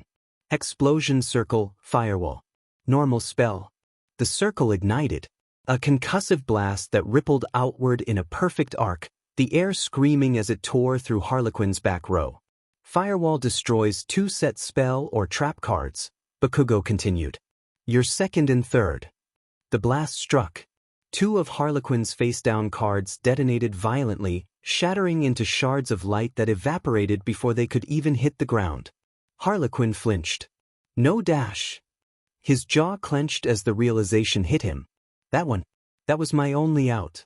One of those cards had been a trap, a last-second answer to an attack, a desperate safety net he'd been clinging to without admitting it. Gone. Bakugo didn't pause. Didn't look up. He flipped another card. I activate another copy. The second circle snapped into existence immediately, overlapping the first. Tighter, sharper, denser. Explosion circle, firewall. Harlequin's breath hitched. No, wait, dash. Too late. The second blast tore through the remaining back row like a guillotine. 2 more cards were annihilated in a storm of force, their effects never even given the chance to resolve. When the light faded, Harlequin's side of the field was bare. No back row. No protection. Nothing left but the crystalline bulk of Alexandrite Dragon, standing alone and suddenly very exposed. Silence fell. The field rejoiced, approving. Harlequin stared at his empty back row, his mind lagging several seconds behind reality. All that control, all those bluffs, gone in an instant. Spellcasters, he whispered hoarsely. Bakugo finally looked up. A sharp, feral grin split his face. Yeah, he said. And they don't wait their turn. Harlequin swallowed. Bakugo didn't stop. He flipped the third card.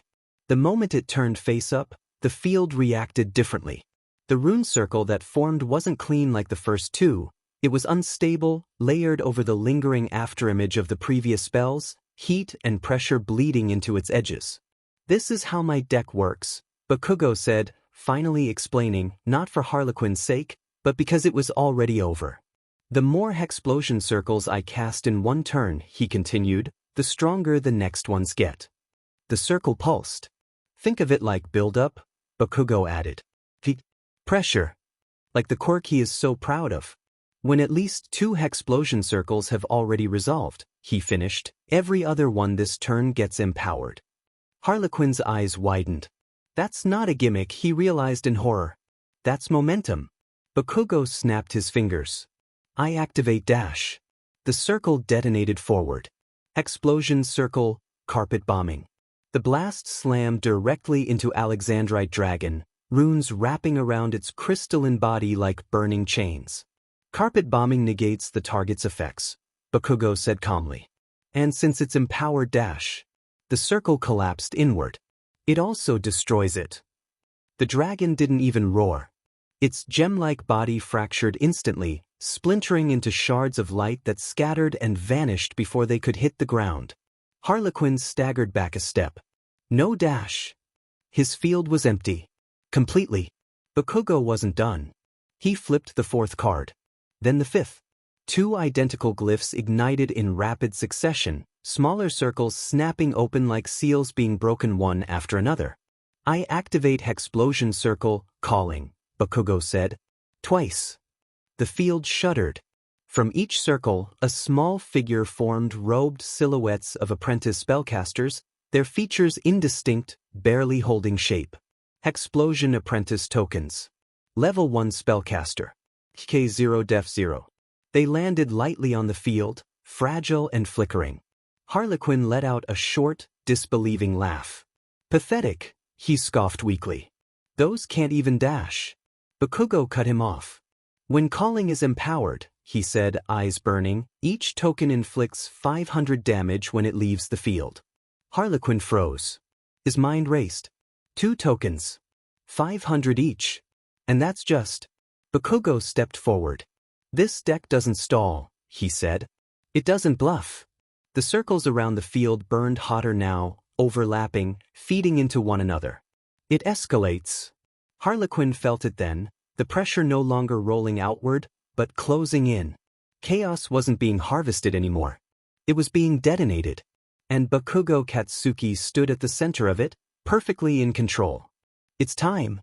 "For the moment of maximum apotheosis," he snarled, teeth bared in a feral grin. "Prepare to be on the receiving end of the full might of my deck." He raised his hand.